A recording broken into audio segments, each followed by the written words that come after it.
Hello, this is a guy who likes fanfiction and is too lazy to read, so here is true potential in audio form. Check the description for the links to the author. Chapter 36, The First B-Ranked Mission. So I take it Karen's here. We're finally going to be on the way to Uzashigakure.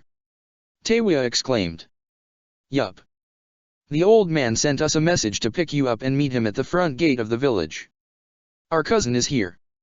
Naruto nodded his head in affirmation. A grin developed on his face as he mirrored the redhead's excitement. It's about time we visit the village of our clan. The walk to the entrance to the village did not take long for the group. Naruto, Teiwa, and Jiraiya all walked at a silent, quick pace as they hurried to meet up with the Hokage. When they finally arrived, they saw the Hokage talking with another person, a girl with red, short hair around Naruto and Teiwa's age. She wore a red t-shirt with a brown jacket over it.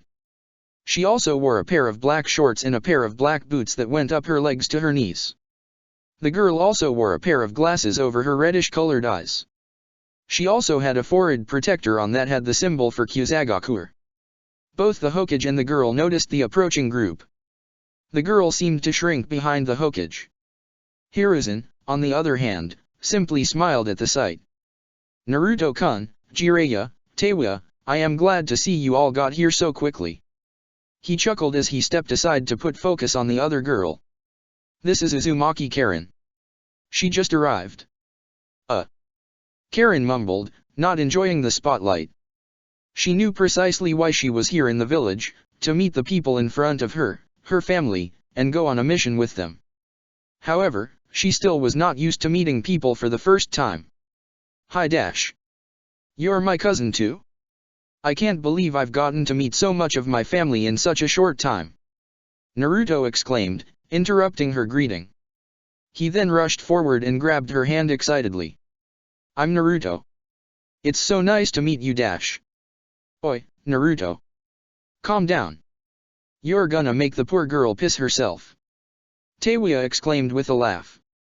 Naruto stopped shaking Karen's hand to notice the look on her face. She was breathing very heavily and was looking at him nervously. Sheepishly, Naruto let go of her hand and placed distance between himself and the girl. Sorry about that. I, just got excited to meet another Uzumaki. Naruto commented with a nervous laugh. It's nice to meet you, Karen-chan. It's fine. Karen replied quickly. She took a deep breath before she finally started to speak again in a more relaxed tone of voice. I'm sorry about that myself. I'm kinda a loner in Kusa, so you startled me. It's nice to meet you too, Naruto. She then turned her attention to Teiwa and smiled. And it's nice to see you again, Teiwa. You seem a lot more upbeat than the last time I saw you. Teiwa noted with a smirk. That's good. It's good to see you again. I am glad that there is a family reunion going on and I encourage you all to really get to know each other. Hiruzen chuckled as he watched the three Uzumaki cousins interact. However, I ask that you all do so later. As of right now, I feel I should send you off on the mission. Naruto, Teiwa, Karen, and Jiraiya gave the Hokage their full attention immediately. As I mentioned earlier, your mission is to travel to Uzashigakure and return with a report of the village's conditions. I would like to learn more about the destruction and what areas are still surviving. Any secrets that you learn there is up to you three to disclose. You can inform me and the village or keep the secrets to yourself. Hiruzen turned his attention towards Karen. This also includes you, Karen. If you wish to share anything with Kusa, you may.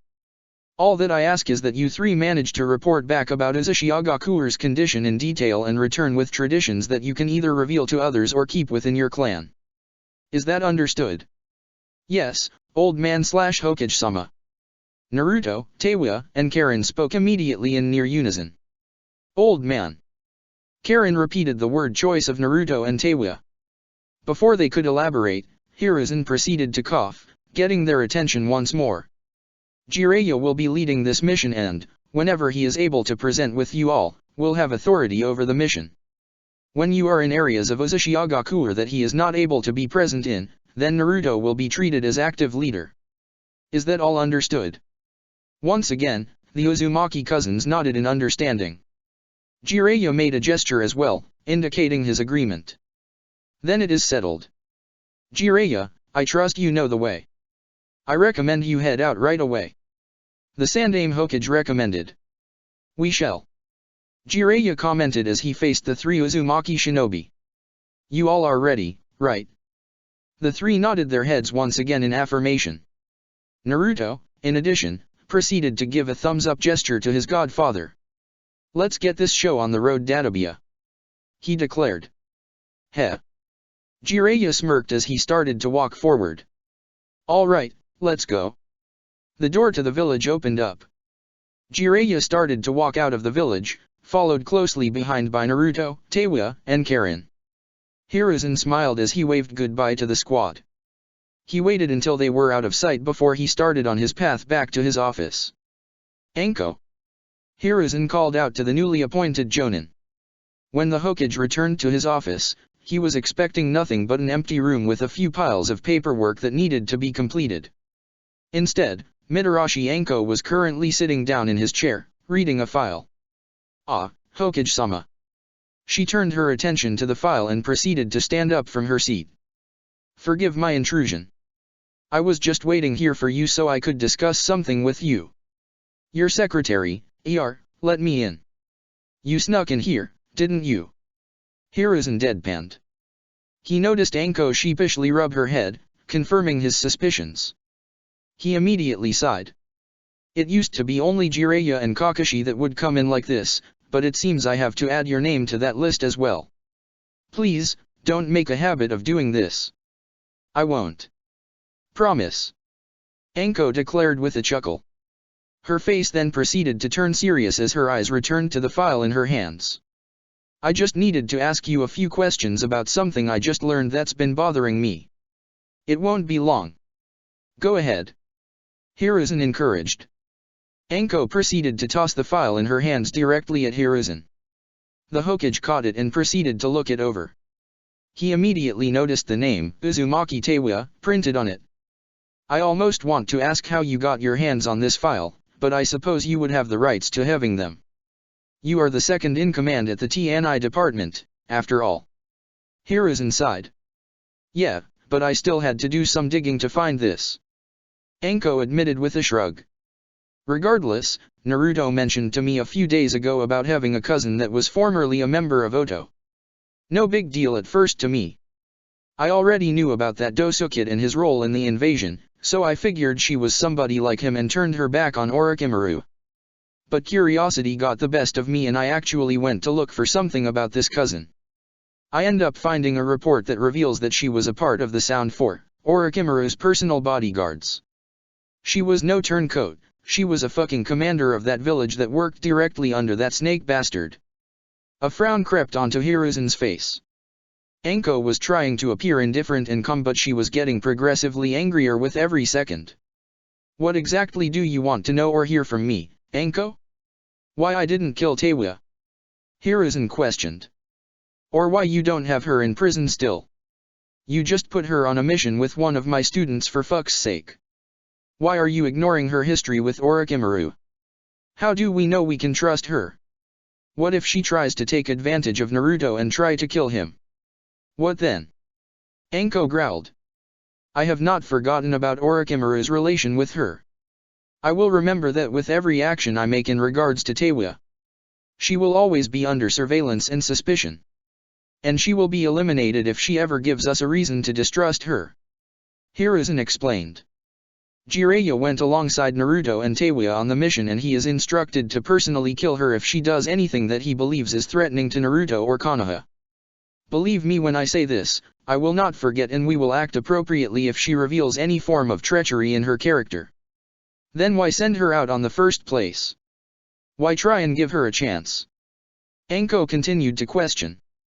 Her voice quieted slightly, but she still contained an angry look in her eyes. Guilt. I may have very well caused the situation why she went off to Orochimaru. Hiruzen answered, his eyes looking downward for a moment. Anko's anger seemed to fade as she became aware of the Hokage's mood. She opened her mouth to question him about his feelings, but her words died on her tongue when he let out a deep, sorrowful sigh. I should have done more. Konoha should have done more. Instead, we let our ally suffer and die. We were too caught up in our own conflicts with IWA, in trying to prevent the Third Shinobi World War from growing, that we let Uzushio fall and all of those brave, innocent men and women die. Hiruzen shook his head, clearing his thoughts for a moment. He wasn't going to allow himself to ramble on about the topic. I'm getting off topic.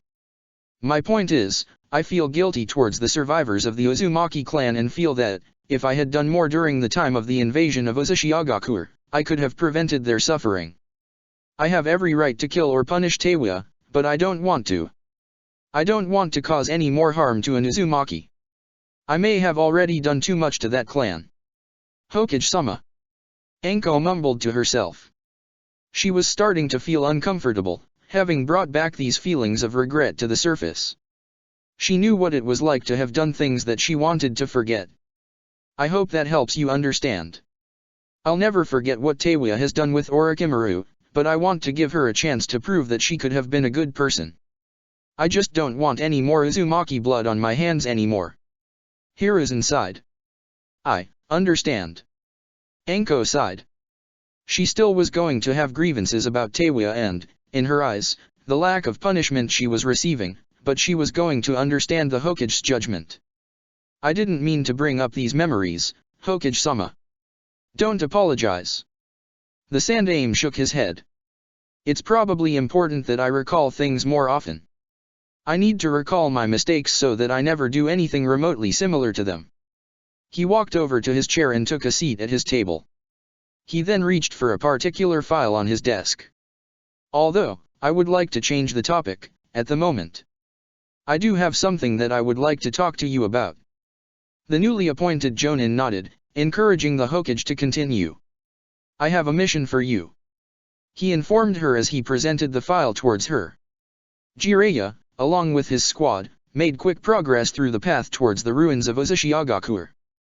The three Uzumaki cousins were eager to see the village and, therefore, encouraged each other to travel faster. The Sunin thought it was going to take roughly a week before they arrived in the village. At the pace they were moving, it appeared that they would arrive within 4 days instead. In addition to being eager to visit the village, the three Uzumaki shinobi were also eager to get to know one another.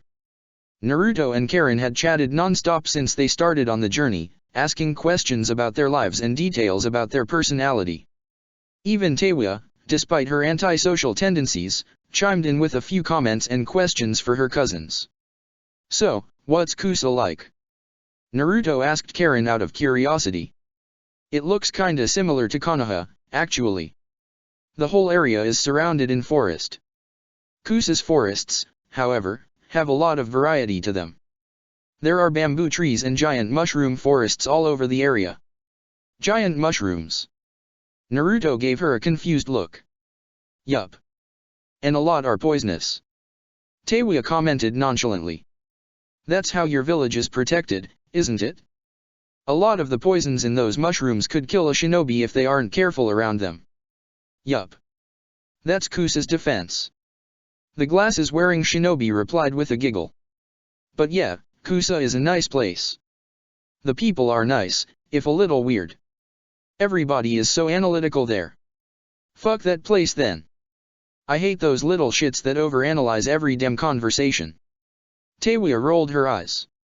A scowl developed on her face as she recalled her interactions with a few of the other shinobi in Otagakure that could be described as analytical. Kodomaru, Seikon, and his weird-ass brother, Kabuto, seriously, fuck all people like them. I wouldn't say fuck them. Like I said earlier, they are nice for the most part. Karen replied, still giggling at Teiwa's word choices. But I guess I can't say much than that. I'm not too close to anybody in Kusa, not even my own teammates or my sensei. It's just, well, a place I live. I don't think I'd really call the place my home, honestly. Yup. Understand that sentiment exactly. Teiwa commented with a sigh. After my parents died, no place really felt like home to me. Everywhere was just a place to lie down and sleep at. Naruto frowned at the direction of the conversation. He didn't want to bring up any bad memories or thoughts for either Teiwa or Karen. The blonde opened his mouth to say something, but he was stopped when he noticed that Jiraiya stopped moving. The conversation between the three Uzumakis ended as they turned their attention to the Toadsunin. The sun's already setting. We've been traveling for a while today. I suppose this is a good place to stop for the night. He shrugged as he placed his traveling bag on the ground. Is that fine with you all? No complaints here. Naruto said. It's probably for the best. Karen nodded her head in understanding. I could probably travel all night, but whatever. If you all want to rest, then rest. I don't give a shit. Teiwa shrugged. Good. You all can get your sleeping bags and stuff ready while I go collect some food for us to eat. Jiraiya suggested. He was about to walk into the forest to look for some animal to hunt when he stopped himself. He quickly opened his bag and pulled out a balloon and tossed it towards Naruto. When you get your sleeping bag set up, go somewhere by yourself and practice stage 3. I have a few more balloons in my bag, so feel to take more out when you inevitably pop them. Ah! Awesome! Naruto exclaimed as he caught the balloon carefully, making sure not to pop it. And you don't have to worry about me popping too many balloons. I'll get it down soon. When Jiraiya had first described the Raise-Non, the blonde Uzumaki knew it was a jutsu he had to learn as fast as he could. Once Naruto managed to summon toads, they spent their time focusing on the jutsu. Naruto breezed through the first stage and managed to finish the second stage after some extensive training. He only had one more stage of training before he would have the jutsu prepared and ready to use. Stage 3? What ya working on? Karen asked out of curiosity. She adjusted her glasses for a moment as she stared at the balloon intently. Naruto opened his mouth to answer her question, but Jiraiya spoke up first and interrupted him. Just something he's working on. Don't put much thought into it, please. He stated before he walked off to look for food. Karen frowned at the answer, but seemed to accept it. She and Teiwa focused on preparing their sleeping bags and setting up their own section of camp. Naruto similarly frowned at Jiraiya's answer, but didn't question it either. He simply laid his sleeping bag down before walking off to a nearby clearing to practice the jutsu. The rest of the evening went by quickly as the group proceeded to eat some meat from a deer Jiraiya managed to hunt and cook for them. Once they finished, the sun had officially set. The group proceeded to lie down in their sleeping bags and attempt to fall asleep. Naruto tried constantly to relax his mind and fall asleep, but he could not. He had a singular thought on his mind that was preventing him from getting sleep. Hinata. He thought about his teammate. It had not been too many days since he came to the realization that he had feelings for his friend that went beyond simple friendship. He had intended on talking to her as soon as possible, but each time he had attempted to meet up with her privately, he was interrupted by somebody or something. During the week leading up to his mission, he had tried multiple times to visit her at the Hyuga compound, but the blonde was sent away by various Hyuga clan members, claiming that Hinata was busy with personal training with her father and cousin. Naruto was not somebody to get nervous about anything. This was especially true when the topic of concern was about something that he felt. However, the longer his conversation with Hinata was put off, the more nervous he was becoming. What if I'm wrong about my feelings? Is this really what it feels like to like somebody? Naruto questioned. What if I'm wrong about her? What if I'm reading things wrong and she only sees me as a friend? Ugh, I need to talk to her already. He grumbled to himself as he tried to close his eyes again in another attempt to fall asleep. Holy shit, you're awake. Naruto's eyes shot wide open and he pulled himself out of his sleeping bag. He looked to his left to see Teiwa wide awake in her sleeping bag. He shook his head for a moment, pushing his thoughts of Hinata to the side for a moment. Why are you awake, Teiwa-ne? He questioned. I'm the one who said I didn't need us to stop as early as we did. I'm wide awake. Teiwa scoffed in response. The real question is, why are you awake? You were mumbling to yourself a second ago. I'm just thinking about some stuff. Naruto answered with a sigh. Like what? The red-haired Uzumaki questioned as she pulled herself from her own covers. She proceeded to sit on her sleeping back with her legs crossed. I'm thinking about a friend of mine in Konoha, and my feelings for her. Naruto admitted. Really? Teiwa rolled her eyes. Something that fucking trivial is keeping you up. She made a gesture to Naruto, urging for him to lie back down. Go to sleep. You can think about that shit when you get back to Konoha. I will. Naruto mumbled in response. I'm confused, damn it. About what? Teiwa rolled her eyes. You either love this girl or you don't. What's so damn confusing? Love. The blonde Uzumaki repeated the word in confusion. He then shook his head. Look, I just am. I've never liked someone before or had these feelings in my life. I'm just confused about what I'm supposed to do or if she feels similarly. I just don't know. I don't even know what love really is like. What do you mean by that? Teiwa questioned. Don't know about love? What does that even mean? Even I know what love is like. I saw my parents interact enough to know about the concept. I never met my parents or really interacted with anybody that showed love like that me. Naruto answered with a sigh. Teiwa's facial expressions softened at Naruto's response. She had a tendency to project her own thoughts and experiences in others and, therefore, tended to forget facts about some people's lives. She really did forget what she had learned about Naruto, that he was an orphan since birth and had nobody to properly care and love him the way a parent should. A frown developed on her face as she closed her eyes, trying to come up with something to say to the Uzumaki. I guess love is just the feeling that you get when all you want in life is for the other person to be happy. Teiwa finally started to speak. You care more about them than you do yourself. They mean everything to you and you would do anything for them. Sure, there are different types of love, like romantic or familial love, but I think they all share those general ideas with each other. When you love somebody, they're important to you and you don't want them to leave your life. Important to you, don't want them to leave. Naruto repeated Teiwa's words. Maybe it's more than like. Maybe I do love her. Maybe. Or maybe you don't. I don't know. I don't know the damn girl, nor do I know what you really think about her or what you've gone through with her. The red-headed Uzumaki stated with a shrug. Don't put much thought about it and just talk to her the next time you see her. I'm sure your feelings will come out naturally and you'll know then what you really feel. But again, I wouldn't stress out much about it. She seems like somebody important to you and, no matter what your feelings are and what she feels for you, you'll probably still be close. So, don't worry about it and just see what happens with her. For a moment, there was silence between the two cousins. Teiwa seemed uncomfortable, having said so much on the topic of love and relationships. Naruto, on the other hand, was in silent thought, trying to process what she had told him.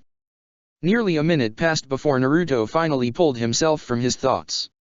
A wide smile developed on his face as he stood up, walked over to the former Sound 4 member, and gave her a hug. Thank you, Teiwa-ne. He said quietly, yet sincerely. That helped out a lot. I really needed to hear something like that. I think I can just relax and wait until I talk to her next and just see what happens. Don't worry about it. Teiwa replied as she awkwardly returned the hug. She wasn't using to show physical signs of affection and really disliked them. Still, she maintained the hug. She didn't really know why, but there was something comforting about Naruto's hug. The two cousins remained in silence for another minute before they broke their hug. They then returned to their sleeping bags and lied back down. You know, I'm glad you talked to me about your questions about this girl instead of someone else like Jiraiya. The damn pervert would have probably given you some really crappy advice. Teiwa mentioned with a chuckle. Pervert. Naruto repeated the word in confusion. He didn't understand why his cousin would think of his godfather in such a way. He almost asked something to her about it, but he proceeded to push the thought away in favor of another topic. By the way, since you were able to listen and help me out with my own problems, you can talk to me about anything you are thinking about, Teiwa-ne. Are you sure you aren't awake because you have something on your mind? Teiwa, unlike the last time Naruto asked, didn't seem to immediately scoff and reject the idea. She remained quiet for a few seconds before she spoke up quietly. What do you think we are going to find in Uzushiagakur? Do you think it's going to be disappointing? She questioned him.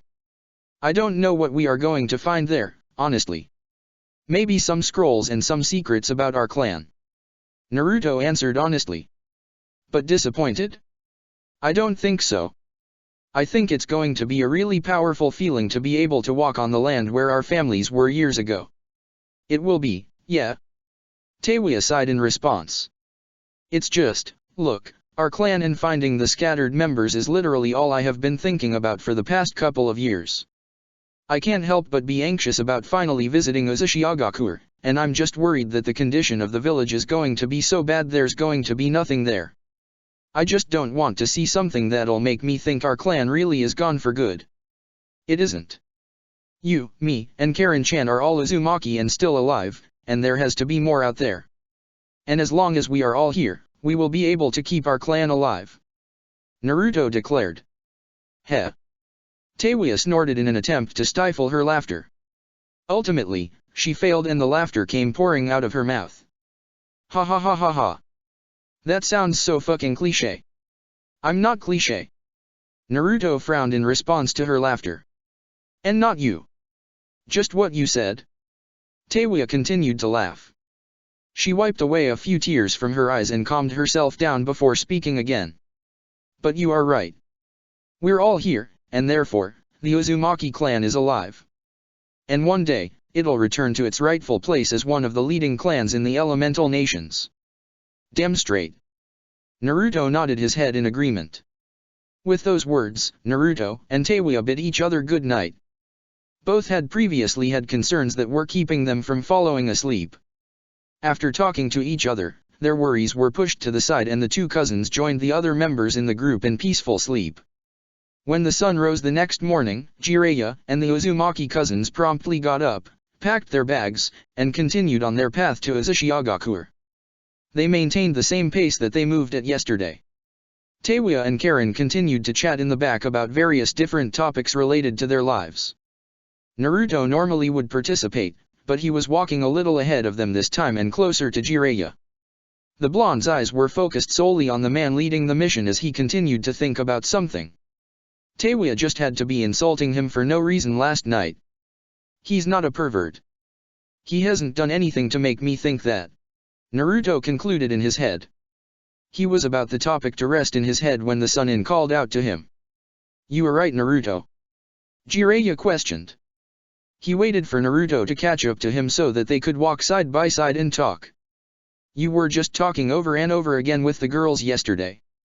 Oh, I'm fine. Don't worry about me. The blonde declared immediately. Just been wondering how you are doing. You haven't talked too much with everyone, so you have to be kinda lonely and wanting to talk to someone. Ha. I just haven't been talking much because I don't have anything to say in your conversations. You all are basically getting to know one another, after all. I don't want to intrude. The Sunin declared with a shrug. Besides, I've been using the quiet time to really think about a project I'm working on. What kind?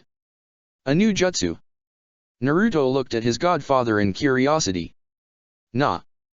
Nothing practical like that. The man chuckled.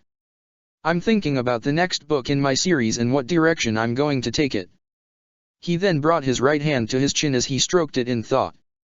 Trying to find the right balance between plot and sex dash. You right.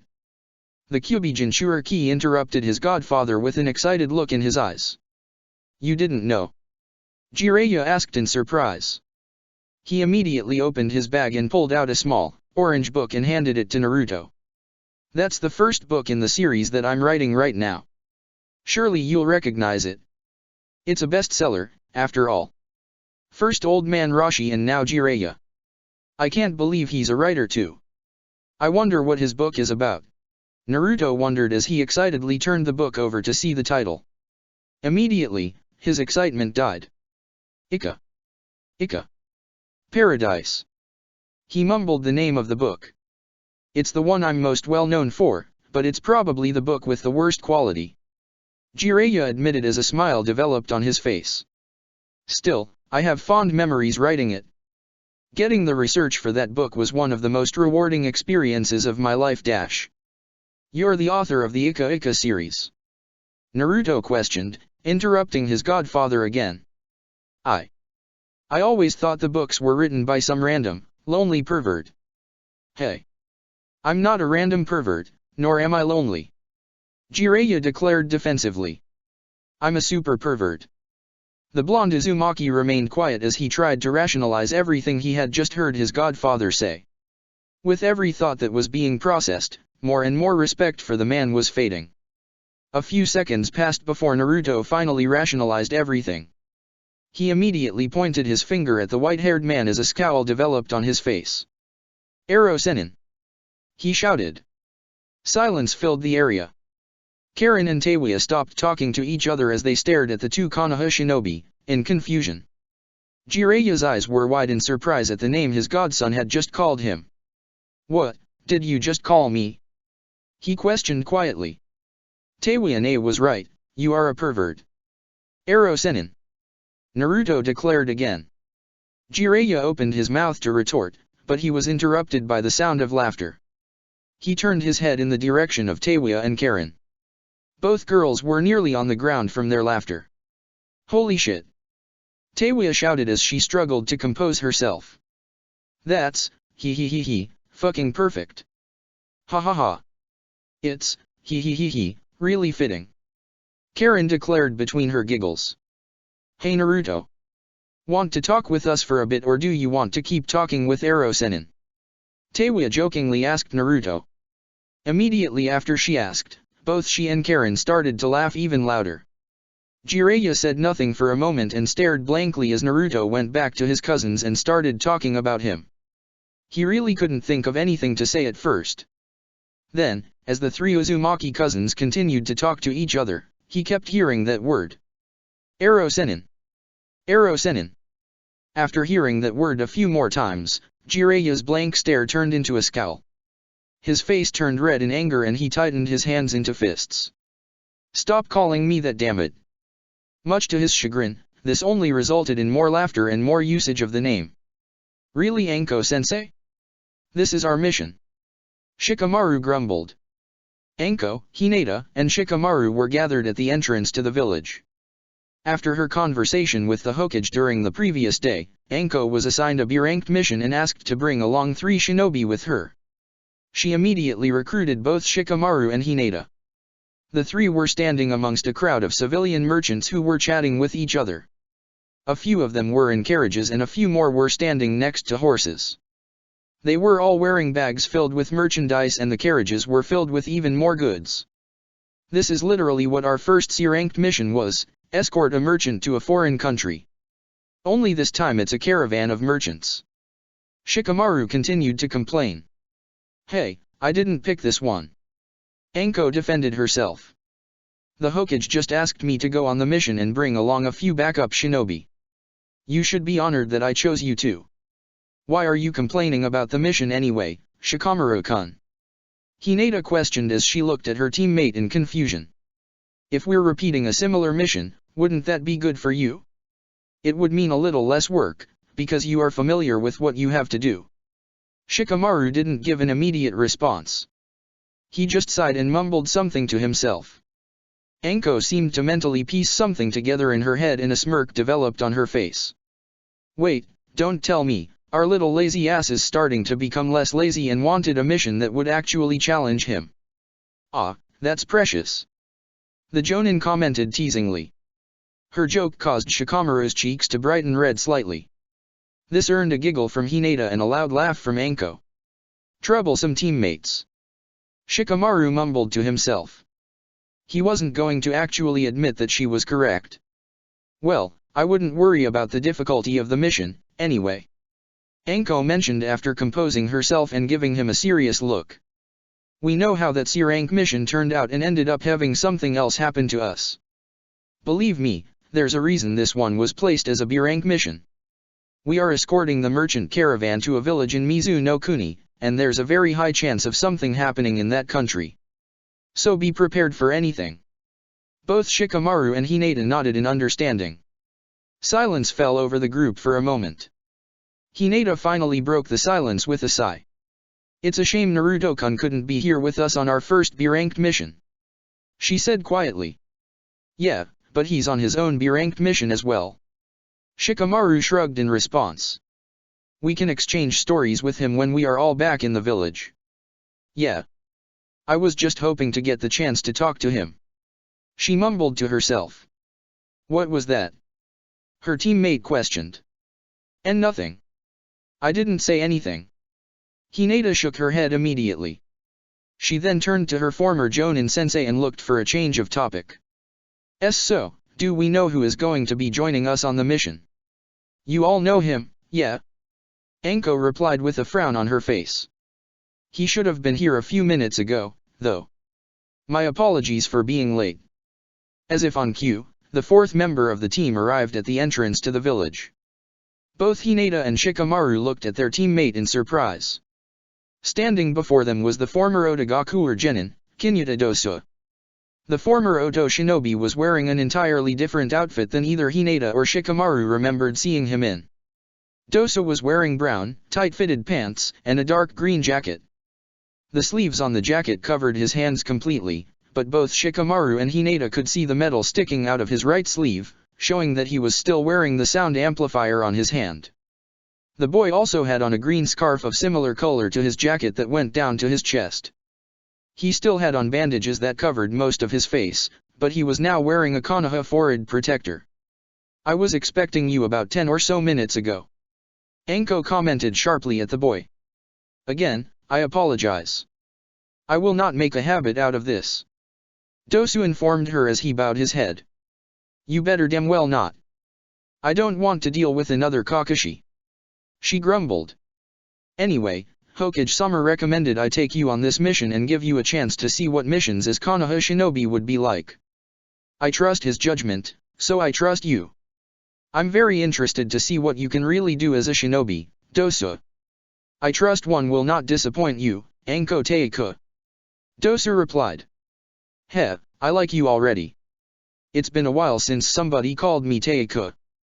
The Jonin smirked. Anyway, now that you are here, I'm going to inform the leader of the caravan that we are ready to begin. With those words, Anko walked over to talk to the lead merchant. The B-ranked mission to Mizu no Kuni was about to begin. After 4 days of traveling, Jiraiya, Naruto, Teiwa, and Karin finally arrived at the outskirts of Uzushiagakuer. Upon arrival, the 3 Uzumaki cousins looked out in surprise. While the village had been described as ruins to them, they were not expecting it to be as bad as it was. The village itself was filled with rubble. Broken stones, brick, and wood were scattered throughout the area on top of each other. A few piles of bricks and stones that were stacked on each other in specific patterns suggest that they were buildings before, but there was nothing left except for the foundation. Only a few scattered buildings seemed to be still intact and standing. Everything else around the area was completely destroyed. In the distance, they could see that a river divided the village into 2 halves. The metal bridge that connected the 2 halves was surprisingly standing, but was covered in rust. The river itself was also filled with wood and bricks that rolled into it from nearby buildings. This is Uzushiagakuer. Karin was the first of the 3 Uzumaki to find her voice. Yes. It used to be known as the Village of Longevity due to the long life expectancies of Uzumaki. Jiraiya mumbled with a sigh. It's one of the most ironic and depressing thoughts you can think about when you look at what's left of the village. I heard about everything. My parents managed to get out of the village in time before the invasion. Teiwa mumbled to herself as she looked at the remains in sheer awe. I still never imagined it being this bad. This is horrible. Naruto finished her sentence. If you all ever wanted to know what war causes, it causes this. More than anything else in the world, this is the effect of war. Jiraiya commented darkly. Naruto, Teiwa, and Karin didn't say anything in response. They simply continued to look around at the ruins. Anyway, there's a few things here for us to report on and for you all to look at. Come on. Let's actually get into the village. Jiraiya suggested as he walked forward. The 3 Uzumaki cousins nodded wordlessly as they followed Jiraiya into the village. Their eyes continued to wander as more and more of the destruction became visible to them. In the midst of their looking, they did not notice a large mole watching them. They also did not notice the mole immediately dig a hole in the ground and descend into the earth. Damn it! Another mistake. An older, red-haired man continued to curse to himself as he crumpled up a large parchment and tossed it aside. It joined a large stack of similar papers that had suffered the same fate. The room he was in was a dilapidated mess. It was covered with bricks and rubble that looked untouched for decades. The room's green-tiled floor was stained red and black. The stains seemed to cover up a variety of different inscriptions and seals that were illegible to anybody who was just viewing them. The room was also very dark. A sole hole in the ceiling was the only source of light in the room. The man did not seem to either notice or care about the darkness. His physical appearance suggested he didn't care. His face was haggard and he had many scars and burn marks all over his visible body parts. He was wearing black sweatpants and a dark blue shinobi jacket. The clothes had many tears and were covered in dirt that seemed to permanently stain the clothes. He also wore a headband that had the symbol of the former village, Uzushiagakur, printed on it. Even the pen in his hands that he was using on the parchment seemed to have faded. It was a metallic pen that was showing heavy signs of rust. "Are you all right, Masakado-sama?" The man turned his attention to the ground as a hole seemed to develop from one of the tiles. A large, gray mole climbed its way out of the hole. The mole was clothed in black, shinobi mesh armor and wore a mask that covered its face. "No, Koropu. I'm really fucking annoyed." The seal failed again. The man, Masakado, grumbled to himself. He glared at the stack of papers in the corner of the ruined room he was in. "I'm starting to get pissed. I've been working on this damn seal for the past 25 years, uninterrupted, and still can't get it done. I was considered one of the best seal masters the Uzumaki clan produced and even I can't manage this. But you're getting closer. Surely you know that. You demonstrated to me recently that advancement you made in the Fuinjutsu." The mole, Koropu, declared quickly. I suppose. But close isn't good enough. Close didn't save my clan." Masakado's voice started to trail and his eyes seemed to fade off into the distance. A moment passed before he returned from his thoughts and gave his full attention to the mole. "Not that I don't appreciate the company, but I know you and the rest of the Mole Summons clan. You usually have a purpose whenever you come visit me. What's going on?" "There are shinobi that have entered Uzushiagakur," Koropu stated.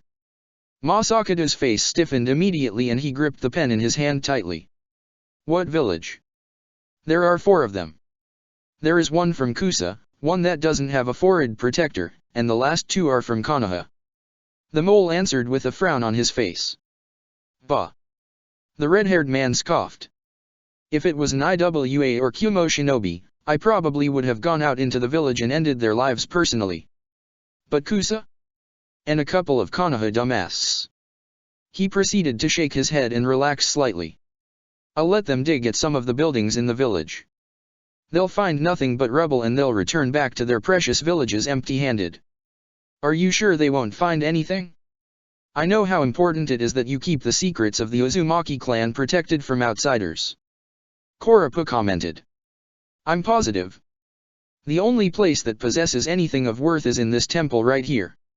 And the only way someone can actually enter the temple and get past the seals I put on the building is if they either have my permission, like you and the rest of your clan, or if they are of Uzumaki blood," Masakado declared. He pulled out another parchment and seemed as if he was getting back to work on his experimental seal. "They won't get in." The redhead seemed convinced of his own words, but the mole summon seemed to feel otherwise. "Sometimes I wonder what would happen if another Uzumaki one day appeared in the village," the mole mumbled. "The clan was scattered after the incident. There is a chance that maybe one of these people could enter dash. Not a chance. The Uzumaki clan was wiped out during the invasion. All of my kin are dead. Anyone left alive is no true Uzumaki." Masakado hissed loudly.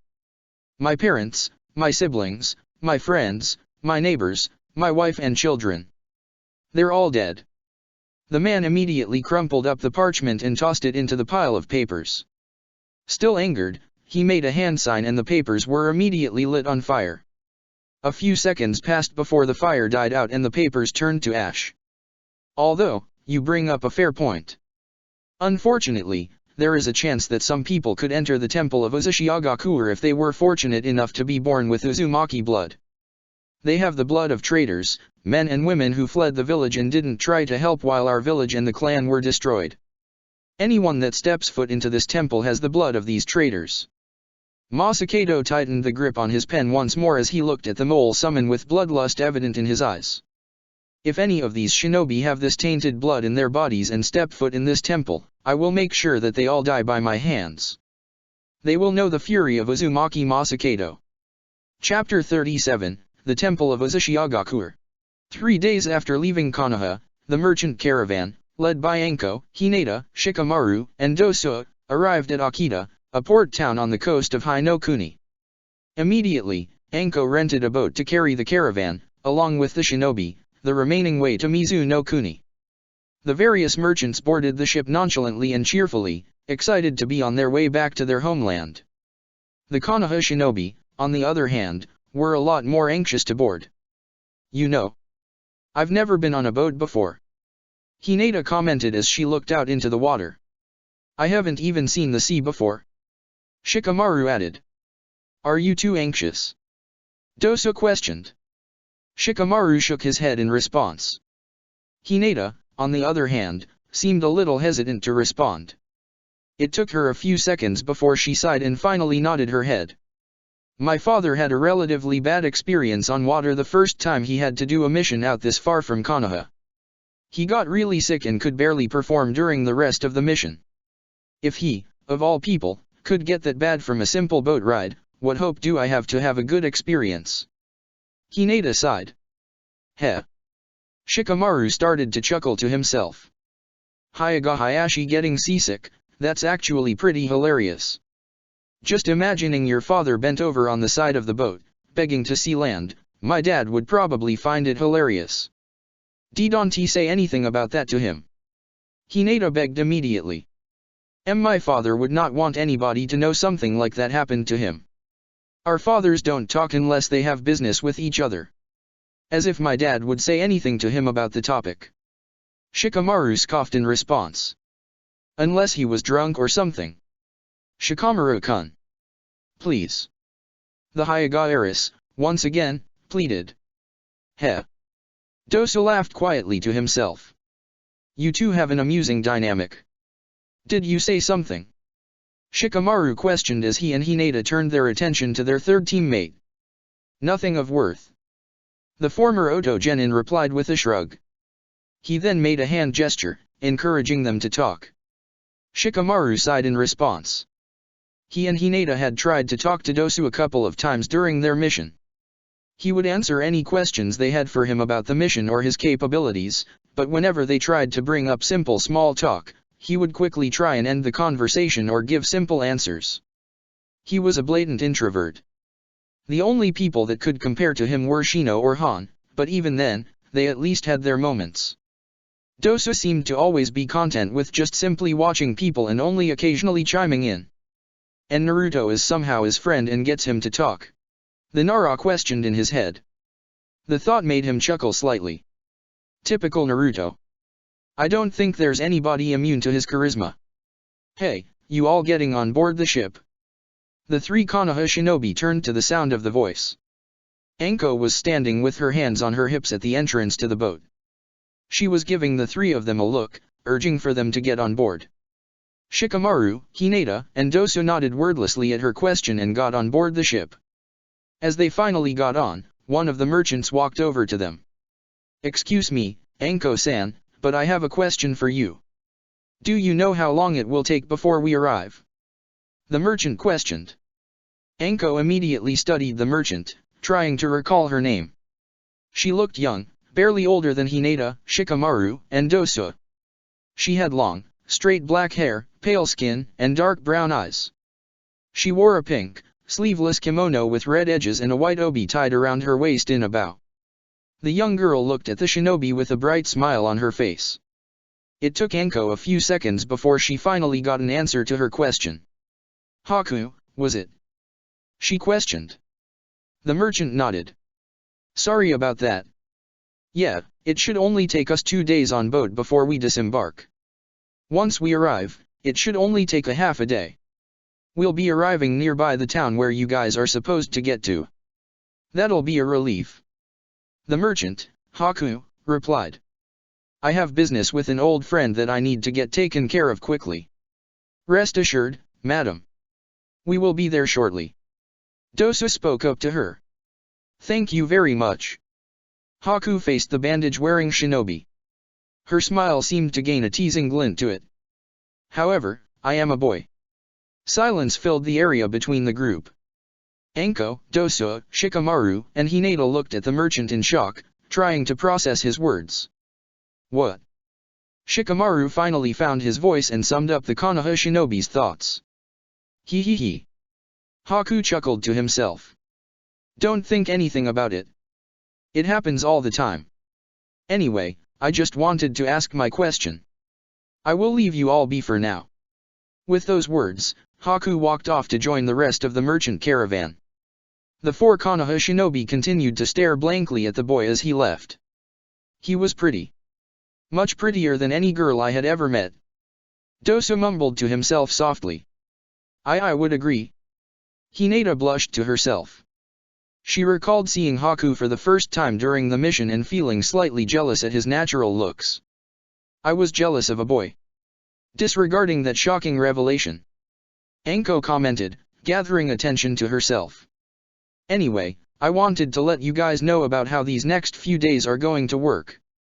Shikamaru, Hinata, and Dosa seemed to immediately get over their shock and give the Jonin their full attention. Basically, we are mainly going to be on the edges of the boat trying to keep an eye on any threats.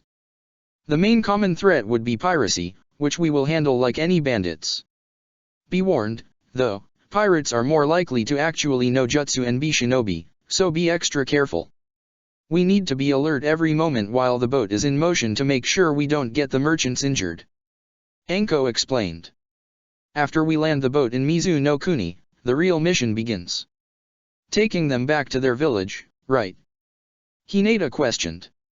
But, in my opinion, the real mission is to avoid any contact with the Mizukage shinobi or the Kirigakure rebels. The Jonin explained. Instantaneously, the other three shinobi swallowed deeply. The Kirigakure civil war was infamous throughout the elemental nations. The war between the Yondaime Mizukage, Yagura, and the Kirigakure rebels, led by Terumime. It was a bloody conflict with many civilians have been caught in between. Just out of curiosity, is a B rank an appropriate level for this mission? Dosa questioned. The more I think about it, the more I realize that this mission has a strong possibility to end badly. No, the mission is ranked correctly.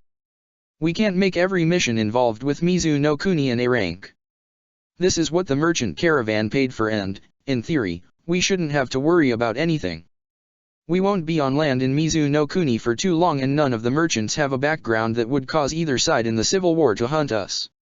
We also benefit from the fact that Konoha has never taken a side in the conflict. Neither Yagura nor Mei would risk killing Konoha shinobi and causing our village to side against them. Anko explained. I'm just talking in general about worst-case scenarios. We're shinobi, so we need to be prepared for them. Understood. Her three subordinates nodded in understanding. Anko, pleased with their response, proceeded to walk off. I'm going to do a head count and make sure everyone is accounted for. Once that's done, I'll signal the boat driver to take us off. We'll be on the way to Mizu no Kuni in no time. Jiraiya and his squad walked slowly through the ruins of Uzushiagakure.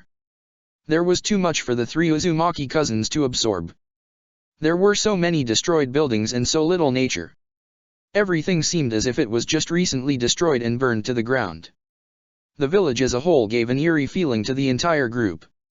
Every few moments, the group would stop to examine a particular building or ruins together. Each time, they would find nothing of worth. Everything that was buried in certain areas seemed to have either been destroyed or already taken. It added to the feeling of the area, as if not a single soul had walked the grounds of Uzushiagakure in decades. And this place was a former hidden village. Naruto mumbled the thought. Oh yeah. One of the more populated ones, too.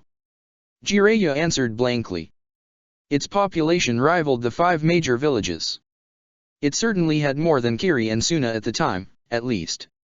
And everyone who lived here was either killed or scattered. Karen stated quietly as tears filled up in her eyes.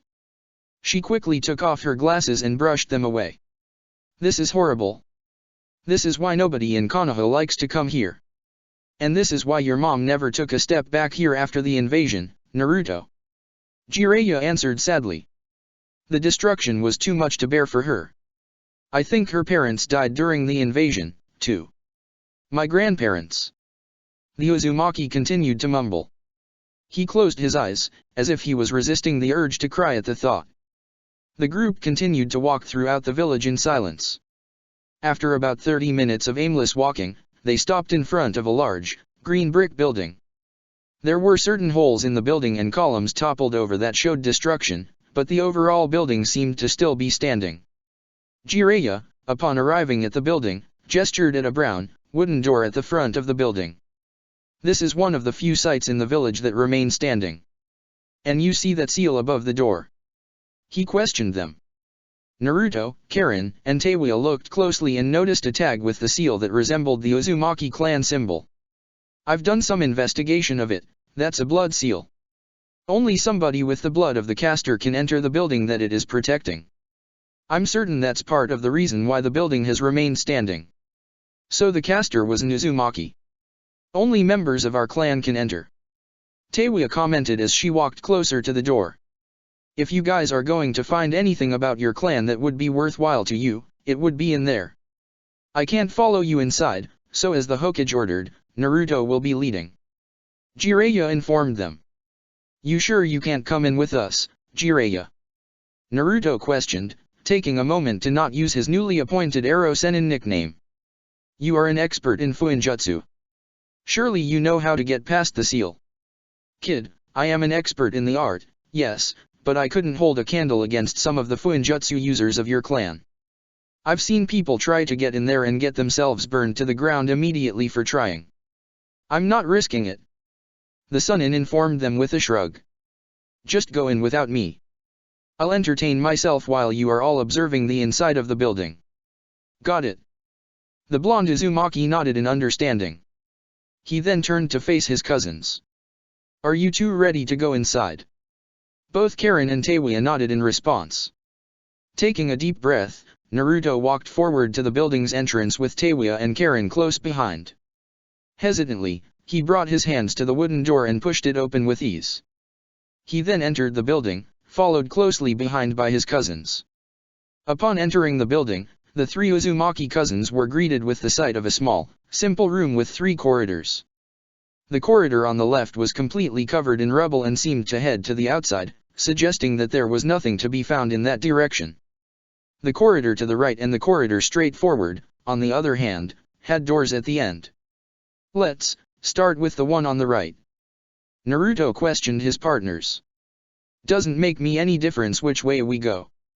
Teiwa shrugged in response. Just be careful of any traps. I know we're Uzumaki and we were able to get in, but that doesn't mean that there may not have been anything set up for any intruder that somehow got in. The blonde nodded in response. He then led his cousins straight down the corridor to the right. As they approached the wooden door at the end, they noticed the Uzumaki clan symbol directly above the door in red. Once they arrived, Naruto pushed open the door and the trio entered the room. Whoa! Naruto, Teiwa, and Karen mumbled. The room was wide, open, and completely intact. None of the bricks seemed out of place on the wall and appeared as if nothing had happened to it in contrast to the rest of the village. There wasn't a single window in the room. A few ceiling tags on the walls generated the light that illuminated the room for the trio to see the room. On the walls and ceiling of the room, however, was what really gathered the attention of the Uzumaki cousins, a genealogy. At the top of the ceiling was the name, Rakudo Sennin. Drawn down from that name in a red line were 2 clan names, Senju and Uchiha. Another line was drawn from the Senju and created a new name, Uzumaki. From the Uzumaki name, the lines moved off the ceiling and onto the 4 walls. Various names of Uzumaki clan members were written. It showed the names of who they married, who their children were, and who their children had children with. Underneath their names, in addition, were a date of birth and a date of death for nearly every Uzumaki. Only a handful names did not contain that information next to them. This This was our clan. Naruto questioned. Is this, every Uzumaki in the village? Whoever the leader of the village was must have had to keep this up to date. Teiwa mumbled as her eyes moved from name to name. They were wide in surprise as she tried to process everything. This is incredible. Almost immediately, an idea entered Naruto's head. He quickly looked through the various names on the wall, looking for one in particular. It took him nearly a minute before he found the name, Uzumaki Kushina. Mom. Naruto spoke quietly as he rubbed his hand on her name. He knew this wasn't her grave, but it was still the closest place he had ever felt to her. His eyes immediately started to water. This was your home, huh? The blonde's eyes wandered up and noticed the names of Uzumaki Sanpai and Uzumaki Junko connected to his mother's name. So, these must have been my grandparents then. Teiwa and Karen went over to Naruto's side to see his own mother's place on the genealogy. Teiwa's eyes started to wander after taking a peek. They then widened exponentially at two nearby names. Wait, are you kidding me? She gasped as she pointed to the names. Those are my parents. Naruto and Karen both turned their attention towards Teiwa's finger. She was pointing to the names of Uzumaki Arashi and Uzumaki Ami. The chart didn't show that they had a child, but it did show that they were married together. It also showed a line that connected Uzumaki Arashi's father with Uzumaki Junko, a line that revealed that Naruto's grandfather and Teiwa's grandmother were siblings. My mom and your dad were first cousins. Naruto exclaimed. You're shitting me? Teiwa actually managed to chuckle to herself. I guess we are literally cousins after all, Naruto. That's incredible. Naruto brushed away the tears from finding Kushina's name and looked at Teiwa with a broad grin on his face. Guess I really can call you Teiwa ne? Heh. I suppose it's still fitting. Teiwa returned his grin with a smirk of her own. But don't expect me to start calling you Otauto. I'm not doing any of that shit. Hee hee hee. Karen giggled to herself. I'm glad you two found out about your connection. That's really coincidental. You're telling me? Teiwa exclaimed excitedly as she turned to face the other Uzumaki.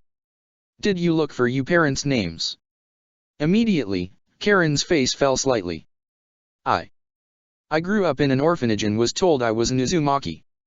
I honestly don't know the name of my mother or father.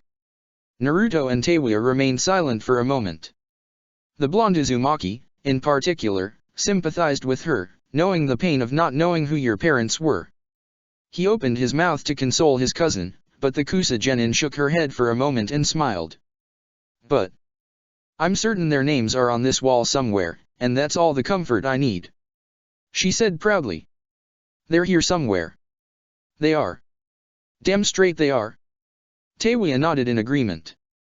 And who knows? Maybe we'll find out some clue about who your parents were in this place after all. Maybe. Karen nodded in agreement. The group remained in the room for a moment longer, still reading the names on the wall. After 30 minutes passed, the group decided to leave the room and continue their exploration of the building. As the trio left the room, they were seemingly unaware of the mole that peeked its head out of a tile on the ground. Masakado mumbled to himself as he finished a stroke with his pen. The red-haired man looked deeply at the seal he had finished working on. He placed it on the ground and began running through hand signs. For the love of God, work this time. He grumbled to himself as he started to make hand signs.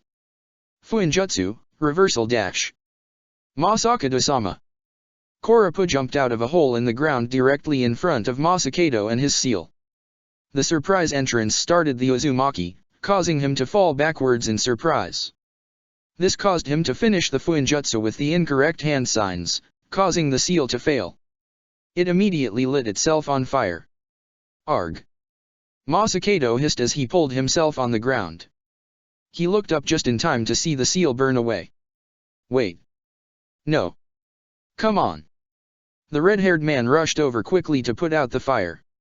It was too late, however, and the seal turned into a pile of ash. Masakado looked intently at the ashes for a few moments in silence before he shook his head. Fucking hell. That seal was perfect. He shouted in frustration. He then turned angrily towards the mole that had startled him. What the fuck, Koraput? You know how important this seal that I'm working on is to me. Please, for the love of everything holy, don't interrupt me when I'm in the middle of experimentation. God damn it. Forgive me, Masakado-sama, but I believe you would like to know that of the 4 shinobi that had entered Uzushiagakur, 3 of them have stepped foot in the temple. Koraput informed the man calmly, seemingly ignoring the man's anger. Masakado's anger faded immediately and turned into pure shock. So they do have the blood of Uzumaki. He mumbled to himself. A few seconds passed by before his eyes started to see red. His grip on the pen in his hands tightened. The descendants of traitors have finally come to see how the village they fled from is doing. How absolutely insulting. Masakado immediately pulled himself up to his feet. He reached his right hand into the left sleeve of his jacket and pulled out a scroll. I'll be waiting here for them. I'll let them explore the rest of the temple. Let them see more of their people, the people they let die. Masakado hissed to himself. He then turned to face the mole standing next to him. Koraput, you said that only 3 of the 4 shinobi entered? The 4th one must not have Uzumaki blood, but he is still variable that may need to be dealt with. Dispose of him. I can do that. The mole nodded his head. However, I must ask you, are you sure about this, Masakado-sama? You haven't fought in decades and your physical strength has weakened. You've grown a lot older. Do you think you'll be capable to handle 3 of them at once? Masakado shook his head, dismissing the mole's concern. He made a hand sign, causing the scroll in his hands to release a cloud of smoke. When the smoke disappeared, the scroll was replaced with a bronze shield marked with the Uzumaki clan symbol on it. I wouldn't worry about my condition. Even in age, I'm still one of the greatest Fuinjutsu masters the Uzumaki clan has produced. I'm more than capable to kill any punks that step foot in this room. As you say, Masakado-sama. Koraput nodded his head in understanding. I will return here once the other shinobi has been eliminated. With those words, Koraput proceeded to return through the hole he had come in from. Masakado was now left alone in the room. And now, I wait. Masakado stated as he took out his pen. He moved it towards his shield and began slowly drawing an ornate seal on the shield around the Uzumaki clan symbol. When he finished, he used a piece of rope to tie the shield to his back. He then began to walk around the room as he pulled out seals from his jacket's sleeves. Take your time, traitors. The second you all walk through the door to this room, you're all dead. Naruto, Tewa, and Karen quickly opened the door at the end of the other available corridor by the entrance. They then entered a new, large room with a lot more complexity, and a lot more destruction. The room was large and open with 10 wooden doors along the walls of the room with equal distance between each of them. Along the walls were various different Fuinjutsu seals and symbols. The ceiling to the room was destroyed in the invasion, causing sunlight to fall into the room and illuminate more than any of the other previous rooms. At the very center of the room was a large, circular base. The base was surrounded by large pieces of marble. That must have been part of a pretty big statue. Naruto commented with a whistle as he examined one of the pieces. The piece alone was bigger than his body. Wonder what it was when it was still standing. Karen walked over to the base and noticed an inscription written on it. She quickly adjusted her glasses and read it. Our holy ancestor, the man who created ninjutsu, the Rakudo Sennin.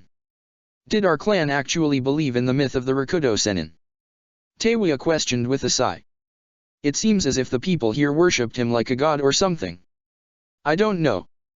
Naruto shrugged. He then rubbed the back of his head sheepishly. I actually don't know much about the myth. I just know the name Rakudo Sennin. It's not worth looking into. It's a bunch of bullshit if you ask me. She replied with a snort. Anyway, let's keep looking around here. Tewa went to the first door she could find in the room and opened it.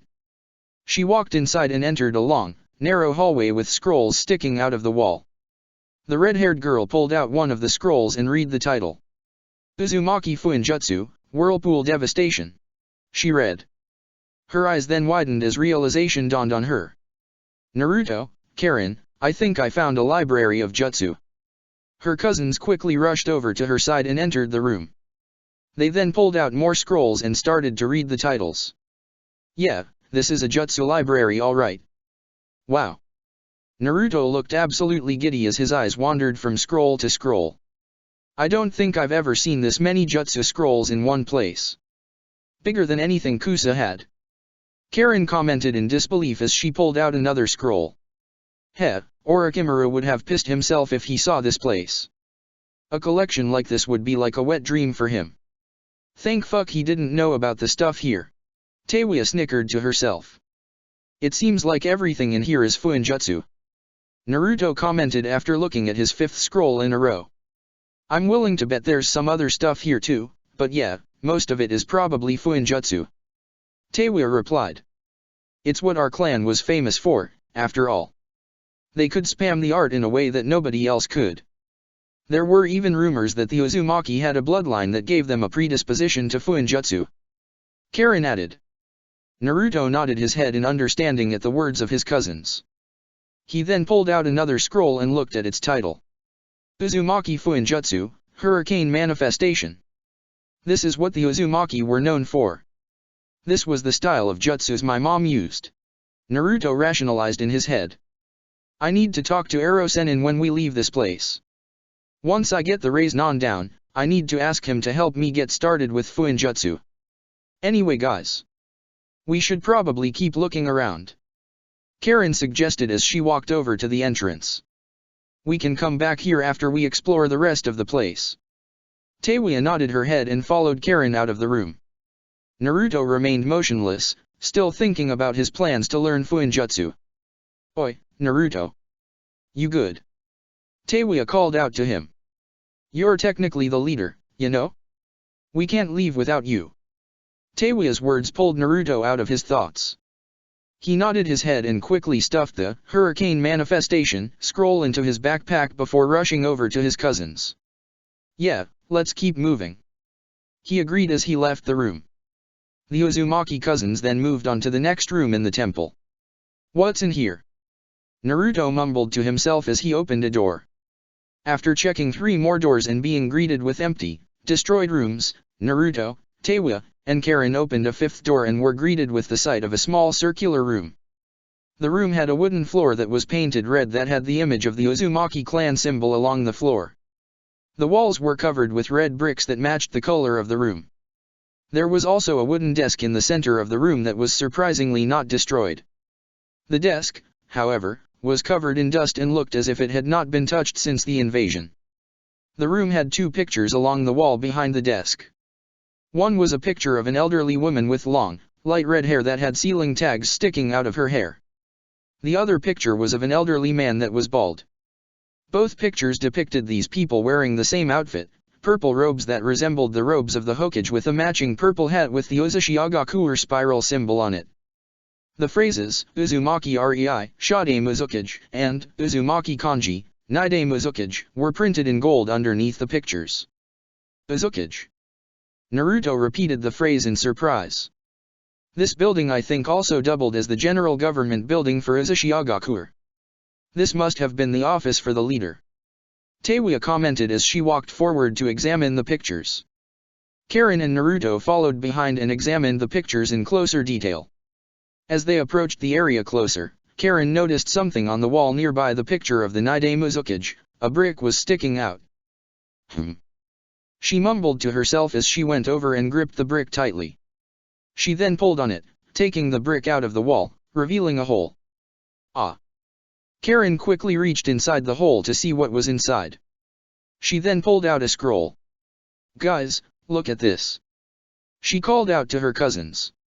Naruto and Teiwa, who had been busy examining the portraits of the leaders of Uzushiagakuer, turned their attention to Karen. The Kusa shinobi quickly blew dust off the scroll as she unraveled it. Unlike the scrolls they found in the library, this one contained writing. At first glance, it appeared to a report of some sorts. Do you think there's any more in here? Teiwa questioned as she examined. You two check the walls. I can read the scroll out loud to you both. Karen suggested. Naruto and Teiwa nodded in approval as they quickly moved to the walls, looking for loose bricks. As they started to look, Karen began to read the letter out loud. Log 14. Only 14 of these in my lifetime since I received the title of Uzukage. I suppose I should have written more of these to keep as records, but I'm not much of a writer. My previous logs should suggest that. Regardless, I am writing here to get my last thoughts written down before tomorrow, the day that I will most likely die. I have received reports from some of our spies that Kyumigakure is planning an invasion on our village. This plan has been apparently underway for the past year. Now, the village's army is approaching and is being led by the Raikage himself. According to what I have heard, they should be here by tomorrow. I have called back all shinobi that were on missions and plan on leading the defense myself. I will be the village's shield and do my role to keep the village safe. I will most likely have direct combat with the Raikage. From all that I heard of him, he may have the skills needed to kill me. I am now an old man and much weaker than I was years ago. Still, I know I have enough strength in me to take him down with me. I know that much of myself.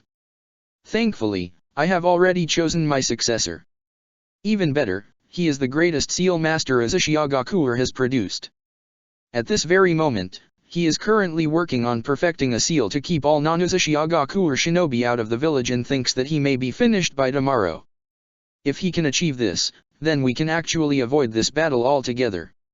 I consider myself a realist and, therefore, will not allow myself to rely on his seal to be made. Having said that, if there is one man I trust is able to create such a seal, it is him. Regardless, I am prepared to die tomorrow. I will do what I can to keep Uzashigakure alive and my people protected. Long live Uzashigakure! After tomorrow, whether I live or die, my successor take over once this conflict with Kyumo is over. May the village's reign be even grander under the rule of the Sandai Muzukage. Uzumaki Kanji, Nidai Muzukage. And there it ends. Karen concluded the scroll. Naruto and Teiwa looked downward at the words. They did not know anything about Uzumaki Kanji beforehand, but hearing his words on the scroll brought sadness to their hearts. The man died the day after he finished writing that scroll, and the village that he was going to sacrifice himself for would die with him. He was certainly unaware that it wasn't just Kyumigakure that invaded Uzashigakure that day, it was also Kirigakure and Uegakure. The three villages came together to completely destroy the village and the Uzumaki clan. He had no knowledge of any of this. It's a shame that successor of his wasn't able to finish that seal. Naruto finally spoke up. It is. But that's history. That's how things happen. Teiwa mumbled in response. Did you guys find any other scrolls? This one did suggest that the Nidaime wrote more, and maybe even the Shodaime has some written. We checked, yeah, but we couldn't find any bricks. If there were other scrolls, they're gone now. Naruto replied with a frown. Karen closed the scroll after hearing Naruto's words. She then gave the scroll a curious look as she returned it to its hole in the wall. If the other scrolls in the office were destroyed, why wasn't this one? After putting away the scroll, the group finished their work in the room. They then walked out, heading towards their next destination. As the Uzumaki cousins investigated the temple, Jiraiya was left alone in the destroyed village. The sight of the destruction and the thought of all the lives that had been lost was a depressing thought, especially to a man like Jiraiya who wanted more than anything to find a way to create peace around the globe. He needed something to get his mind off the depressing thoughts of being in Uzashigakure. Therefore, to focus on something else, Jiraiya sat down on the ground, pulled out a notebook and pen, and started to write his next book in the Ika Ika series. He. The Sunin blushed as he put his thoughts onto paper. Oh, this one is going to be good. This one is going to be my best-selling work yet. Take that, Rashi. The man continued to write to pass the time while waiting for the Uzumaki cousins. He seemed as if he wasn't paying attention to anything else around. Just as he was finished with the first 4 pages of the book, he started to hear something. What? He mumbled to himself as he quickly put the book away and stood up. The sound was faint, but he could definitely hear something. The sound was also gradually becoming louder. Jiraiya continued to wonder himself what was creating the noise when the ground underneath him started to fall apart. Fuck. He cursed to himself as he jumped. The Sunin managed to move fast enough in time to avoid falling into the hole. He then immediately landed on another segment of ground. The ground underneath his feet, once again, began to falling apart. This time, Jiraiya jumped directly above it as the ground fell apart, creating a hole. He made a series of hand signs and brought his hands to his face, causing him to spit out oil into the hole. He then quickly ran through another set of hand signs. Fire style, Toad Oil Flame Bullet. The fire made contact with the oil in the hole, igniting it and creating a conflagration underneath the earth. As a result, Kurapika jumped out of the hole and landed on the ground. Jiraiya landed on the ground directly across from the large mole. A summoning animal. The Sannin questioned. Who are you? And where is your summoner? My name is Kurapika, and I wouldn't concern yourself with my summoner. Kurapika shook his head. I've been ordered to dispose of you. I'd suggest leaving the area immediately, before I kill you. The mole spoke the threat with such a nonchalant, calm tone of voice that it almost took Jiraiya by surprise. There was no tension or emotion whatsoever in his words. It was a disturbing revelation to the Toad Sage. Regardless, Jiraiya shook his head and ignored the feeling as he glared at the mole in front of him. You and your summoner must feel rather confident if you think that you alone can take me. He replied as he bit his finger. Summoning Jutsu. Jiraiya immediately slammed his hand down, generating a poof of smoke. When the smoke cleared, the Toad boss, Gamabunta, appeared. The Toad stood directly in front of Jiraiya. Jiraiya, you just summoned me a few weeks ago against Manda. What the hell do you need me for now? Gamabunta's rant died on his tongue as he noticed the mole of nearly equal standing across from him. The Toad's eyes widened. Well, I'll be damned. It's been a while since I've seen a mole. That you, Kurapika? Indeed it is. Kurapika nodded his head. The mole's eyes were narrowed in deep thought as he studied Gamabunta. So, he summons toads. Clearly, this is Jiraiya from Konoha. This could be problematic. The mole then proceeded to shake his head. It doesn't matter. Masakado-sama ordered his removal, so that's what I will do. It only means I will have to work harder to do my task. Feels weird to see you on the battlefield again. I really thought you moles were only summoned by Uzushiagaku or Shinobi. Gamabunta commented as he reached for the dagger at his side. You all prided yourself on your loyalty and how it went with you to the grave. I really thought you would not dare let another shinobi sign your contract once Uzushiagaku went down. For the first time, Kurapika's face lit with emotion, anger. He glared at the Toad boss and seemed prepared to charge. Do not doubt the loyalty of the moles, Gamabunta-san. Masakado-sama is still alive and I, along with my kin, will remain loyal to him until the end of time. Jiraiya's eyes widened in horror at the name of Kurapika's summoner. Sweat started to roll down his face and he could feel a lump develop on the back of his throat. Masakado, as in Uzumaki Masakado. He's still alive. The Sannin realized. That is correct, but he is currently involved with the 3 Uzumaki in the temple. He is no concern to you. Kurapika informed him sharply. I am your only concern at this moment. If Masakado's in the temple and against us, then that means... Another wave of horror washed over Jiraiya's face as he quickly turned his head towards the entrance to the temple. Shit. I need to get in there fast before he kills them. Earth style, rock bullets. With Jiraiya's back turned, Kurapika dug his claws into the ground and brought them upward. Immediately, large clumps of the earth were flung directly towards Jiraiya. The Toad Sannin turned his head just in time to see the incoming attack. Before he could react, however, Gamabunta pulled out his dagger and proceeded to cut the rocks into tiny pieces. Jiraiya, I don't know what you're thinking about right now, but this mole should be your only concern right now. Gamabunta advised. The Sannin sighed to himself as he jumped onto Gamabunta's head. He knew the Toad boss was right. However, that wasn't stopping him from being worried. Naruto, Teiwa, Karen, stay safe. I'll find somewhere in there as soon as I'm done with this mole. With that thought, Jiraiya managed to push his worries to the side. He then prepared himself for a fight with Kurapika. Only 2 more rooms left. Teiwa noted absent-mindedly. Naruto didn't say anything as he opened up the second to last room available to them. He then entered a room that looked entirely bare and dark. There were no windows or seals to illuminate the room, a small hole in the ceiling was the only source of light. Rubble and bricks were lying on the ground, suggesting that whatever was present in the room was no longer in existence. "There's nothing in here," Naruto commented. "We don't know that yet," Karen responded. "Let's do some examination." With those words, Teiwa and Karen entered the room behind Naruto. Once they entered the room, a seal tag above the door was activated. A brick wall then developed in the doorway, sealing the exit. Huh? Teiwa gasped at the sight of the sudden brick wall. "What the hell happened?" Naruto questioned loudly. He started making hand signs, preparing for a jutsu that could blow down the wall. Enjoy the tour of the Uzushiagakuer Temple, traitors. The three Uzumaki cousins quickly turned their heads towards the sound of the voice. From the shadows of the rooms, Masakado stepped out and revealed himself. The man had a scowl on his face as he studied each of the three Uzumaki in front of him.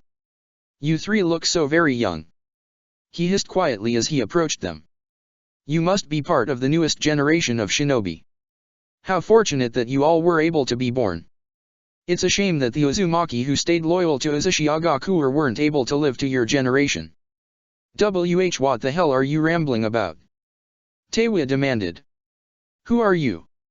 Are you an Uzumaki?" Naruto questioned. He then shook his head. I don't know what you are talking about.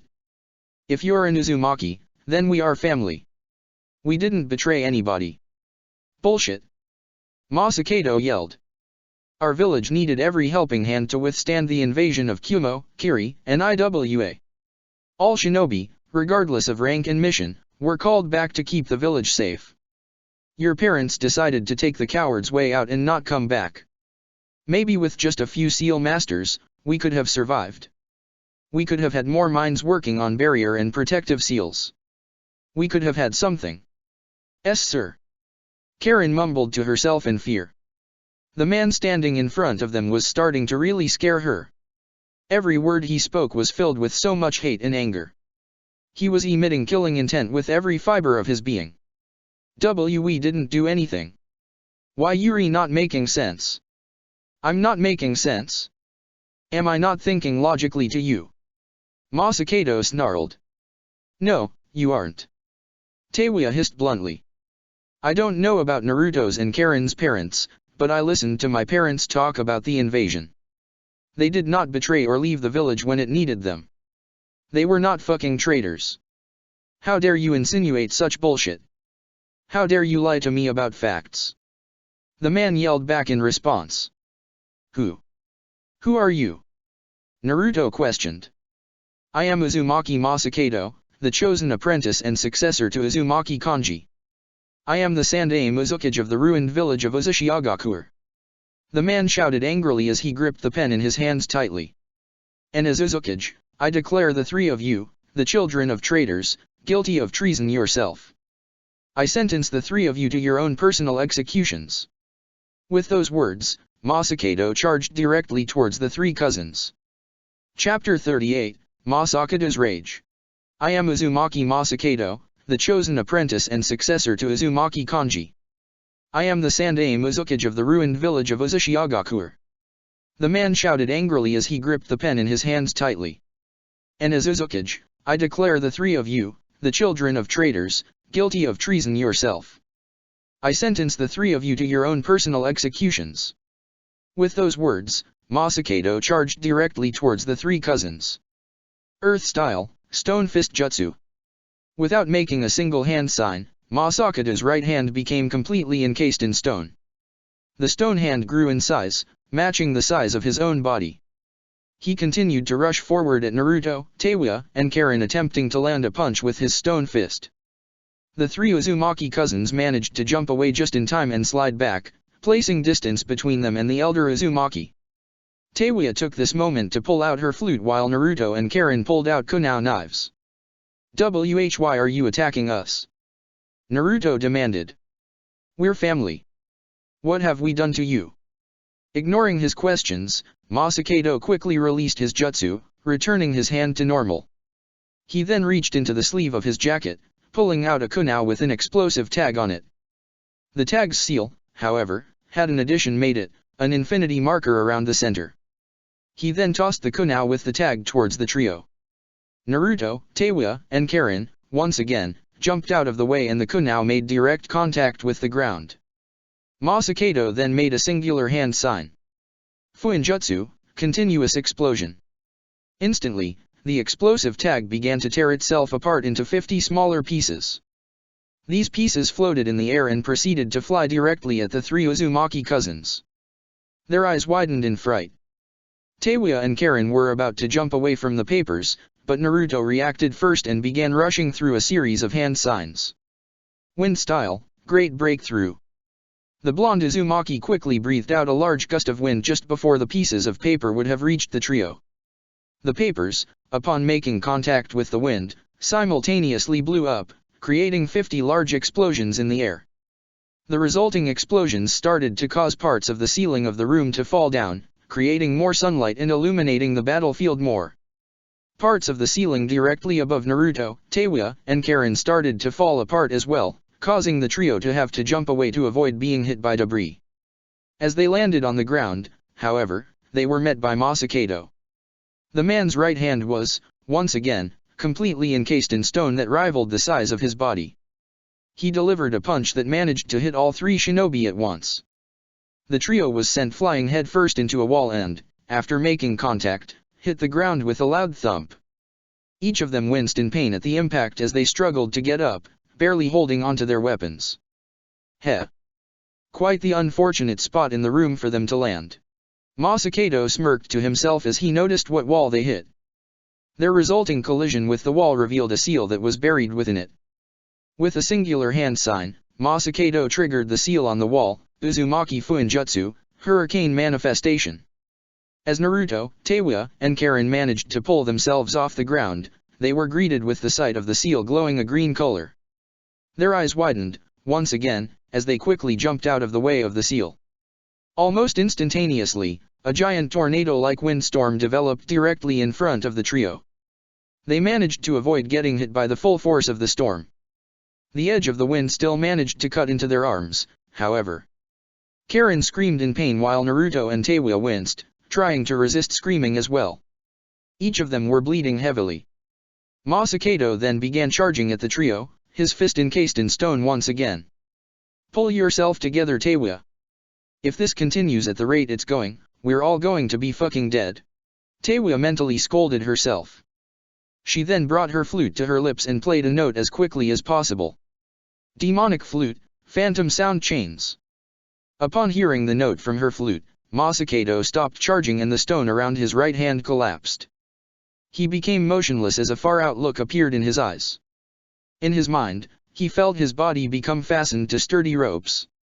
He was also bombarded with images of his skin melting in front of him. Alright, that'll buy us some time.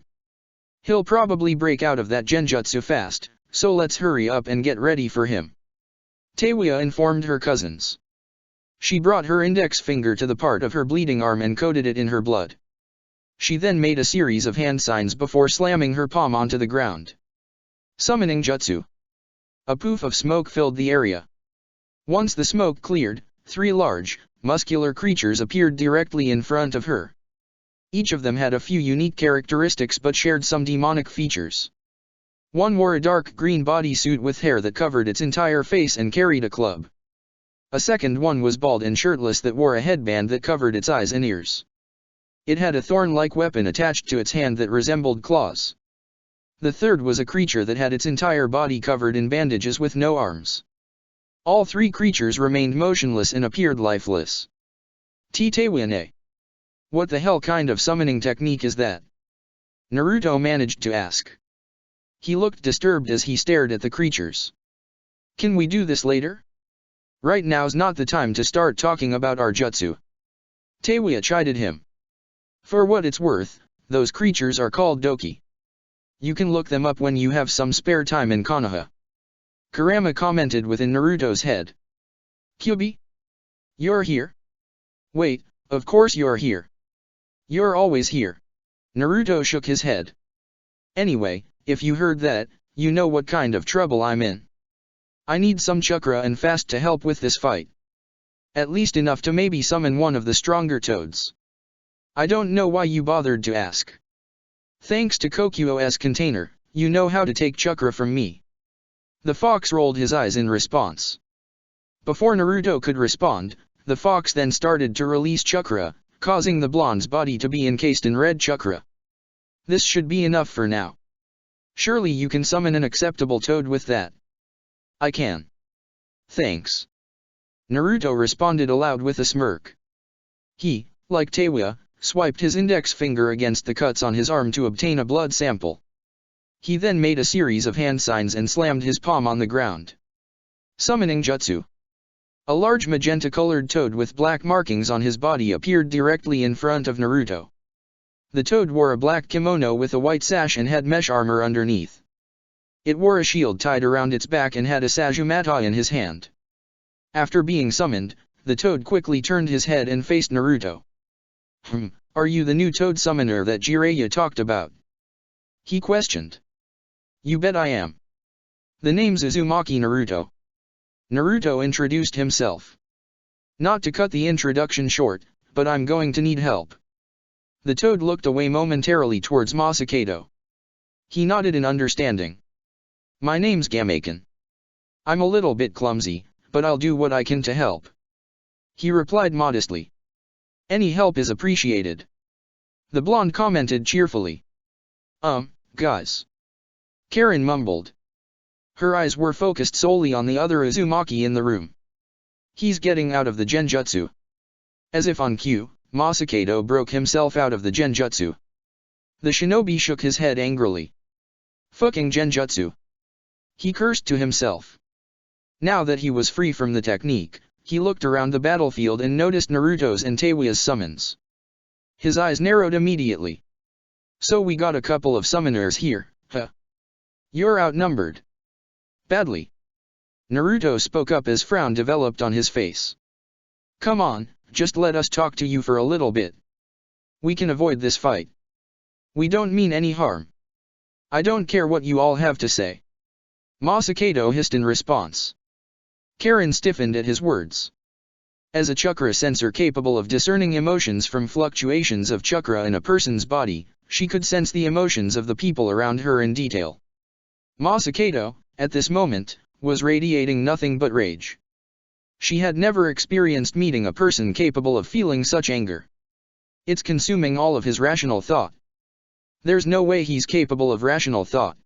She realized. We won't be able to talk him out of anything. He's going to come after us until he dies. If you don't care what we have to say, then fine. We'll beat some fucking sense into you. Teiwa retaliated. I'd like to see you try. Masakado taunted. Teiwa immediately blew a note on her flute, signaling the three Doki summons to charge forward Masakado. The elder Uzumaki's right hand went to his back and pulled off the bronze shield attached to it. He then gripped it tightly in his hand as he prepared for the first strike of the Doki. Hi-ah! Gamabunta and Korapu engaged each other in direct combat with each other. Gamabunta's dagger made direct contact with Korapu's sharpened claws, blocking each other's attacks.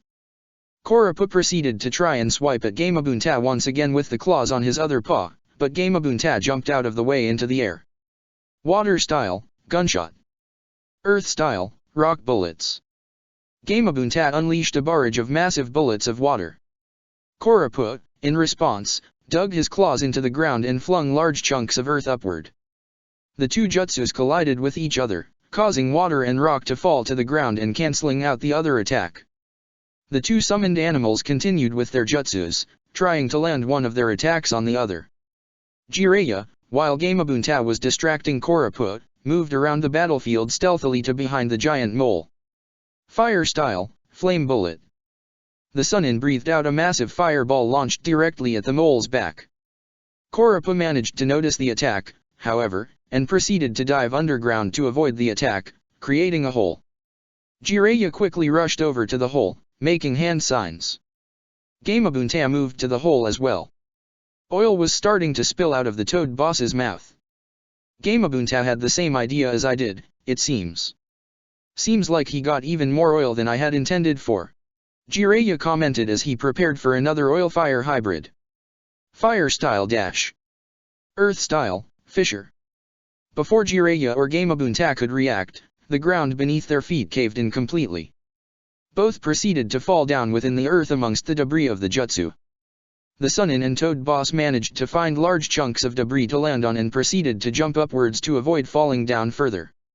Just as they landed back on solid, stable ground, however, a paw emerged from under the ground and grabbed Jiraiya's leg. Fuck dash. Before Jiraiya could react, he was pulled back underground. He was then dragged downward as Kurappa continued to tunnel further downwards into the earth. The mole's claws were deep within Jiraiya's leg. Furthermore, with each second as he was dragged underground, his face and body collided with various rock and stone that Kurappa intentionally hit him against. The Sunin was starting to extensively bleed all over his body. Can't let this continue much longer. Must change the battlefield. Jiraiya realized as he ran through hand signs, ignoring the sharp pain at all points of his body. Earth style, swamp of the underworld. Upon completion of the jutsu, the ground that Kurappa was moving through began to change shape. The mole let go of Jiraiya's leg and was forced upward as the ground turned to a liquid that rose up in the ground. Now free, Jiraiya jumped upwards as well. Both he and the mole managed to return above ground and were greeted with a new terrain, a muddy swamp. Quite the interesting technique, I must say. Kurappa commented as the mole tried to move its body. His legs, however, seemed to be stuck to the mud of the swamp. Quite interesting indeed. One of my favorites. Jiraiya replied, breathing heavily. That mole is ruthless. I need to be more careful. I'm at their mercy in this swamp. I need to break free, Kurappa noted to himself. He brought his paws together, causing his claws on each paw to collide with each other. Let's see if this jutsu can withstand this. Seeing that Kurappa was attempting something, Gamabunta proceeded to jump towards the mole. He raised his dagger and prepared to cut directly at the mole. Just as he was starting his descent onto Kurappa, the mole dug his claws deep within the mud of the swamp. Earth style, drill run. Gamabunta landed before Kurappa finished his technique and delivered a cut deep within the mole's back. Kurappa winced in pain, but seemed to ignore the pain to continue with his technique. His claws moved at a rapid speed in a circular motion that managed to pierce through the mud of the swamp.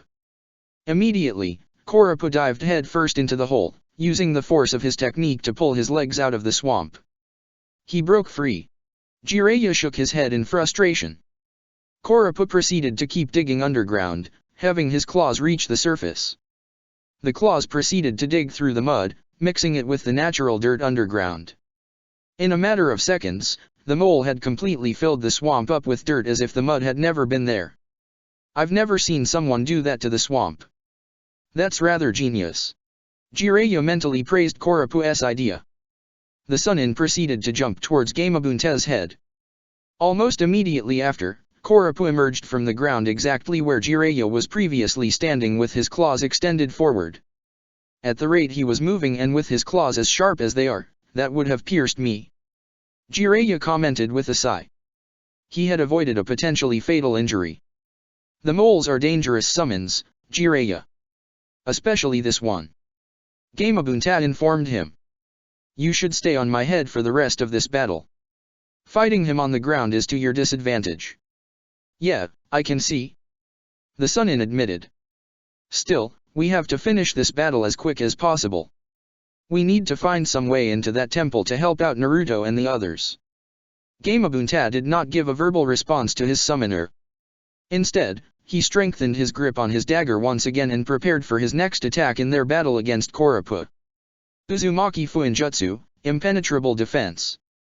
With a singular stroke of his pen onto his bronze shield, Masakedo created 4 large golden shields of pure chakra that surrounded his body. The 3 doki struck at the man, but their attacks did not scratch the shields that protected him. What the? Teiwa's eyes widened, seeing her summons not do any damage to their target. Is that all? Heh. You brats aren't in my league. Masakedo taunted as he made another stroke with his pen on the shield in his right hand. Uzumaki Fuinjutsu, Unstoppable Offense. Instantaneously, the 4 golden shields of Chakra changed shape to form 4 sharp golden spears. The spears impaled the 3 Doki, sending them flying backwards into the wall with a large crash. 3 of the spears remained impaled in the Doki, keeping them from moving away. Masakado then charged forward at Teiwa, the 4th golden spear remaining by his side. Damn it! Teiwa grumbled as she started to play a different note, the note she used in her genjutsu. To her surprise, however, her technique didn't slow down Masakado and he continued to charge her. The girl quickly jumped out of the way, barely avoiding being impaled by the golden spear. Nice try, traitor, but you hit me with the same genjutsu twice. The Sandai Muzukage continued to taunt. He was about to charge her again, but was stopped as Gameikan proceeded to strike at him with his Sajumata. With a quick stroke of his brush, Masakado quickly changed the shape of his spear back into a shield and blocked the attack. He then made a gesture with the shield in his right hand, causing the golden shield to push back against the Sajumata in an attempt to knock Gameikan over. The toad, however, retaliated by pushing back himself. Gameikan managed to push past the shield, moving it backwards into Masakado and sending him to the ground. The shield dispersed immediately. Naruto, seeing an opportunity, made a singular hand sign. Shadow Clone Jutsu. After a poof of smoke filled the area, 50 clones of Naruto appeared. Each of the clones ran towards the elder Uzumaki. Masakado, upon pulling himself off the ground, was greeted with a punch to the face by one of Naruto's clones, knocking him further backwards. A second clone attempted to land another punch, but the elder Uzumaki managed to fully recover and block the attack with the shield on his right hand. He then quickly drew another line on his bronze shield, recreating the golden spear. The spear moved quickly around in a circular pattern, skewering every Naruto clone around him. In a single second, the 50 clones were dispersed. How did I let that toad knock me off balance? How did that blonde traitor even land a single hit on me? Masakado questioned to himself. Kurappa was right. I am getting old. Much too old. And it's been way too long since I last fought anybody. A lot of my natural strength and senses have drastically weakened. Teiwa, noticing an opening, proceeded to blow another note on her flute, directing her 3 Doki summons to attack.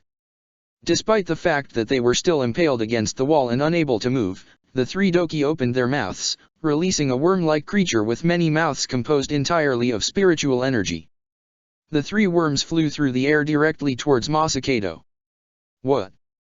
Masakado gasped at the sight of the technique. Immediately, Masakado created a stroke with his pen against his shield, transforming the golden spear of Chakra into a shield once again. The shield blocked the approaching worm-like creatures, but they continued to move and crawl past the shield towards Masakado. The Sandai Muzukage cursed and was forced to jump backwards.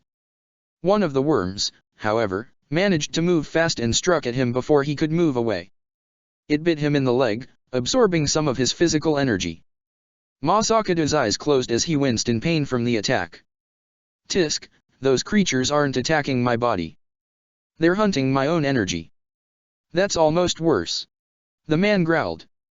He put the pen in his left hand away and proceeded to pull out a kunai with a seal tied to it.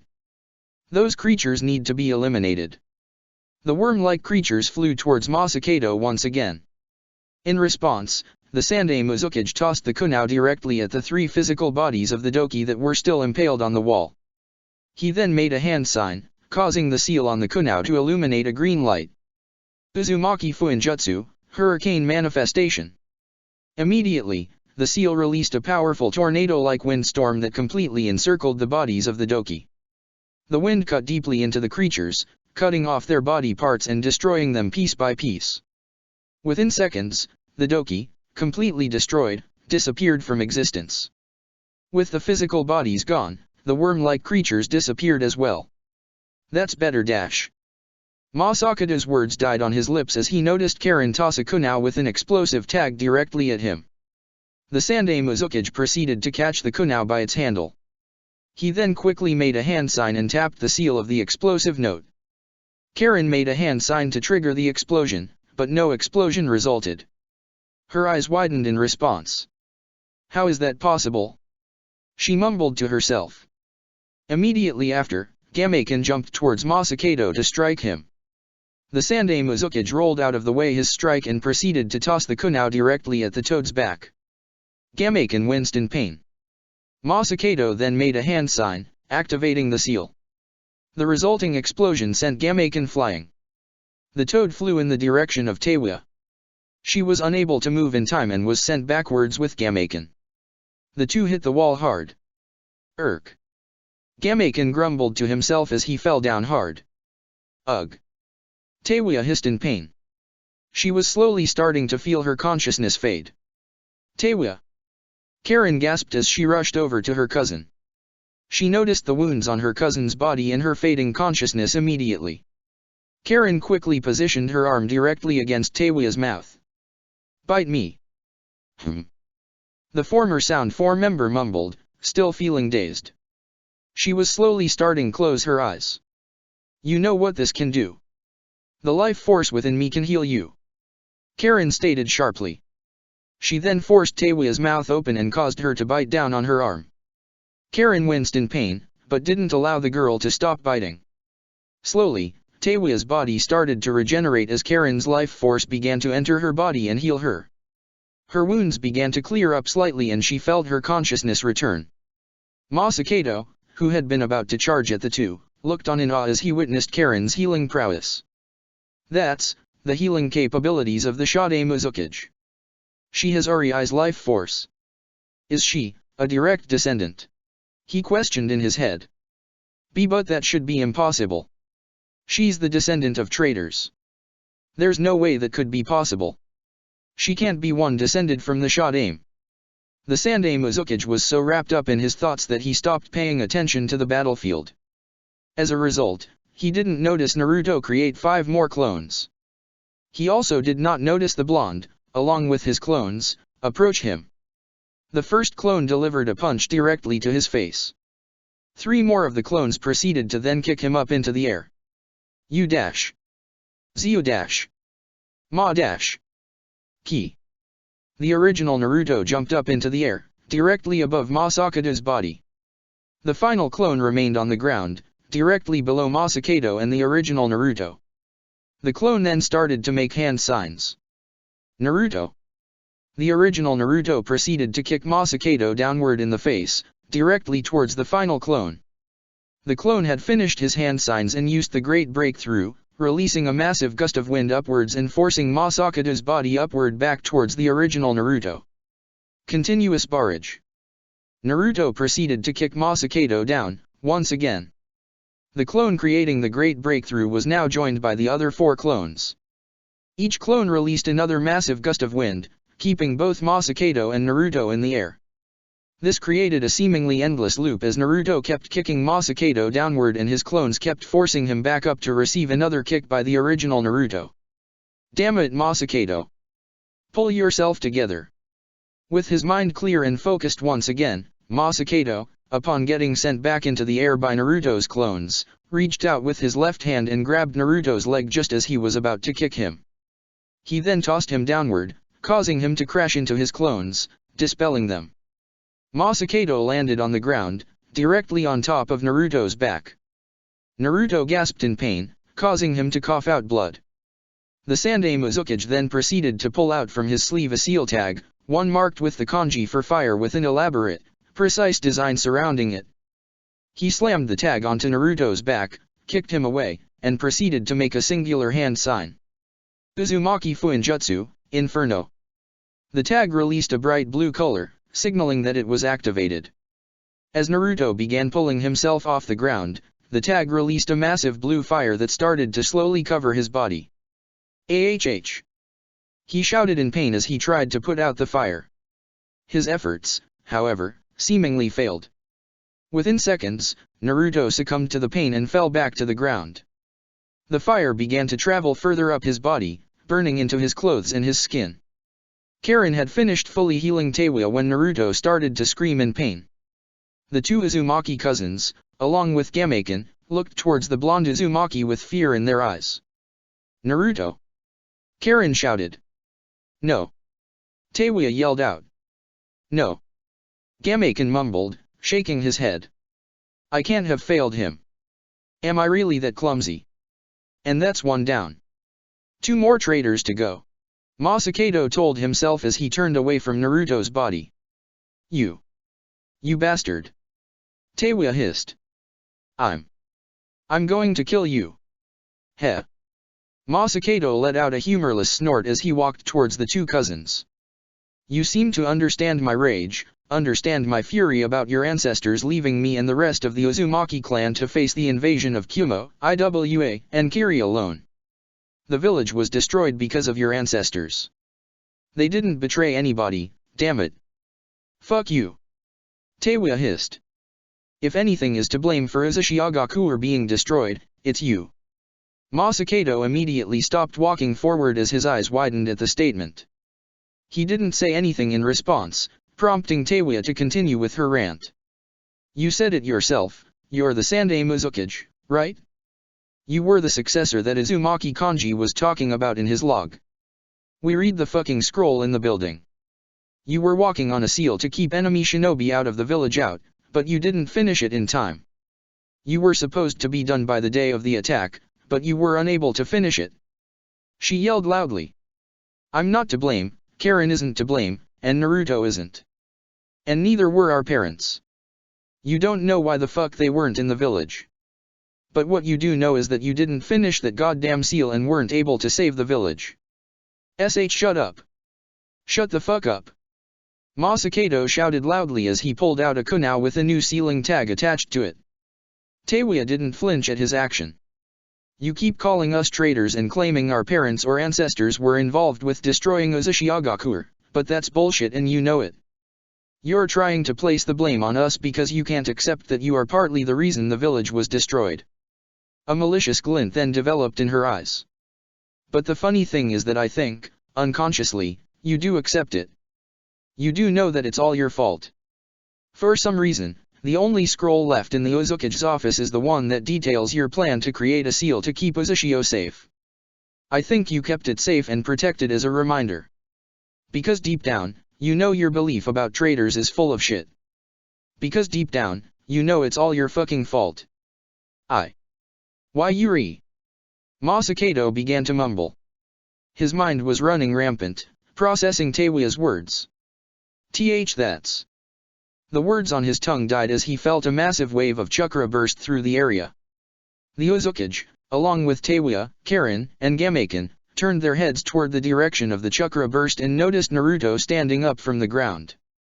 The blue flames that had surrounded his body were completely gone and the seal was destroyed on the ground. Instead of the blue flames, however, Naruto's body was surrounded completely by red chakra. His physical features had changed, his teeth resembled fangs, his fingernails were sharpened into claws, his eyes developed a red tint, and his whisker marks became more pronounced.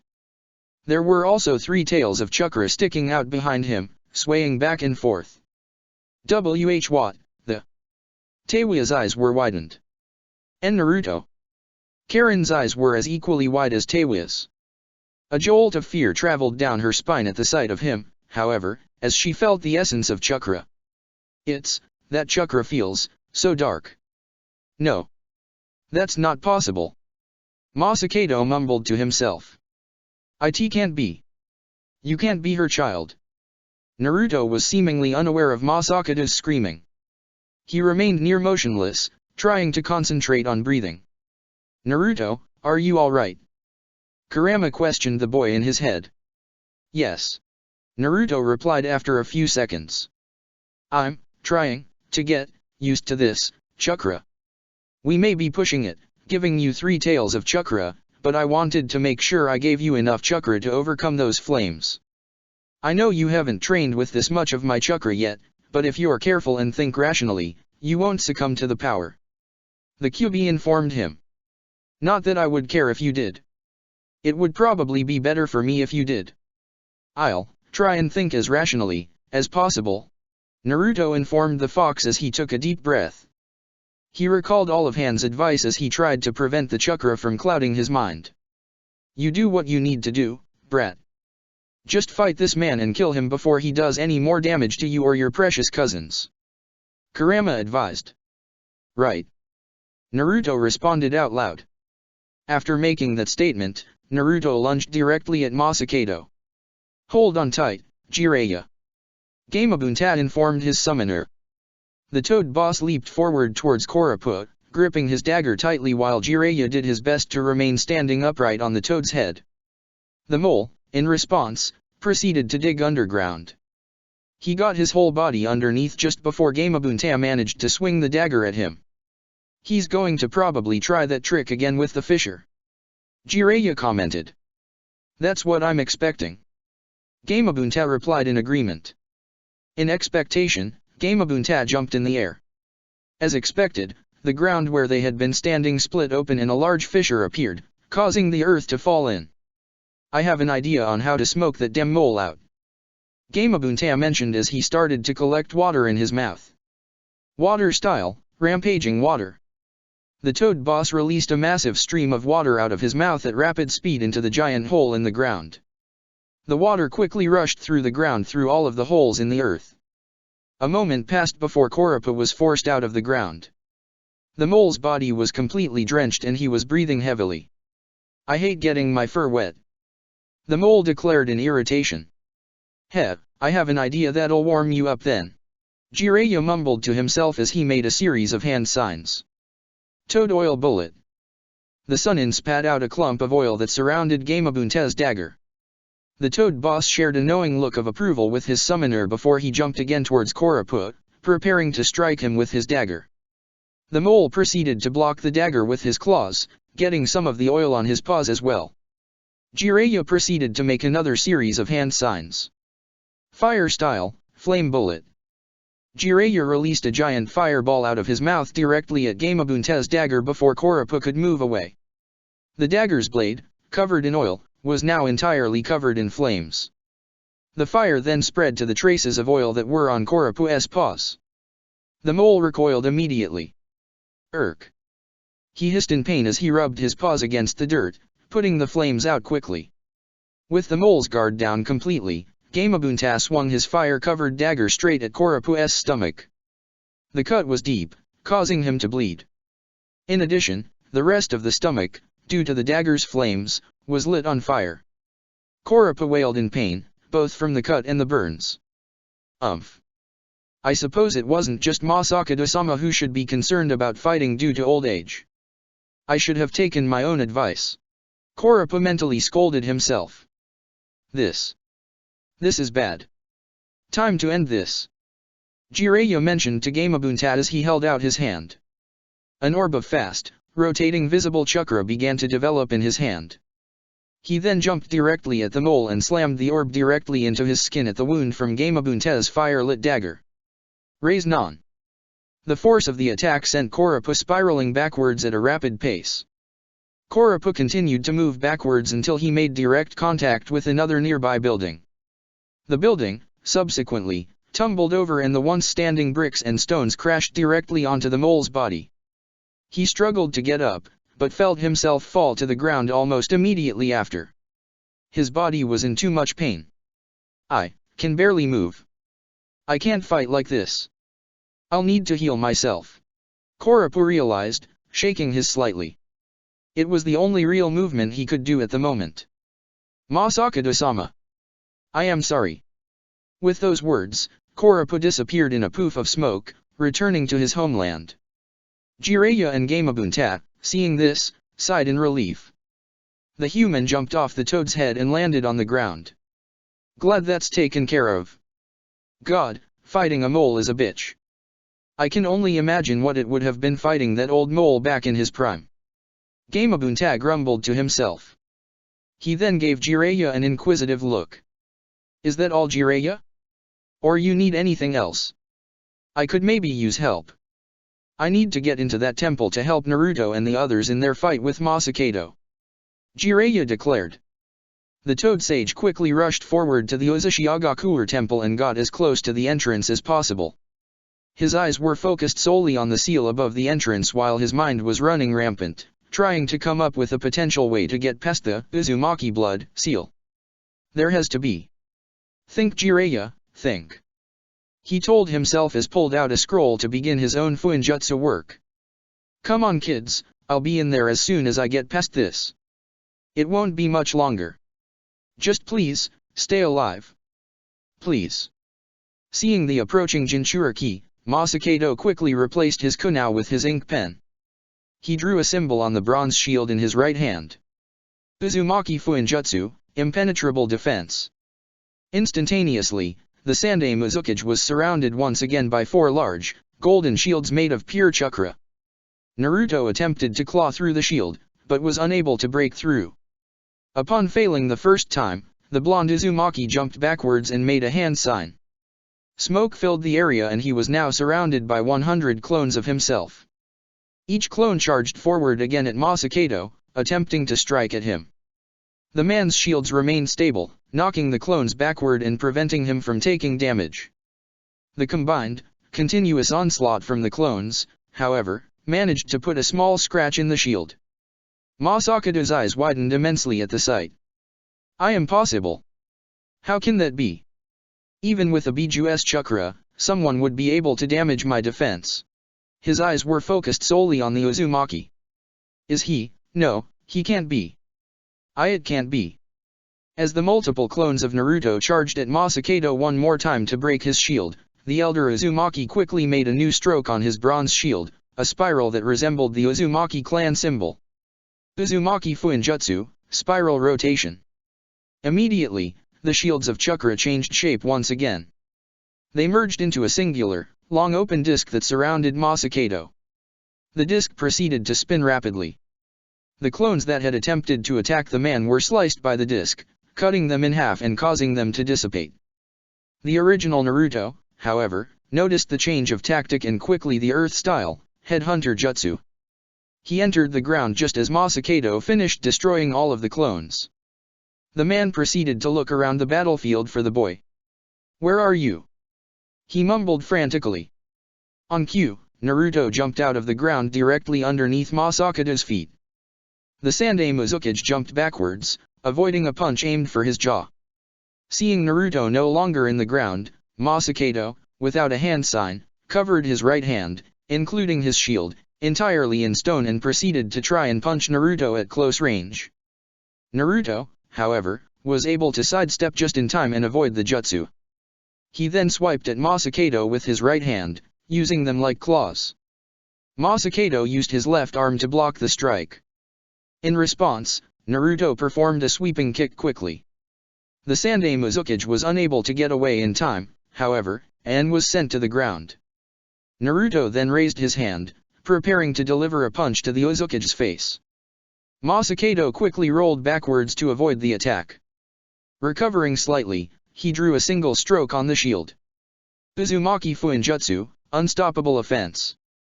The golden disc that surrounded the two had changed shape, returning to resemble 4 golden spears. The spears flung towards Naruto. The blonde Uzumaki, however, jumped out of the way and avoided being skewered. He moved away from the position, putting distance between him and Masakado. I must admit, your reflexes are a lot better. Masakado commented. Your skill with your Biju is impressive. I've been training with the chakra. Naruto admitted. He was breathing heavily, seemingly still trying to control the Kyuubi's influence on him. But it's working. I can control the Kyuubi's chakra well.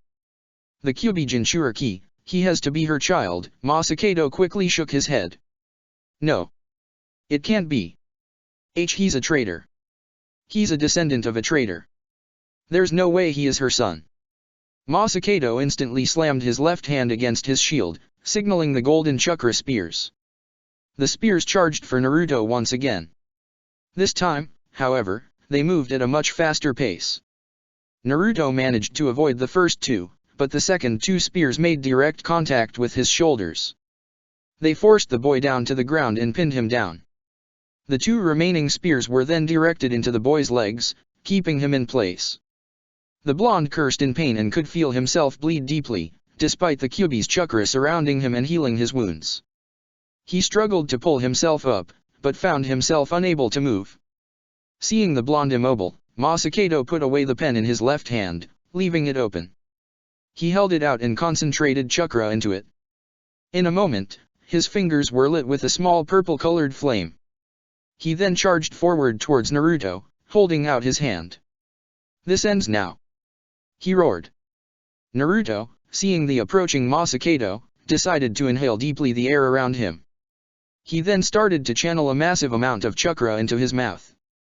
He waited just as Masakado reached him. Five-pronged seal dash. Wind style, great breakthrough. Before Masakado could place the seal on Naruto, the blonde Uzumaki released a massive burst of storm-like wind from his mouth. Powered by Kyuubi's chakra and strength, the wind completely overpowered Masakado, sending him flying away and extinguishing the flames on his hand. He hit a wall in the room hard. Almost instantly, an idea entered Naruto's head. Using the three tails of chakra, Naruto managed to reach for the spears and pulled them out of his body. He then tossed them to the side.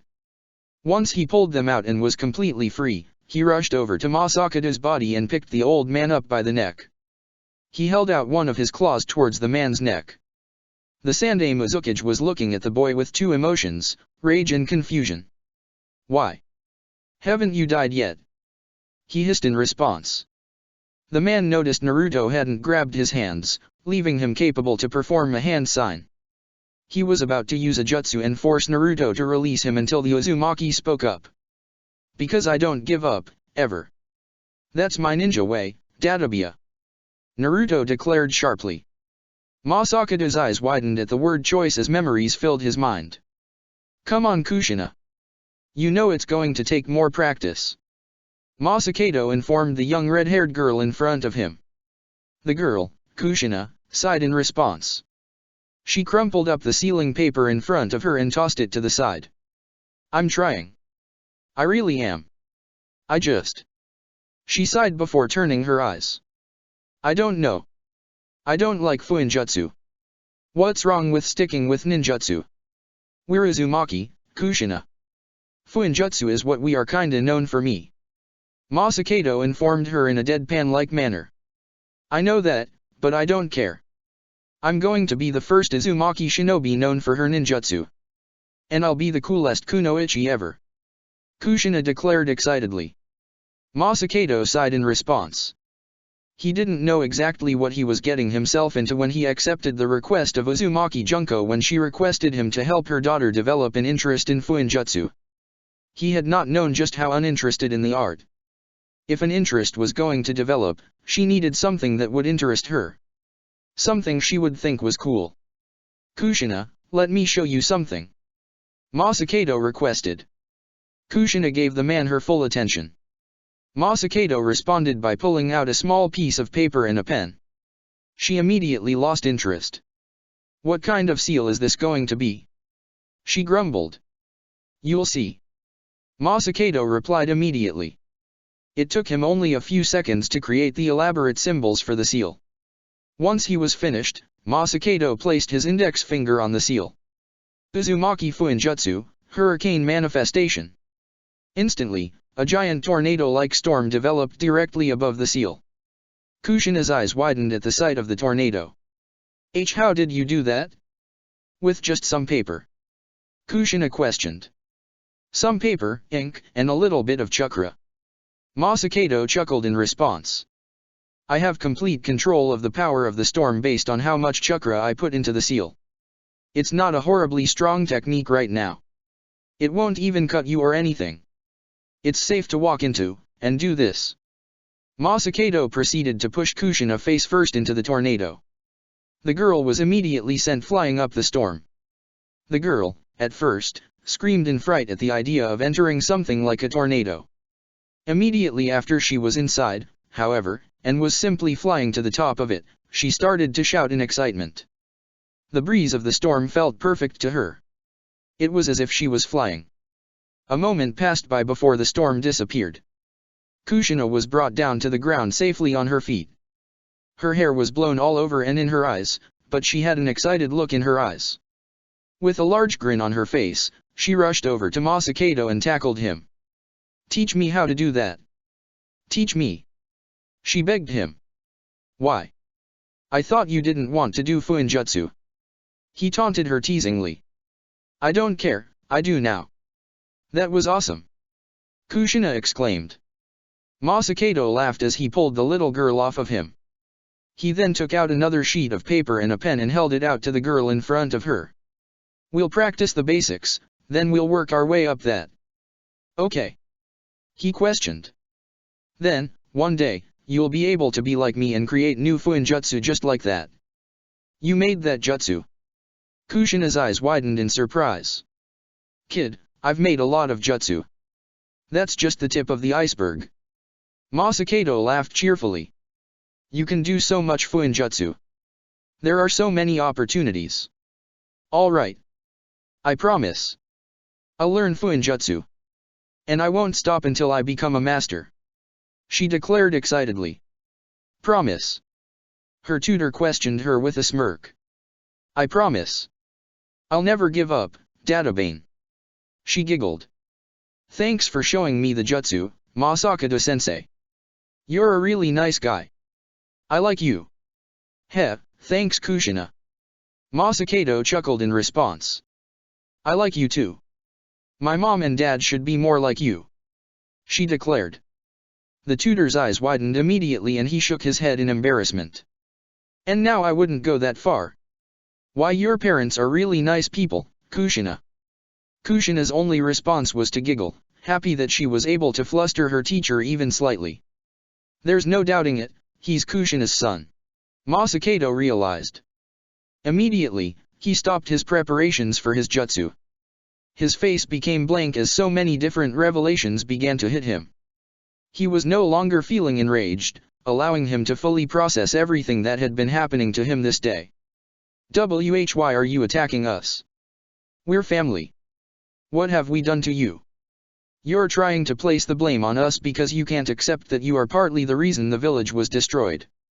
Naruto's and Teiwa's words continued to repeat in Masakado's head over and over again. The man closed his eyes, as if he was in pain. The words continued to get louder and louder in his head until it became almost unbearable to him. I'm not a nice person, Kushina. What? What kind of man have I become? Masakado told himself. Naruto, who was still holding on to the Sandai Mizukage by the neck, had been preparing to deliver a final blow to him. He stopped himself, however, when he noticed something. Uzumaki Masakado, the man who had tried to kill him and his cousins in an insanity-filled rage, was now openly sobbing. Tears were rolling down his eyes and his wailing could be heard throughout the room.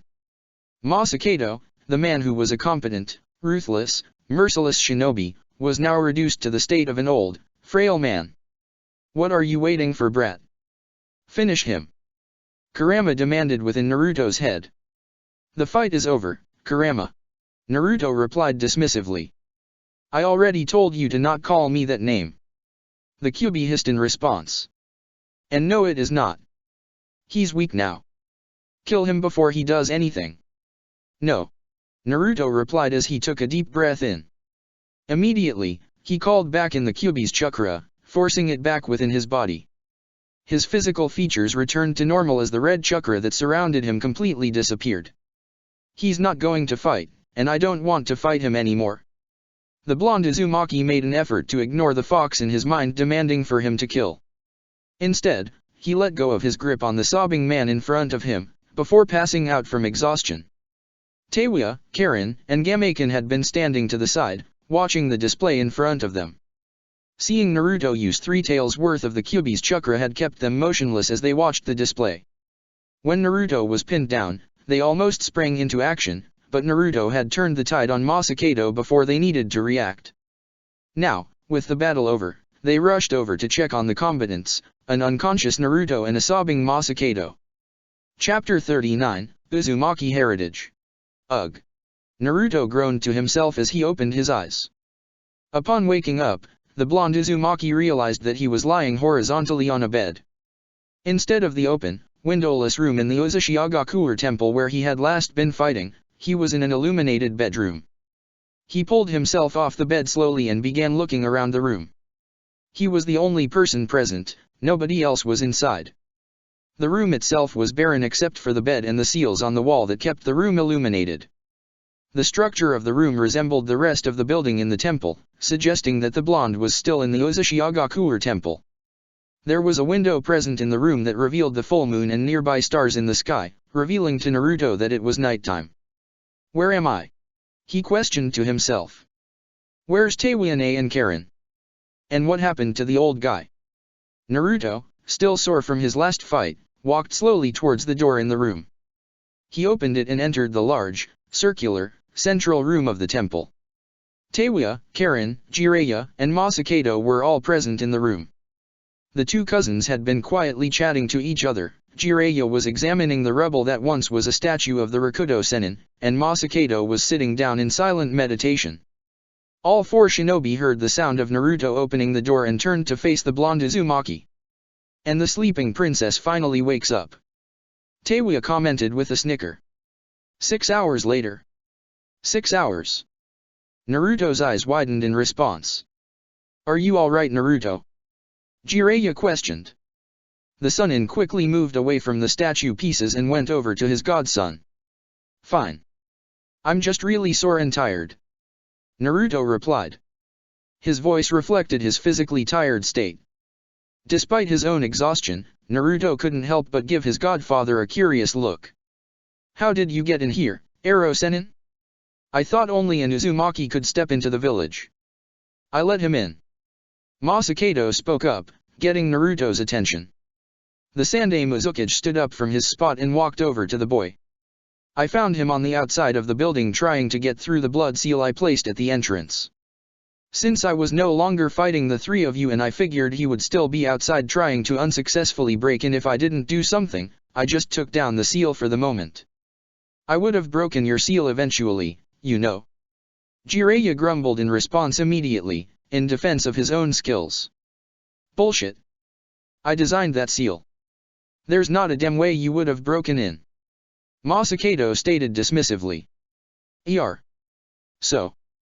You aren't fighting us anymore, right? Naruto questioned the elder Uzumaki. Masakado turned his attention back to Naruto. The blonde Uzumaki noticed that the man's whole demeanor was different than the man he and his cousins had fought. The Masakado standing in front of him did not appear to have any of the signs of visible anger on his face. He also seemed much older, reflecting his age. He carried himself a lot more modestly and his eyes seemed to wander the room in uncertainty. I talked with your cousins, Teiwane and Karen, while you were unconscious. Masakado sighed deeply before he found the ability to look Naruto in the eye. I sincerely apologize about the circumstances of our meeting. My mind wasn't thinking properly when we met. No shit. Fucking rage-induced homicidal asshole. Teiwane mumbled under her breath. Masakado gave no reaction to the Kunoichi's statement.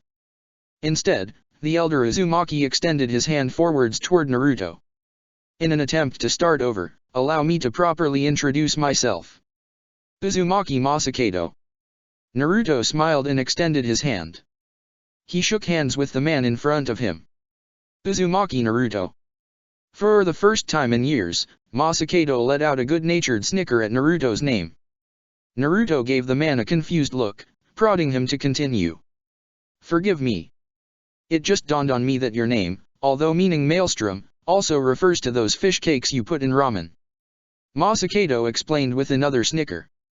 I knew Kushina was obsessed with the damn food, but I didn't expect her to actually go out and name her kid after ramen. Actually, Jiraiya started to speak up, Kushina named him after Dash. Wait, you knew my mom? Naruto questioned, interrupting Jiraiya. I did. Masakado nodded his head in affirmation. I was her Fuinjutsu instructor from the age of 5 until she moved to Konoha. I knew her quite well. She talked quite a bit about you, you know. Jiraiya commented with a chuckle. The infamous Seal Master Masakado. You were the one who really started her interest in Fuinjutsu. If it wasn't for you, she probably would not have even bothered with the art. She talked about me, huh? Masakado, once again for the first time in years, let a smile develop on his face. Surprised she even bothered to listen to me. I was 45 when her mother and father asked me to tutor her, and she was the type of brat that would not respect anyone at or above the age of her parents. I thought wouldn't want to listen to an old fuck like me, but somehow I got her interested in Fuinjutsu. The man sighed. She was a very sweet kid, though. She was one of my favorite students. He then shook his head slightly to the side. And definitely not a traitor. I know precisely why you were in Konoha. Kushina, wherever you are in the afterlife, please forgive me. Can I ask a few more questions about my mom? About what she was like growing up? Naruto asked Masakado. The elder Uzumaki immediately nodded his head. I can do that, but in a little bit. Now that you're awake, I wanted to do some business with all of you. He then started to walk towards one of the doors in the room. Naruto, Teiwa, Karen, can you all come with me? And Jiraiya, was it? Can I ask you to wait here for a little bit? Naruto and Karen nodded their head and proceeded to stand up. They then quickly hurried over to Masakado and followed him. Teiwa seemed reluctant to join them, but ultimately sighed and followed her cousins. She gripped her flute tightly in her hands as she left the group, as if expecting another attack. Jiraiya, respectfully, stayed in the room. He quickly went back to examining the pieces of the Rakuto Sennin statue. Masakado had led the three Uzumaki cousins back to the room with the genealogy on the ceiling and walls. Once again, Naruto, Teiwa, and Karen began to look in various directions, taking in every name they saw on the wall. So who came up with the idea of this room? Teiwa questioned. This was the idea of the Shodei Uzukage, Uzumaki Rei. Masakado answered as his eyes moved towards Karen. She was quite the lovely woman, from what I heard. She wanted to keep a complete record of our clan's genealogy for future Uzushiagaku or shinobi. That way, not a single person would ever be forgotten. All Uzumaki would live forever and would be remembered within this room. It was the duty of the Uzukage to keep it up to date and record all births, weddings, and deaths of every shinobi in the village on these walls. Masakado then walked forward to the wall. And, judging by your presence here, I have 3 more names to add to the wall. Naruto, Teiwa, and Karen looked at the man in surprise as he pulled out a pen and walked over to the wall to Kushina's name. He then looked over back to Naruto. Do you know what your father's name? I know he probably wasn't an Uzumaki, but he should probably be up on the wall. The Sandaime Uzukage questioned. Namikaze Minato. Naruto answered after a moment as a smile on his face. Masakado's eyes widened at the name. Despite shutting himself away from the outside world in Uzushiagaku since the invasion, he was not completely unaware of the events that happened in the elemental nations. He recognized Namikaze Minato's name instantly and chuckled. Heh. He's on a small list of non-Uzumaki shinobi whose skill with Fuinjutsu I respect. I'm not surprised Kushina was attracted to a seal master. The Sandaime Uzukage noted. The man quickly wrote Minato's name on the wall. He then connected him to Kushina and wrote the name of Uzumaki Naruto underneath. He then turned to face Teiwa, giving her a look. She grumbled under her breath for a moment before relenting the names. My parents were Uzumaki Arashi and Uzumaki Ami. She answered. My father was Naruto's mother's cousin. I knew that. I knew your parents as well. Your mother was quite the polite young woman, but your father was fucking obnoxious. But I guess he was a good kid through and through. Masakado chuckled as he walked over to their names. His eyes then widened at a realization. Wait, how old are you? And are you an only child? 14. And no. Teiwa answered. She gave the man a look of confusion. What does that have to do anything? I knew your parents before the invasion of the village. They were both 16 and both were already married. Masakado closed his eyes as he did some mental math in his head. He then gave Teiwa a surprised look. Your parents were pretty fucking old when they finally decided to have you. Did they make some commitment not to fuck for the first 15 years of marriage? How the hell would I know that? I don't want to talk or think about my parents' sex lives, damn it. Teiwa hissed quickly. Her face was bright red in embarrassment at the thought. Unlike her, Masakado was able to push the thought aside. He proceeded to write Uzumaki Teiwa underneath the names of her parents. His attention then moved to the third Uzumaki cousin. He made a gesture, prodding her to name her parents. Karen, in response, sighed. I actually don't know who my parents were. I was an orphan in Kusa. Karen answered with a frown on her face. You can just put my name in a corner or something, or do nothing. I don't have to have a place on the wall. All Uzumakis have a place on the wall. The Sandaime Uzukage dismissed her suggestion immediately. He then moved over to a separate section of the wall and began to examine names. A few seconds passed by before his eyes moved back to look at Karen. During our battle, I noticed you heal Teiwa by allowing her to bite into your skin. That's a very unique quality your life force has that not every Uzumaki possesses. Only the line of the Uzumaki Rei had that ability. Karen's eyes widened at the statement. You think I'm related to the Shode Uzukage? Not think.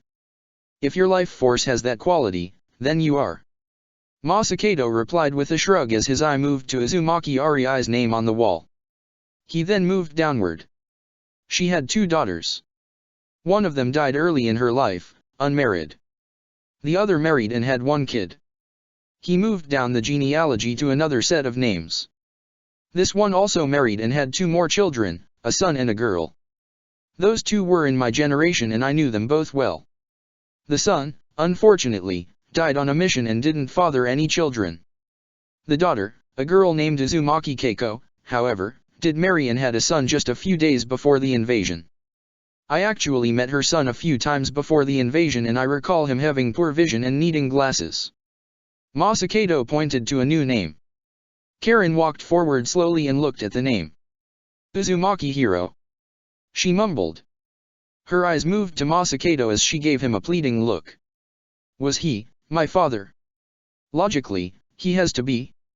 Masakado replied with a chuckle. He was a good kid. All of your parents were good kids. A frown then crept onto his face as he let out a sigh. They didn't deserve to die as young as they all did. You're the fakest piece of shit I've ever met. Teiwa declared.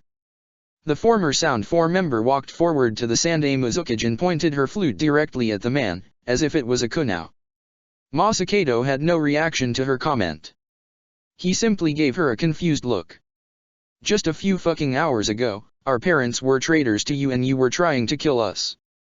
Now, just because you fucking taught Naruto's mom when she was a kid, you're mourning their deaths? You're claiming them to be good people now?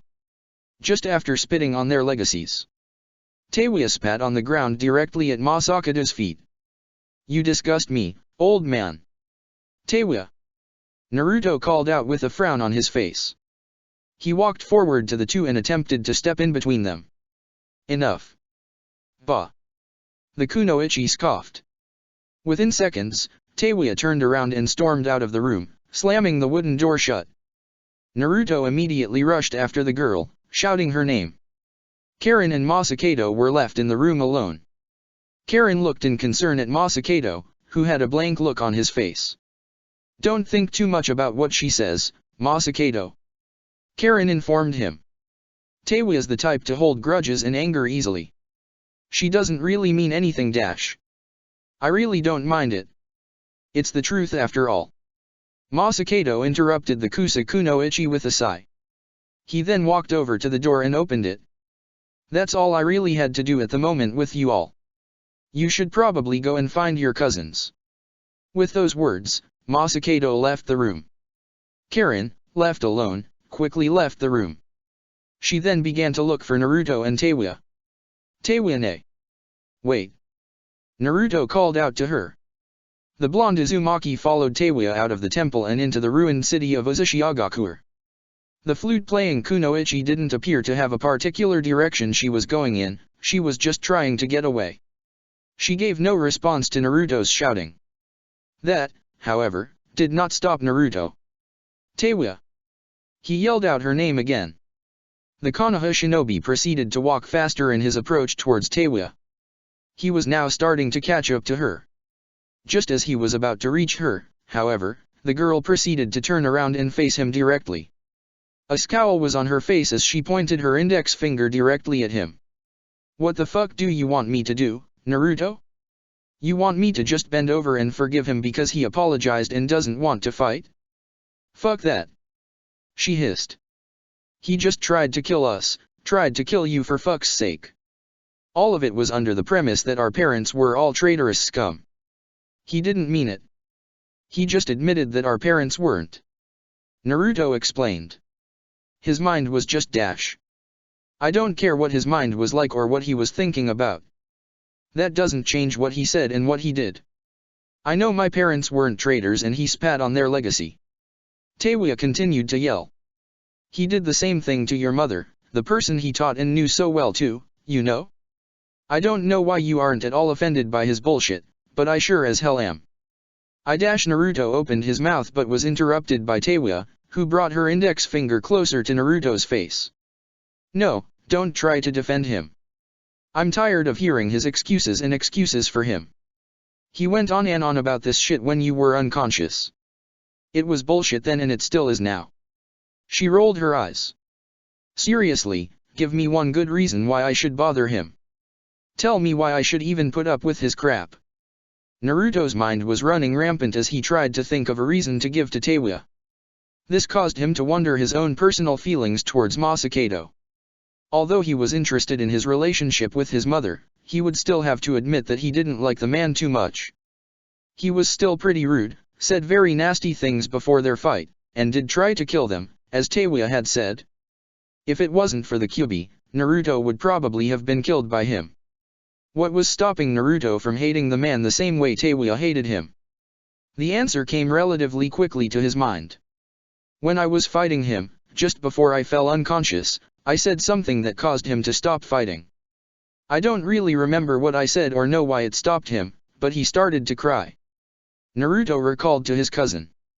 I remember. Teiwa nodded her head. Your point, though. We know what that scroll that Karen had found said. He was supposed to invent a seal to protect Uzashigakure from the invasion, but he wasn't able to do it and the village was destroyed. His family and the village that was elected to protect had all died in front of him. And he could trace all of the blame back to himself.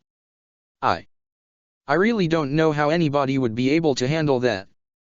I know I couldn't. Naruto commented with a sigh. His mind obviously couldn't handle it either. His mind was filled with nothing but built-in anger and self-hatred that he took out on the only thing in front of him at the time, which was us. I really don't think he would normally do that. And I understand all of that. I understand why he would have gone insane and shit. Teiwa acknowledged. Still, she was giving Naruto the same questioning the look. But why should that excuse his actions? His mind is clearly in a better place. The Uzumaki declared. He regrets what he did and has admitted that he messed up. At this point, there is nothing we can do but forgive him. He can be sorry all he wants. I don't give a shit. Teiwa rolled her eyes. I'm not the forgiving type. But you should be. Everybody should be. Naruto informed him sharply. What if I didn't forgive you? For all the work you did with Orochimaru. Teiwa's eyes widened in response at Naruto's comment. The two had not discussed Orochimaru much since their initial conversation in the jail cell at Konoha. The former Sound 4 member recalled Naruto's relationship with Mitarashi Anko, Orochimaru's former student, and remembered that Naruto had been attacked by the deceased Sunin. He had plenty of reasons to hate Orochimaru's existence, and by association, hers. Hesitantly, Teiwa brought her index finger down from in front of Naruto's face. She brought her hands together and started to look anxious. Why did you forgive me, then? Why don't you hate me? She asked quietly. Because you have every right to hate my fucking guts. And I would if I were in your shoes. 2 reasons. 1, because I don't want to hate anybody. Naruto admitted plainly. When you hate somebody, you become someone like Masakado was when he attacked us. It's a consuming emotion. You don't think straight. You just focus on your hate and it makes you somebody who you are not. I want to avoid hating anybody that I think has some good in them. A small frown developed on Naruto's face. I used to hate IWA Shinobi for all of the things they did to Konoha during the Third Shinobi War, but once I met a few IWA Shinobi on a mission, I realized that they were people like me that suffered then during the war at Konoha's hand. It made me realize that hate only clouds people's minds. I only thought of them as if they were demons, but it turns out, they were no different than me. The second reason? Teiwa questioned. Because you aren't a bad person. Naruto informed her with a smile. Teiwa's eyes widened at that answer. You may have been working for Orochimaru, but you were just trying to find more members of the Uzumaki clan. It may not make it easy to forget things you've done, but it shows that you aren't a bad person and that you deserve a second chance. You're my cousin, Teiwa. Naruto's face smile dropped slightly as he gave her a serious look. And Masakado is family to us as well. And I know he's not a bad person, and I know you that too. For the same reasons that I can't hate you, I can't hate him. I don't think I'm able to share those feelings. Teiwa mumbled in response. I'm not you, Naruto. I'm not a forgiving person. The blonde Uzumaki shook his head. You don't have to be me. You just need to understand where Masakado was coming from. I don't think you have to fully forgive him. Just don't hate him for what he's done and try to move on from there. Teiwa remained silent as she processed Naruto's words. She turned away from him and began to stare into the night sky in deep thought. Naruto stayed by her side, but remained quiet while she thought to herself. Naruto. Teiwa. While Teiwa didn't seem to pay attention, Naruto turned his head towards the sound of the voice. Karen was running over towards them. The girl breathed heavily once she finally arrived at their location, but then gave her cousins a concerned look. Is everything okay? She questioned. Naruto shrugged in response. He and Karen turned to face Teiwa, who was still staring into the sky. Roughly a minute passed before she finally turned her head back towards her cousins. A small smile graced her lips. I'm fine. Just need to think. She replied. We should probably head back to the temple, huh? With that suggestion, the three Uzumaki cousins started to walk back towards the temple. Naruto and Karen chatted to each other about various topics. Teiwa listened half-heartedly, but her mind was still focused on Naruto's words to her about Masakado and herself. Move on, huh? Teiwa mentally repeated the words. Masakado had returned to the large, open room in the Uzushiagakuer temple. Jiraiya was still there, examining the statue. The Sandaime Uzukage didn't pay much attention to him and simply sat down in meditation. A few seconds of silence passed before Jiraiya finally stopped his investigation and turned his head towards Masakado. The Sannin seemed to notice tension on the Uzumaki's face. You want to talk? He questioned. Contrary to popular belief, I'm not a bad guy. I can listen if you have something you want to rant about. Talk? Rant. Masakado scoffed. I'm a 77-year-old man who has spent the last 27 years of my life with my only conversational partners being moles. I don't really consider myself as somebody good at talking. Well then, do you mind if I talk to you and ask some questions? Jiraiya asked out of curiosity. Masakado gave no verbal response, which the Sannin took as his permission to question him. Why did you never leave Uzushiagakuer? Why didn't you let anybody know you were still alive? Who would I have let known? I guarantee I would have had Kumo, Kiri, and Iwa on my ass trying to kill me if they knew I survived the invasion. Masakado scoffed. I suppose I could have informed someone in Konoha, like Sarutobi Hiruzen, but I didn't care to say anything. I'm still pissed that he didn't send anybody to help Uzushio. We found out about the invasion too late. Jiraiya stated quickly. I realize that. Having said that, it doesn't change my feelings. I'm still pissed that you all couldn't do anything.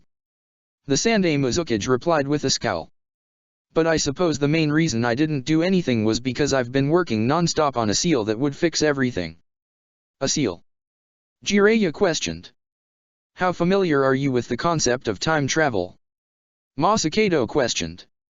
Jiraiya gave Masakado a confused look at the question. Time travel was a concept that many scientists and seal masters have tried to study. The idea of going back in time to fix mistakes was something that could appeal to nearly every person. Even Jiraiya would have to admit that was something he had considered looking into. However, every attempt by anybody to research time travel proved fruitless. Time travel appeared to be something only capable in fiction, not in reality. What about it? He finally questioned after a moment of silence. I've tried to accomplish time travel now for the past 25 years. Masakado admitted with a frown. I've obtained all possible notes and research on space-time and have tried to design a seal that would be able to take me back in time to the day of the invasion, and allow me the chance to fix everything and to save my people. I've spent every day for 25 years trying to figure out how, and have failed each time.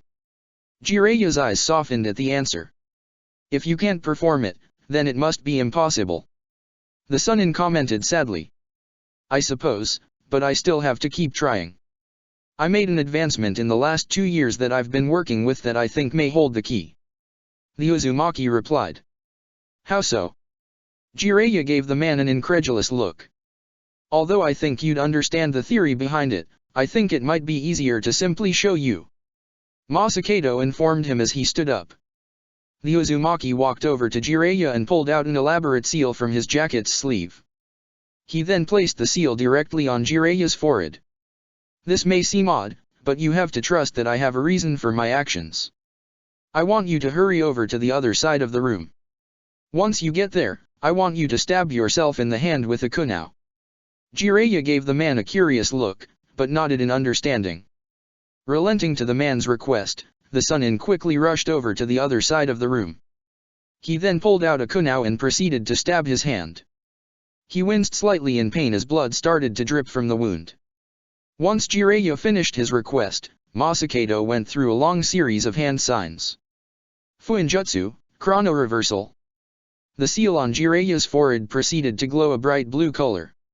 Instantaneously, the blue light surrounded his body, encasing him. The blue light quickly moved backwards towards Jiraiya's initial position right by Masakado's side. Upon arrival, the blue light released Jiraiya and faded away. The seal on the Sunin's head proceeded to immediately disintegrate once the jutsu was complete. Jiraiya was currently in a daze and seemed confused about his position. He looked around, trying to understand what had happened and why he had moved. He then noticed something: he was no longer feeling pain. He quickly turned his attention to the hand that he had stabbed with his kunai only to notice that there was no wound. It appeared as if he was standing exactly where he had been and that he had never even been injured. What the? Jiraiya mumbled to himself. His mind was trying to understand what had just happened to him. As Jiraiya was slowly trying to understand what had happened, Masakado proceeded to fall to the ground. Jiraiya rushed over to the man's side and tried to help him up, but the Uzumaki seemed incapable of standing at the moment. He was breathing very heavily and struggling to remain conscious. Bad decision. I shouldn't have used that jutsu so soon after my fight with those 3 kids. Masakado mumbled as he winced in pain. Despite the pain in his body, however, he turned to face Jiraiya and gave him a curious look. Do you understand what I just did, though? Did you just take me back in time? Jiraiya questioned in amazement. In a loose sense. I suppose. The Sandaime Uzukage replied with a chuckle. With a grunt, the man managed to pull himself off the ground. He took a deep breath, trying to still ignore the pain, before continuing to speak to Jiraiya. That seal I put on your head is my most advanced creation based on over 20 years of research on space-time. It records a direct copy of your body's physical condition and its placement in accordance to its surroundings. It constantly stays up to date with every action you make. Once activated, it recreates the recorded image and forces your body to return to those conditions. Masakado mumbled. He closed his eyes in thought, as if trying to come up with the words to explain his technique. It's not fully time travel, but it allows the person affected to travel back to a specific place that the seal recorded and keeps their physical condition the way it was then. Essentially, this jutsu forces a person to move through space back to where they had been and heals any wounds that they may have taken during that time period. Jiraiya realized. That's one way to put it, yes. Masakado commented. How long you travel back in time depends on the person using the jutsu, but it seems to be limited at 30 seconds max. It's not much, but I'm trying to find some way to expand on this jutsu and create full-scale time travel. Not much. Jiraiya shook his head. The Sunin was completely stunned about the existence of this technique and couldn't understand what Masakado meant. This is a huge advancement in the field of Fuinjutsu. Do you have any idea how many lives this one seal could save? This could allow seal masters to save the lives of their comrades during any mission and prevent so many needless deaths. How is this not that much? It's not what I was trying to create, damn it. I want to go back in time to save my family and village, not heal some fucking wounds from the past 30 seconds. That's how it's not that much to me. Masakado growled. Still dash. Even then, it's not much because the jutsu has way too much limiting factors to really be able to save as many lives as you think it could. The Sandai Muzukage informed Jiraiya sharply. He then held out his index finger. 1. The user of the jutsu must be the person who created the seal. And to be completely honest, there are only 3 people other than myself who I would even trust to attempt to create the seal. All 3 of those people are dead. Masakado then held out his middle finger. 2. This jutsu can be messed up badly. This ties in with my last point. If someone attempts this jutsu and is unable to use it, they could potentially erase the person that they are trying to save from the space-time continuum. They'd kill the person. I could easily see this jutsu actually being the thing that truly kills people, not saves them. The Sandai Muzukage then proceeded to hold out his ring finger. And 3. The sheer amount of chakra this jutsu requires. I'm fucking drained right now. I can only practice with my research with this jutsu once a day with how physically draining it is to me. Right now, if you tried to kill me, there's not a damn thing I could do about it. And if any seal master somehow managed to pull this jutsu off on the battlefield, they won't be able to do anything else for the rest of the battle. They'd simply be waiting for an enemy to come and kill them. Jiraiya remained quiet for a moment. He closed his eyes in deep thought as he began to process Masakado's words about the limitations of the jutsu. Not trying to really be rude about it, but I'm just explaining facts about the jutsu. Masakado mentioned with a shrug. It's not the life-saving technique you think it is. It's just a small advancement that I hope can help lead to some form of time travel. What if I had somebody that could do this jutsu? Jiraiya spoke up. The Sandai Muzukage raised an eyebrow at the Sunin. I think I know somebody who has enough chakra and general strength that they'd be able to use this technique properly without draining themselves in a battlefield. The Toad Sage stated. Would you be willing to teach it to them if they could do it? It's just a jutsu for my research. Nothing more. Masakado dismissed the comment. But if I had somebody that could do it, if I had somebody that could do a lot of good with this technique, would you teach it to them? Jiraiya continued to question. The Uzumaki remained quiet for a moment until he shrugged and started to speak. For the moment, he would humor the man. Well, yeah. If I actually thought they could learn the jutsu and actually use it the way you think they could, then I'd help. But, again, we're talking hypotheticals. I doubt this person has as much chakra as you're talking about, but assuming they did, are they that skilled at Fuinjutsu to pull it off? They haven't studied it yet. Jiraiya stated. A scowl developed on Masakado's face. The Sunin spoke up quickly. But he's very quick at learning and has an interest to start learning Fuinjutsu. And he definitely has the necessary chakra reserves and physical conditions to handle the draining aspect of the jutsu. I know. I know he'd be able to learn this jutsu and use it to save his comrades during battle. And this person would be? The Uzukage demanded. Before Jiraiya could answer, the door to the room opened up. Naruto, Tewa, and Karin entered the room. The 3 Uzumaki cousins walked over to the 2 seal masters. Sorry about that. Naruto apologized to them. We just had something to do for a moment. That's fine. Masakado and I were just having a lovely talk. Jiraiya answered. Anyway, now that you are here, I was thinking of asking you all something. We can technically return to Konoha whenever we want. However, I'd think I would like to stay here for just a few more days. A week tops. It's here I would like to begin some training with you 3 on Fuinjutsu. Fuinjutsu? Karin questioned in surprise. And you want to work with all 3 of us? Really? Really, Ero Sennin? Naruto seemed as if he was about to jump up and down in excitement at the thought of learning Fuinjutsu. Of course I want to work with all 3 of you. It's in the Uzumaki blood and I haven't taught Fuinjutsu to somebody in years. This could be good for all of us. Besides, the world needs more seal masters. Jiraiya commented. He then turned his head towards Masakado. Would you like to help me teach them, Masakado? Masakado didn't say anything at first. He began to notice something. Jiraiya's eyes were subtly moving back and forth from Naruto to Masakado. A thought entered the man's mind. Is he the boy Jiraiya said would be capable? He realized. I guess I can find out. I'll help. If they want my help, that is. The elder Uzumaki stated.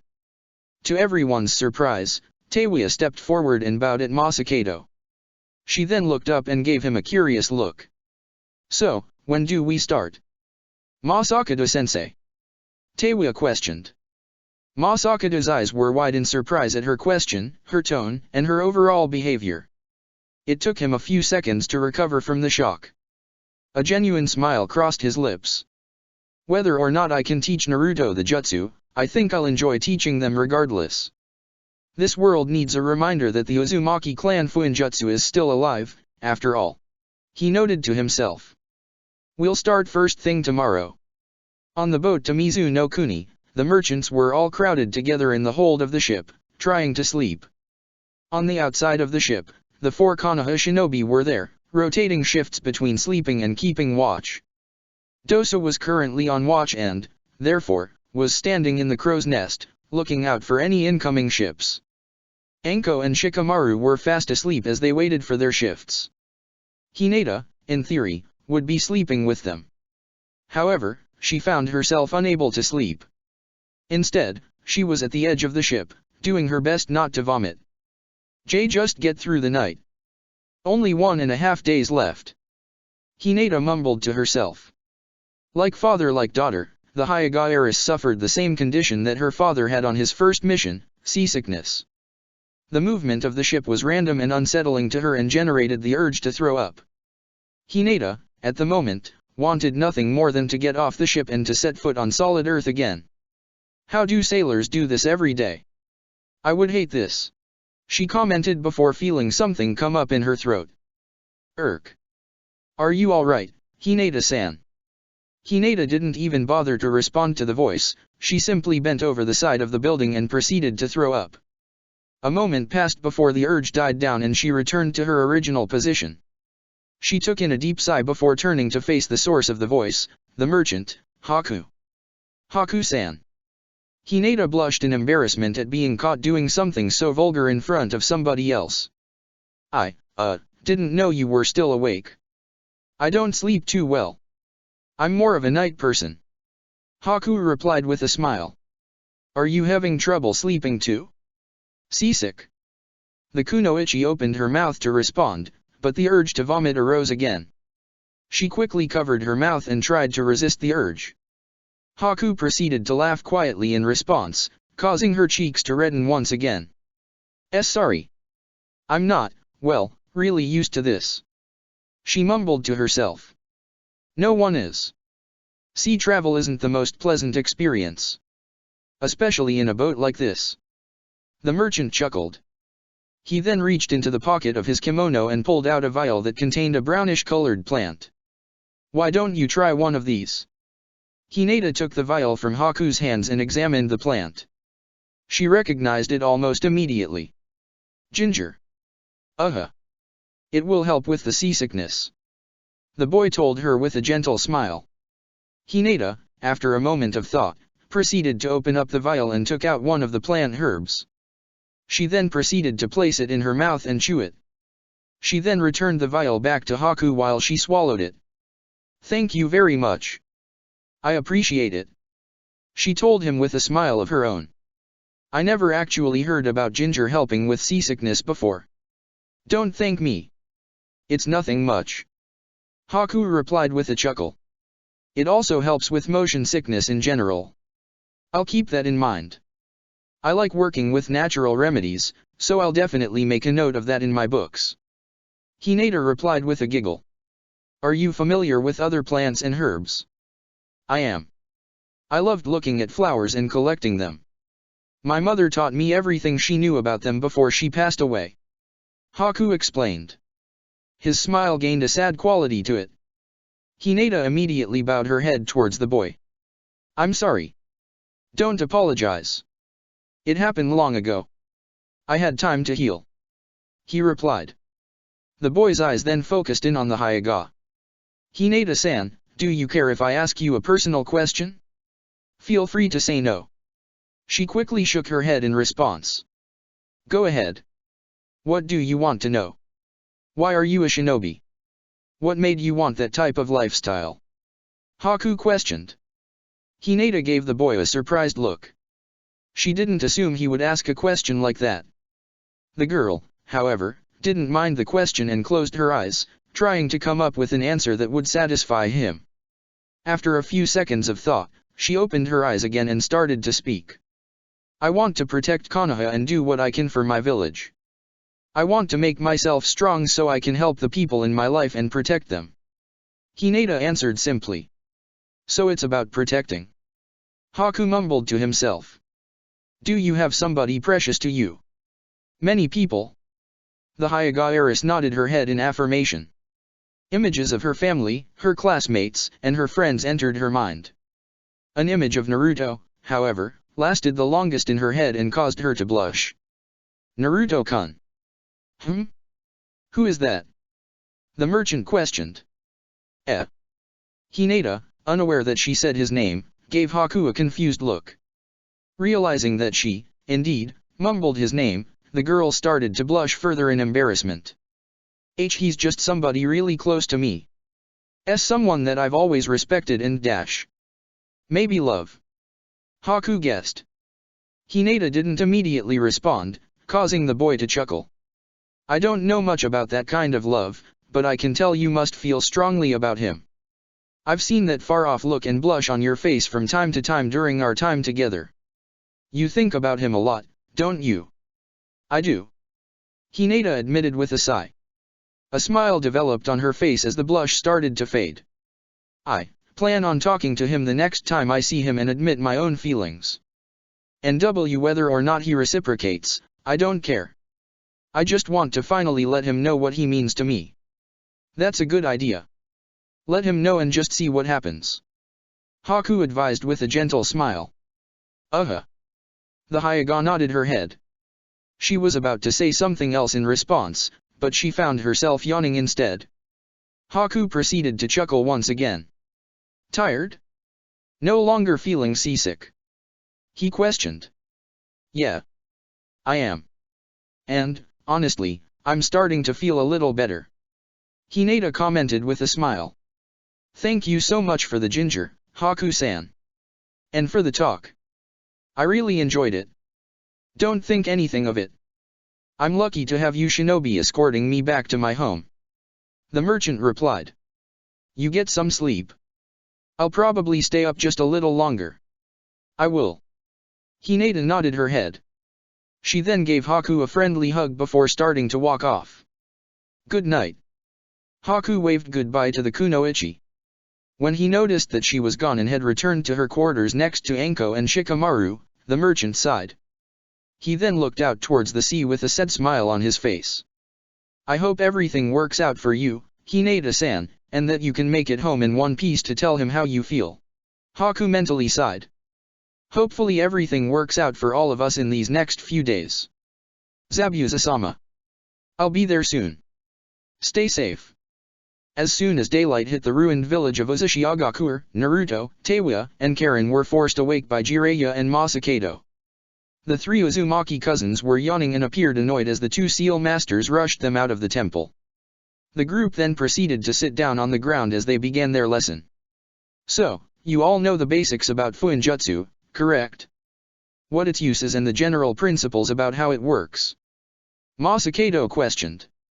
Basically, you use a mixture of ink and chakra to create a particular seal on paper. Teiwa answered with a yawn. This can be used for different shit, but the main things are sealing objects, unseal objects, and restrict movement of some sort. For the most part, correct. However, it doesn't necessarily have to be ink. The medium could be blood. And the uses for Fuinjutsu are limitless. The Sandaime Uzukage declared, passion evident in his voice. The only limiting factors are the seal master's skill and their creativity. You can do roughly anything with it based on what type of chakra you encode into the seal, what type of seal you drew, what medium you use. Again, to reiterate what he said, the potential of Fuinjutsu is only limited by your own capabilities. Jiraiya declared, interrupting the Uzukage.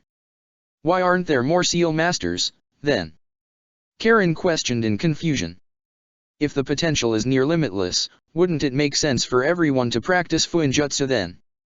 There are a couple of reasons, but the main reason behind it is the complexity of the art. Jiraiya answered. Let me demonstrate. Masakado requested as he pulled out 2 pieces of paper and a pen.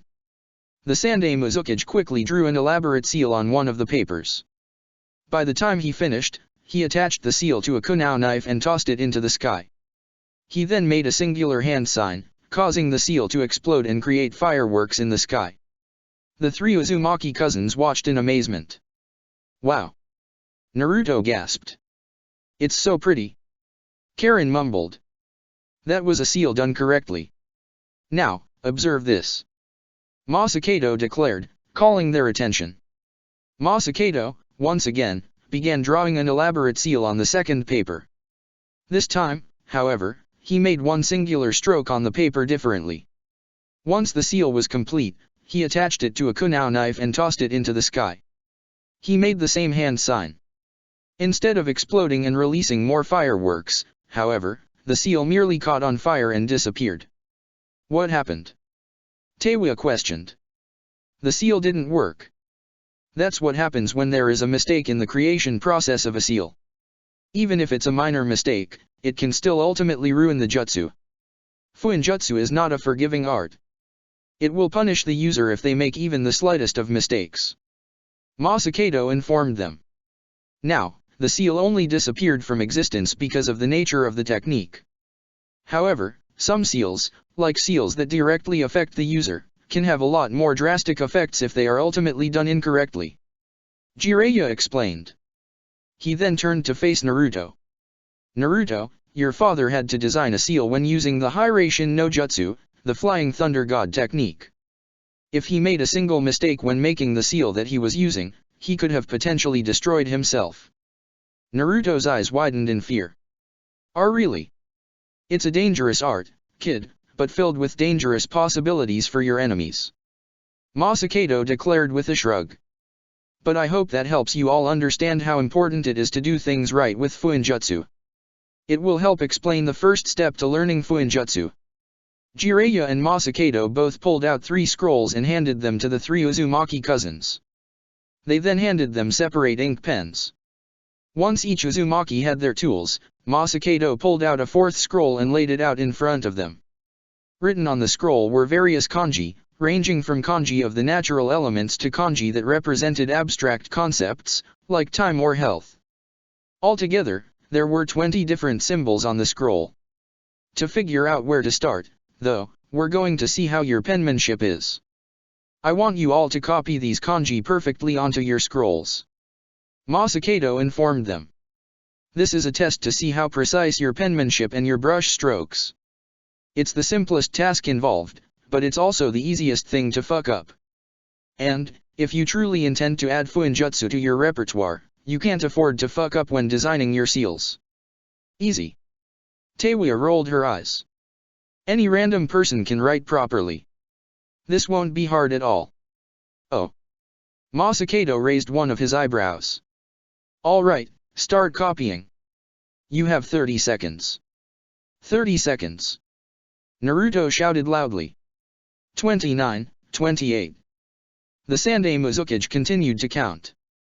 Frantically, the 3 Uzumaki cousins began to copy down the kanji onto their own scrolls. Masakado proceeded to count down from 30 to 1. By the time he finished, the 3 Uzumakis were still writing. Stop. That's all the time you had. He ordered. Jiraiya, how did they do? Jiraiya quickly rushed over and took the scrolls away from the Uzumaki cousins. He then started to examine them. A frown developed on his face. None of them finished, Karen wrote 16 kanji, Naruto managed 12, and Teiwa just hit 10. Having said that, not all of the kanji were done correct. I can see brush strokes that were missed and Teiwa forgot a complete radical in the kanji for time. He answered. Masakado took the scrolls and examined them himself. He brought the palm of his left hand to his face and sighed upon seeing the results. This is going to take a while, it seems. He grumbled. What was the point of a time limit? Karen questioned. Yeah, what the fuck? Teiwa hissed. Do you really think that if you try and draw a seal on the battlefield that an enemy shinobi will simply wait and let you draw your seal undisturbed? Fuck no. Masakado rolled his eyes. If you want to even dare consider yourself a student of Fuinjutsu, you need to be able to produce a seal instantly on command. If you can't do that, then forget about using this type of jutsu in battle. Period. Teiwa grumbled in response, but did not backtalk him. She, Naruto, and Karen seemed to accept his answer. A few seconds passed before Naruto opened his mouth. So, can we practice again? He requested. Masakado gave no verbal reply. Instead, he responded by returning their scrolls to them. Naruto, Teiwa, and Karen began practicing again right away and the timer was started once more. Alright, that's enough for now. Jiraiya spoke up. The group had spent 6 straight hours of practicing speed writing different kanji. It was a tedious session, but the quality was improving. Naruto, Teiwa, and Karen proved to be capable of drawing 20 unique kanji in 30 seconds quite well. The quality of their writing still needed to be improved, but they were getting the speed down.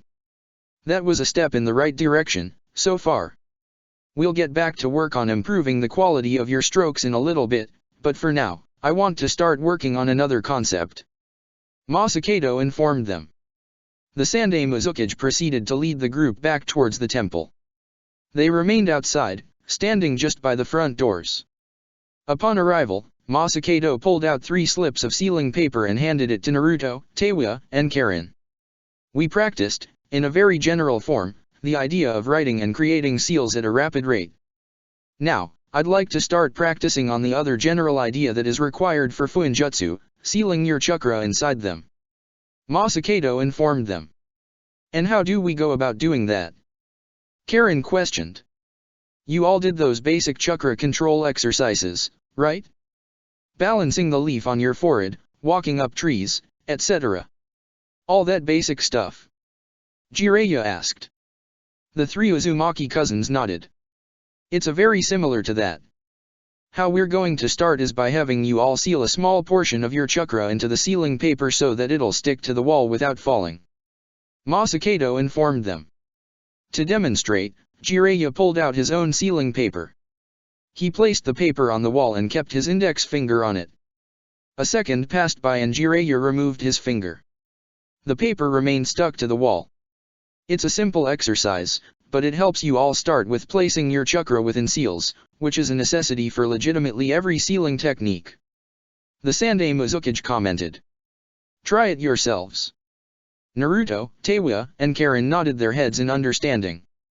They then walked over to the wall of the building and placed the seal on the wall, holding it in place with their index fingers. Mold chakra into your finger. The Uzukage continued to explain. Once you feel like you have chakra into your finger, attempt to release it from the chakra points in your finger alone. It will have nowhere to go except for the paper. Apply just the right amount of chakra it would take to keep a leaf on top of your head. The 3 Uzumaki cousins attempted to take Masakado's advice to heart and channeled their chakra into their fingers. They then tried to transfer that chakra to the sealing paper. A few seconds passed by before they let go of the papers. Naruto's and Teiwa's papers immediately fell to the ground. Both cousins appeared to look sheepish at the display. Masakado brought his palms to his face, grumbling quietly to himself. Jiraiya snorted, trying to resist full-out laughing at the elder Uzumaki's frustration. At least Karen's paper remained on the wall. Jiraiya replied with a shrug in a slight attempt to make Masakado pleased. As if on cue, Karen's paper fell off the wall and landed on the ground. Jiraiya could no longer resist and immediately burst into laughter. We are going to need to spend a lot of time practicing, it seems. Masakado sighed in response. The three Uzumaki cousins were unaware exactly how much more practice they were going to end up doing. Masakado was a stubborn man and an even more stubborn teacher. He wasn't going to stop until they had Fuinjutsu completely down, even it killed him, or, most likely, them. Ah, finally. Land. Anko cheered loudly. The merchant caravan joined her in cheering as their ship docked at the port town of Senso in Mizu no Kuni. After 2.5 days of sailing, they had finally arrived at their destination. Almost immediately upon arrival, the group disembarked. Hinata and Dosu stepped off first and were followed slowly by the merchants. Shikamaru and Anko, along with a few of the younger, stronger merchants, helped with removing supplies and merchandise from the ship and into carts that were already prepared for the merchants. Roughly an hour and a half after arrival, the group was about ready to start heading towards their destination. Everyone was now at the gates of the town and was ready to start walking. All right, now, we're a little ways travel away from Kibo, the town you all requested us to take you to. If we go at a good pace, though, we should arrive there just before nightfall. Anko informed them. That's a relief. One of the merchants, an older man with blonde hair, admitted. We really need to get back to town as soon as possible. Yeah. We'll get you there. Anko replied with a chuckle. Let's dash. I hear something. Dosu spoke up, interrupting the jonin. The group gave him his full attention. I hear footsteps, loud, multiple footsteps. The boy turned his head to face Hinata. Hinata-san, can you activate your Byakugan? The kunoichi responded by activating her dojutsu. Using her enhanced vision, she saw what Dosu was referring to. A group of 5 shinobi, not too far away from the town, was rushing towards the gate. Each of them were wearing masks with the Kirigakuer symbol and were dressed in shinobi attire. How many are approaching? Dosu questioned. 5. She answered. Instantly, the merchant caravan stiffened in fear. They started to chatter to each other nervously and a few of them began to pray to various deities for their safety. Anko proceeded to step forward ahead of her students. Everybody, calm down. Nothing is going to happen to anybody. I promise, she informed the merchants in a calming manner. Almost immediately, they began to quiet to listen to the jonin. She then turned her attention towards her team. I'm going to move ahead out of the village. If I come back, then there was nothing to worry about. If you see a giant fireball in the sky, then 2 of you rush forward to help me fight while the 3rd person stays here to defend the merchants. If you a giant snake, though, then that means flee and keep the villagers safe. Do you understand? We aren't going to abandon you, Anko-sensei. Shikamaru informed her sharply. I'm not asking you to abandon me. I won't die. If that happens, I'll be fleeing as well. What I'm asking is for you all to prioritize the safety of our clients. Is that understood? Anko replied sharply. It is. He replied with a sigh. Hinata and Dosu nodded in affirmation as well, showing their understanding. Once the plan was finalized, Anko marched forward by herself. She exited the gates of the town and waited in front of them, preparing for combat. A minute passed by before she received company. 5 shinobi, as Hinata predicted, arrived on the scene. Anko recognized their uniforms immediately as Kirigakuer shinobi still loyal to the Yondaime Mizukage, Yagura. They didn't bother trying to be stealthy. I suppose I can trust that either they do not want to fight us or they just aren't the most capable shinobi. Either way is fine with me. Anko noted in her head. Konoha shinobi, we mean you no harm. We ask that you surrender the merchant caravan you are with to us. We are Kirigakuer shinobi and will escort them to their village. One of the shinobi informed her. He spoke in a tone that suggested he was demanding her. I'm sorry, but that wasn't part of our mission stipulations. The caravan requested for us to deliver them to their village. Anko informed them coolly. There's been a change in policy. All travelers that step foot into Mizu no Kuni must be approved by Kirigakuer shinobi to make sure they are not rebel allies or sympathizers. This was new law passed by Yagura-sama himself. The same shinobi declared emotionlessly. Anko soon noticed that the other 4 shinobi were starting to reach for weapons. The Jonin resisted the urge to roll her eyes. They aren't even subtle about this. The Mizukage really has some shit shinobi within his ranks. She noted in disgust. Regardless, she began to channel chakra throughout her body and prepared for the first strike. Regardless, they're hostile. They're going to attack regardless. Guess there's only way this confrontation is going to go. I was really hoping to not start something here, but if they're going to attack first. It's odd that this law has never reached the ears of the Hokage. Anko told the shinobi. I don't believe it. Sorry, but we're still going to transport them. Perhaps you can be persuaded. One of the shinobi declared as he charged forward towards Anko with a kunao. Before Anko could respond back, a giant spike made of pure ice developed directly underneath the man. The spike shot forward from the ground and impaled him in the heart, killing him instantly. What the dash, one of the remaining Kirigakure shinobi gasped. It's the ice style. One of those bloodline freaks is nearby. The lead Kirigakure shinobi hissed. Although she was confused about the origin of the ice, Anko proceeded to take advantage of the Kirigakure shinobi's surprise and attack. She quickly held out her hand and pointed it at one of the shinobi. Hidden shadow snake hands. 4 snakes rushed forward from the sleeve of Anko's jacket. They went straight for the neck of one of the Kirigakure shinobi. Taking him by surprise, the snakes bit down, poisoning him.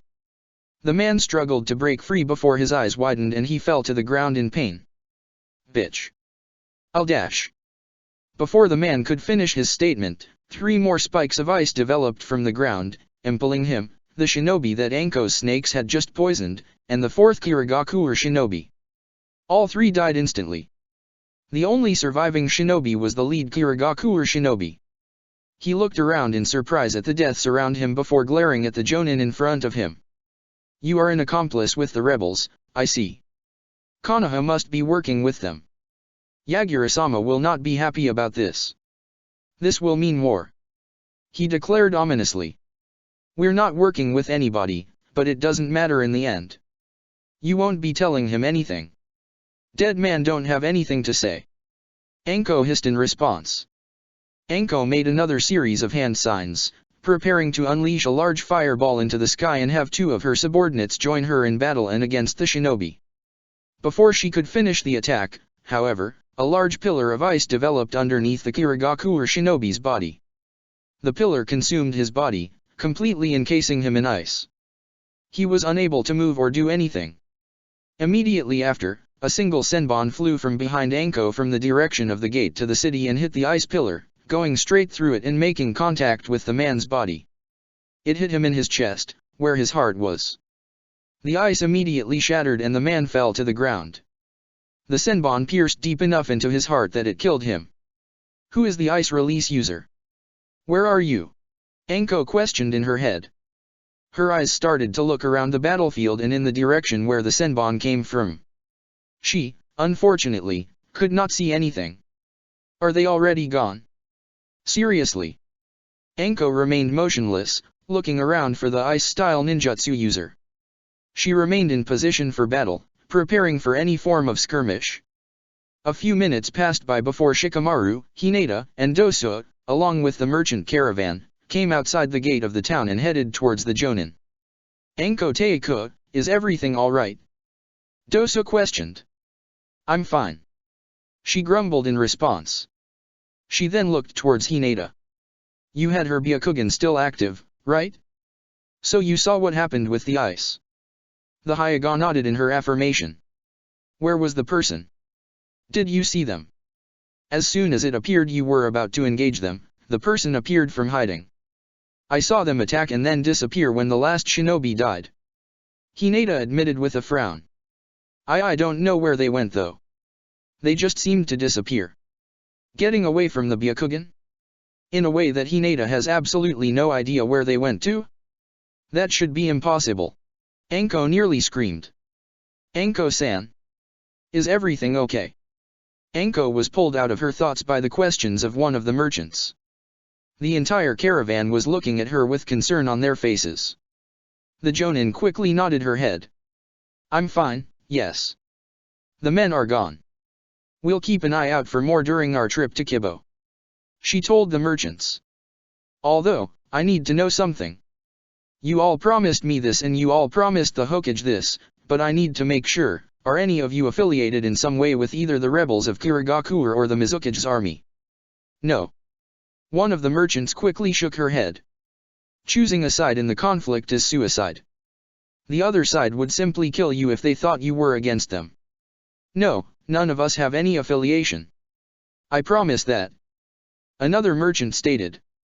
After hearing a variety of reasons why each merchant was not working with either side in the civil war, Anko finally heard enough.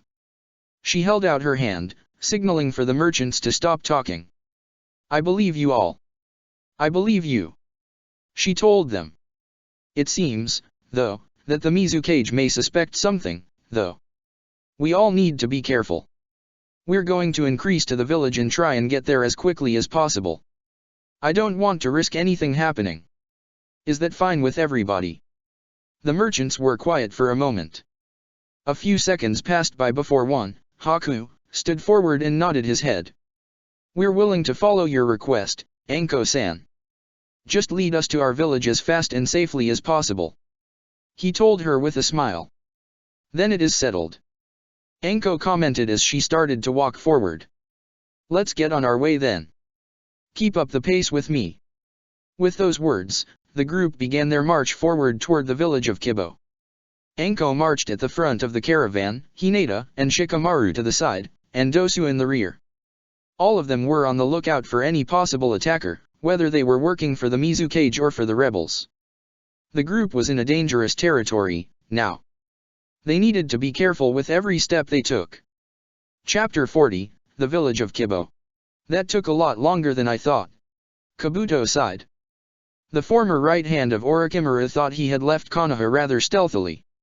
Although he managed to leave the village without detection, that didn't mean that the village wasn't made aware of his involvement sooner than he would have liked. Not long after leaving the village, he was bombarded with Konoha Umbu operatives, trying to either bring him back to the village or kill him. He managed to deal with the first attack and kill his assailants, but by the time the second set tried to attack him, he had to change his approach. He had to find alternative routes to take and be even more careful with his escape from Hinokuni. What should have been maybe a 4-day trip took him nearly 2 weeks. Despite his delay, however, Kabuto arrived at his destination, the former, central base of Orochimaru in Tanokuni, Otagakure.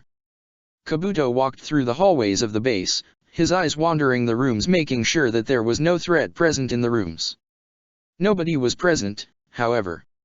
After news of Orochimaru's death spread, most the shinobi loyal to Orochimaru scattered. The buildings and hallways of Otagakure that were once constantly filled with Orochimaru's subordinates and experimental guinea pigs were now empty. It's almost saddening.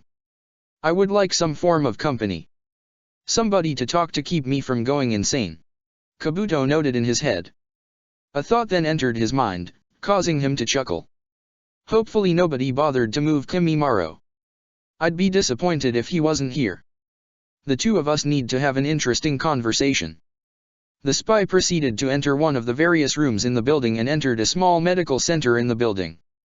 There, to his relief, was a young man lying on a white bed. He had white, shoulder-length hair and pale skin. There were many tubes connected to the man's body, going into his mouth, his ears, and into his veins. There was also a seal placed on the man's head, keeping him unconscious.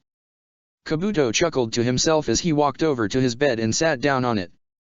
Kagaya Kimimaro, it's a joy to see you again. Kabuto commented. I was just thinking about how much of a problem it would be if somebody decided to move your body elsewhere. It's good to see that you remained right here in Otagakure, waiting for Orochimaru-sama to return. You are truly loyal to him, aren't you? The man, Kimimaro, gave no reply. He remained in his comatose state on the bed. Unfortunately, I have to admit, Orochimaru-sama is dead. Kabuto informed him with a sigh. There was nothing anybody could do about it. He was killed by his former student and the Sandaime Hokage. There were too many variables we couldn't predict. The spy then gave the comatose body a sharp look. Although, I do suspect the invasion would have went a lot smoother if you were in condition to fight, Kimimaro. But unfortunately, you are ill, and there is nothing I can do about it. In your condition, you weren't able to of any use to Orochimaru-sama. Once again, Kimimaro gave no reply. Kabuto brought his hand to Kimimiro's face. Although, I must admit, Orochimaru-sama is not fully dead. His body may be gone, but his will shall last. It shall live on forever as I continue his work from where he left off. And there is still a possibility that you could be useful to me, and by proxy, him. Kabuto stated with a chuckle. But then again, your illness is an issue. Your life and body is no use to Orochimaru-sama's will. With those words, Kabuto channeled chakra into his hand. His hand now resembled a scalpel. He brought his hand down to Kimimiro's throat and cut into his skin. Kimimiro's throat was slit and blood started to leak out. The young man was no longer comatose, he was dead. Despite the circumstance with your illness, your blood, and your Kekkei Genkai should still be useful. Kabuto told the corpse as a maniacal grin developed on his face. Don't worry, I won't damage your body too much. Everything will be done carefully to preserve you. I'm just going to partaking in a little research to see if I can make your bloodline useful to Orochimaru-sama. Time to get to work. The former right hand of Orochimaru mentally chuckled. On cue, Kabuto started to pull out various equipment and tools to cut into Kimimiro's body. It was now time for his experimentation to begin. The merchant caravan, escorted by Team Anko, moved through the swampy wilderness of Mizu no Kuni as quickly as they could. They navigated the land, keeping a careful eye on their surroundings and looking out for any possible threat. Anko continued to lead the group, mentally prepared for any battle that could arise at any moment. While she walked, though, she couldn't resist thinking about the events that occurred upon arrival in the country. Why were we attacked right away by the Mizuki's shinobi? And why did that ice release user help us? Konoha isn't allies with the rebels. They should have just left us to fend for ourselves and not get involved and draw attention to themselves. There must be a reason. Was the ice release user trying to keep the merchants safe? Anko wondered to herself. And speaking of that damn ice user, is it the same one that Kakashi encountered? Anko-sensei. The Jonin pulled herself from her thoughts and turned to look at Hinata. The girl had walked forward from her position and was now walking directly behind her former sensei. Any particular reason you aren't in position? The Jonin questioned. I have my Byakugan activated. I'm prepared to jump back at any given moment. Hinata replied. You just seemed to be in thought and I was wondering if you were alright. I'm fine. No need to worry about me. I'm just thinking about that damn fight at the port town. Anko commented with a sigh. That ice releaser somehow got past your Byakugan, you know? And he actually fought the Mizuki's shinobi. It doesn't make sense why, though. He'd have to be with the rebels, but we aren't allied with them. Why help us? Hinata frowned at Anko's mention of the ice release user. She wasn't fully certain how this person managed to avoid detection from her, and that was a disturbing thought to her. She wasn't certain if they could call this shinobi an ally at the moment, so it was concerning that there was at least one shinobi in the area that could potentially get past her eyesight. As the Hyuga began to think about the shinobi, she noticed something that Anko had mentioned. She then gave her former sensei a curious look. You called the shinobi a he. Did you see him? She asked. I didn't. Anko shook her head in response. She then sighed. I'm just guessing. The ice release Kekkei Genkai is only found in the blood of the Yuki clan shinobi and there are very few of them left. Most were killed in Kirigakuru's bloodline hunts. The Chunin shivered in response. The idea of being hunted for having a Kekkei Genkai was a scary thought to her. If the Hyuga clan were from Mizu no Kuni, then would she and her family have been victims of the bloodline hunts? It was a terrifying thought, one she didn't want to think about for too long. She proceeded to shake her head and return her thoughts to her initial question. But why would that make you think the shinobi was male? She continued to ask. Again, there are very few confirmed Yuki clan shinobi still alive. The only one that I know that is currently alive is a male. Anko mentioned. Do you know his name? Hinata's curiosity seemed to grow with each answer. No. I only heard the information from Kakashi. He actually didn't know the boy's name. Anko shrugged. I just know what he told me. He led his own team on a mission to Nami no Kuni early in their career, and the mission jumped up to an A rank due to the client lying about mission specifics. Something about being hunted by some rich, corrupt dude named Gato. Still, they continued the mission and were attacked by two shinobi, Mamakai Zabuza and this mysterious ice release user. They engaged with Zabuza twice, but only fight the ice release user once. So, these two shinobi survived fights with Kakashi-sensei. Hinata's eyes were wide in surprise. Yeah, actually. Kakashi and Zabuza engaged each other twice and brought each other to a stalemate both times. Kakashi almost landed a killing blow on Zabuza during both fights, though, but the ice release user apparently intervened twice and saved Zabuza. The ice release user apparently fought all three of Kakashi's students and knocked them unconscious. According to Kakashi, while he didn't know the boy's name, he said he seemed too gentle to kill mindlessly and purposely attacked his students in a way to merely prevent them from fighting. Thank God. Hinata sighed in relief. Even if she wasn't the closest person to Sasuke, Sakura, and Kiba, she didn't want to imagine them dying. They were her classmates and people she believed she could call friends. Anyway, Kakashi said that Gato eventually came to their battlefield and told them their contract was up and he and some goons he had employed were going to kill them, along with everyone else. Anko snorted at her own words. Fucking idiot. He assumed that because he was rich that he was untouchable. Well, that idiotic action backfired on him. Zabuza and the ice release user ended up working with Kakashi and slaughtered Gato and his soldiers. With the battle and the contract gone, Zabuza and the ice release user simply vanished. So you think that this person is here? Hinata asked. It's just a thought. Again, he's the only Yuki clan shinobi that I know still alive. Wouldn't like it to be him, though. That would mean Mamakai Zabuza is probably nearby, and I wouldn't want to get involved with him. The dude's pretty fucked up. Anko commented. She then proceeded to chuckle, though. A fire proceeded to burn her eyes as she clenched her fists. Though I have to admit, I wouldn't mind taking him on at some point. He and Kakashi stalemated, but I think I could take him. And if I did that, that would mean I was better than Kakashi. Hinata coughed in response. Let's just hope we don't have to fight anyone while we are here. Anko, recalling their mission and the current situation they were in, relaxed her hands and seemed to calm down. You're right. If they are here, then they are probably with the rebels. And, I'll say this again, I do not want to get Konoha involved in this damn civil war. Anko stated. Let's get this mission done with and get the hell out. Hinata merely nodded in understanding. The conversation between the two kunoichi seemed to drop and Hinata returned to her position amongst the caravan. Finally. Progress. Masakado declared triumphantly. After continuous practice, Naruto, Tewa, and Karen were able to keep their sealing tags stuck to the walls of the temple. They were now capable of sealing their chakra within mediums. The group also improved significantly on their penmanship, both in accuracy of brush strokes and in their general speed. The Uzumaki cousins were learning the initial stages of Fuinjutsu quickly, much to the joy of both Jiraiya and Masakado. We're getting closer. A lot closer. Tewa commented excitedly. What's next on the training? Probably practicing with illumination seals, right? Jiraiya questioned Masakado.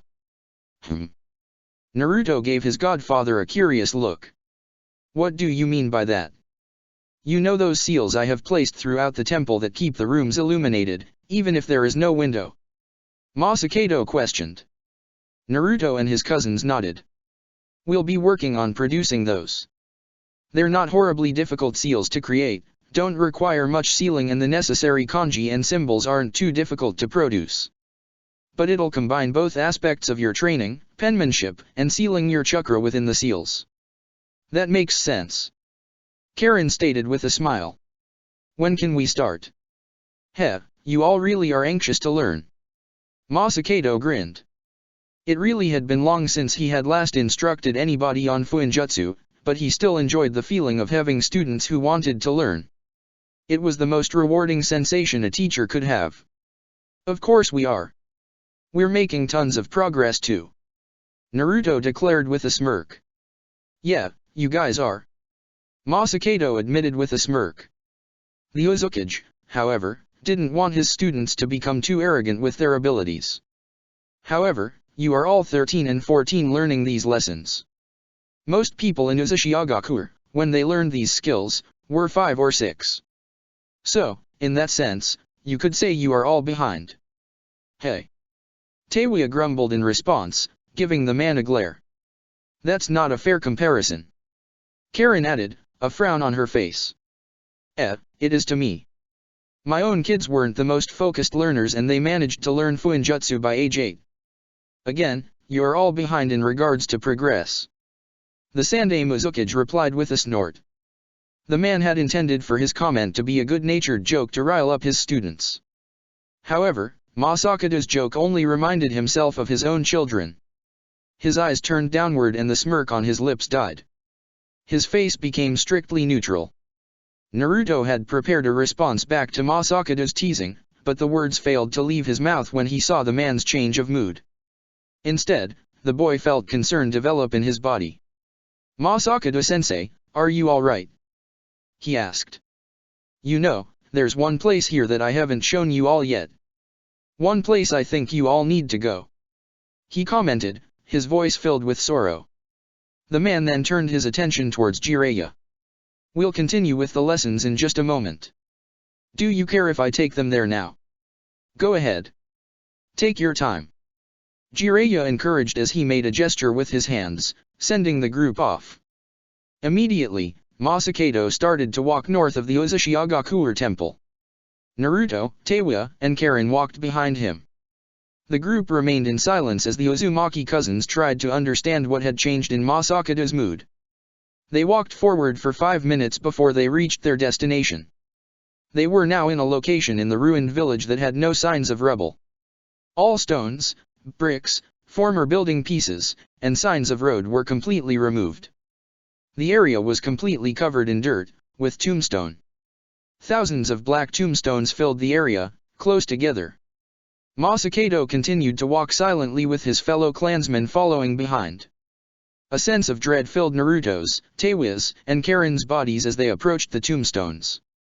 It took me a while to recover and deal with the fact that I was the only survivor of the attack. Or, at least, the only survivor still present in the village. Masakado started to talk. The sorrow that had been present in his voice seemed to have grown as his eyes began to water with tears. Once I finally accepted that fact, well, I realized that something needed to be done about all of the bodies that weren't destroyed. Because surprisingly, the attackers didn't take any bodies back to examine or anything. They were just left scattered throughout Uzushiagaku. All of the people that I knew and lived with, all the people that I swore to protect, were now nothing but corpses to me. The elder Uzumaki choked out a sob, causing Naruto and Karen to start walking closer to him to comfort him. Masakado, however, pushed them away. Instead, he walked closer to the tombstones. He placed his hands on one of them. It took me a week to bury everybody. I didn't do anything but focus on their burials. I couldn't eat or sleep. All I could do was mourn for my people one at a time and move on to the next. Masakado mumbled to himself. Although, I particularly saved 3 people for last, because I knew that I wouldn't be able to have the strength to do the job if I did them first. Immediately, the man fell to his knees directly in front of the grave that he was at. He embraced the tombstone and let his tears fall freely from his face, hitting the stone. Naruto and Karen walked forward and embraced the man. This time, however, he didn't push them away. He didn't have the strength to. I have lived 77 years. I've gone through shit in my life that I will never forget. I watched my own village fall right before my eyes. But nothing in my life can compare to the absolute torture it was to bury my own wife and my sons. The Uzukage claimed, his voice broken up by his own crying. I wouldn't wish the fate onto anybody, not even the people who destroyed my village. There is no worse pain. Masakado continued to try and talk, but his words came out as nothing but unintelligible sobbing. Naruto and Karen tightened their embrace of the man. Eventually, Masakado stopped trying to talk and the only sound that filled the graveyard was the sound of his broken sobbing. Teiwa remained distant from the group, standing around awkwardly. After waiting a few minutes, however, she began to walk over to the ground. She then placed her hand on Masakado's shoulder. I've always told myself that my parents are waiting for me in the afterlife and that they're going to greet me with open arms. And I've always thought that my parents are proud of me. Teiwa started to speak. Her speech was slightly slow, as she tried to think of the proper words to say. Nevertheless, she seemed to find the words and continued to speak. And I'm sure your family feels the same way. You're their family, and they don't want you feeling like this. You just need to, well, keep living and prepare for the day that you can see them again. The Sandae Mizuki's sobbing did not stop, but seemed to quiet down slightly at Teiwa's words. A few moments passed by before he finally pulled himself. Naruto's and Karen's embrace broke. The Uzukage took a deep breath and wiped at his eyelids with the sleeves of his jacket before he started to speak. This is the second time you've all seen me break down. I usually have better control of myself, I promise. Masakado mumbled, bowing his head slightly. Don't apologize. Karen shook her head in response. I don't know how anybody would be able to live if they've gone through the things you've been through. There's no need to be sorry. Naruto nodded his head in agreement with Karen. Masakado, we are all Uzumaki. That means we're family and have to look out for each other. We may not be your wife and children, but we're going to be here for you. Family doesn't turn their back on each other. Damn straight. Teiwa declared her agreement with the blonde. Heh. Masakado chuckled in response. He felt his eyes starting to water up once again, but he quickly brought his sleeves to his eyes and wiped the tears away before they developed. You brats are going to make me sentimental and shit. Stop trying to make me cry more, damn it. The man's usual witty, sarcastic tone of voice returned to him. There was, however, one more quality to it, happiness. For the first time since they had met him, Masakado finally seemed to be happy. Come on, kids. Let's get back to your lessons. We still got to keep training and get your Fuinjutsu better. He informed them. Naruto, Teiwa, and Karen all nodded in understanding. They proceeded to follow Masakado. Silence filled the air as they walked, but it was no longer tense or marred by sadness. It was a peaceful, comforting silence. As they were starting to get closer to the temple, Masakado turned his head backwards toward the graveyards for a moment before facing the temple again and continuing with his march. A smile developed on his lips. I'll meet you all soon one day. I promise that. But for now, I got one last set of duties to do. I got to make sure this new generation of Uzumaki can prosper. Masakado thought to himself, hoping his family could hear his thoughts from beyond the grave. My love, and our boys. I love you. And I can't wait to see you one day. With those thoughts, Masakado felt himself finally able to push himself away from the past and begin to focus on the present. We made it. The merchant caravan proceeded to cheer loudly amongst each other as they arrived at the gates of Kibo. The group, led by Anko, approached the gates and, after communicating with the guards, were permitted inside. I'm glad we made it here before nightfall. Hinata commented with a smile. It's a relief, yeah. We cut it pretty close, though. Shikamaru noted as he looked up in the sky. The sun was beginning to set, signaling that nighttime was about to arrive. Still, as Hinata-san said, it is relief. The mission was ultimately a success. Doso mentioned. Upon entering the village, the lead merchant of the caravan proceeded to give Anko a large bag filled with ryo for safely escorting the party to the village. I can't thank you enough, Anko-san. It is nice to know that Konoha has dependable shinobi that would help even us residents of Mizu no Kuni. The merchant stated with a smile. Think nothing of it. We're just glad we are able to help. It's part of our duty. Anko replied, returning his smile with one of her own. You are all so much more considerate than Kirigaku or shinobi. I really hope that whenever this civil war ends, there will be new management that will care about the people of the country. The merchant frowned in response. Speaking of Kiri Shinobi, though, I must inform you that it's not safe to be outside villages at night time in this country anymore. I would recommend staying the night here in the village, if it is possible. Don't need to suggest that to me. I was already planning on looking for an inn. Anko replied. Oh, let me cover that for you. I will find 2 rooms for you and your subordinates in the finest inn in the village. The merchant commented excitedly. Nah, don't do that. Anko shook her head quickly in response. I can find dash. Nonsense. It's the least we can do. The man encouraged. Remember the name's Itaku. That's the inn you'll be staying at. With those words, the merchant hurried off down the streets of the village. Anko remained motionless as she watched him leave towards this Itaku inn. A moment passed before she finally shook her head in frustration and sighed. She then walked back towards her team to inform them about the plans. So yeah, if you haven't guessed, we're staying here for the night. And it seems that our rooms are already being covered by the merchants. She grumbled in response. That is considerate of them. Dosu said with a nod of approval. Considerate maybe, but I don't want them to. I hate when people do crap like this for me. Always makes me feel awkward. Anko admitted with a sigh. Well, if we are going to be here for the night, want to go look around the village? Hinata suggested. What the hell? We got to kill, so why not? Anko shrugged in response. We could always get some rest and prepare for our journey tomorrow. Shikamaru suggested. Lazy ass, no. Fuck no. We're going out. And we're going to be social, party, get completely wasted, and do some fun shit. Anko informed him sharply.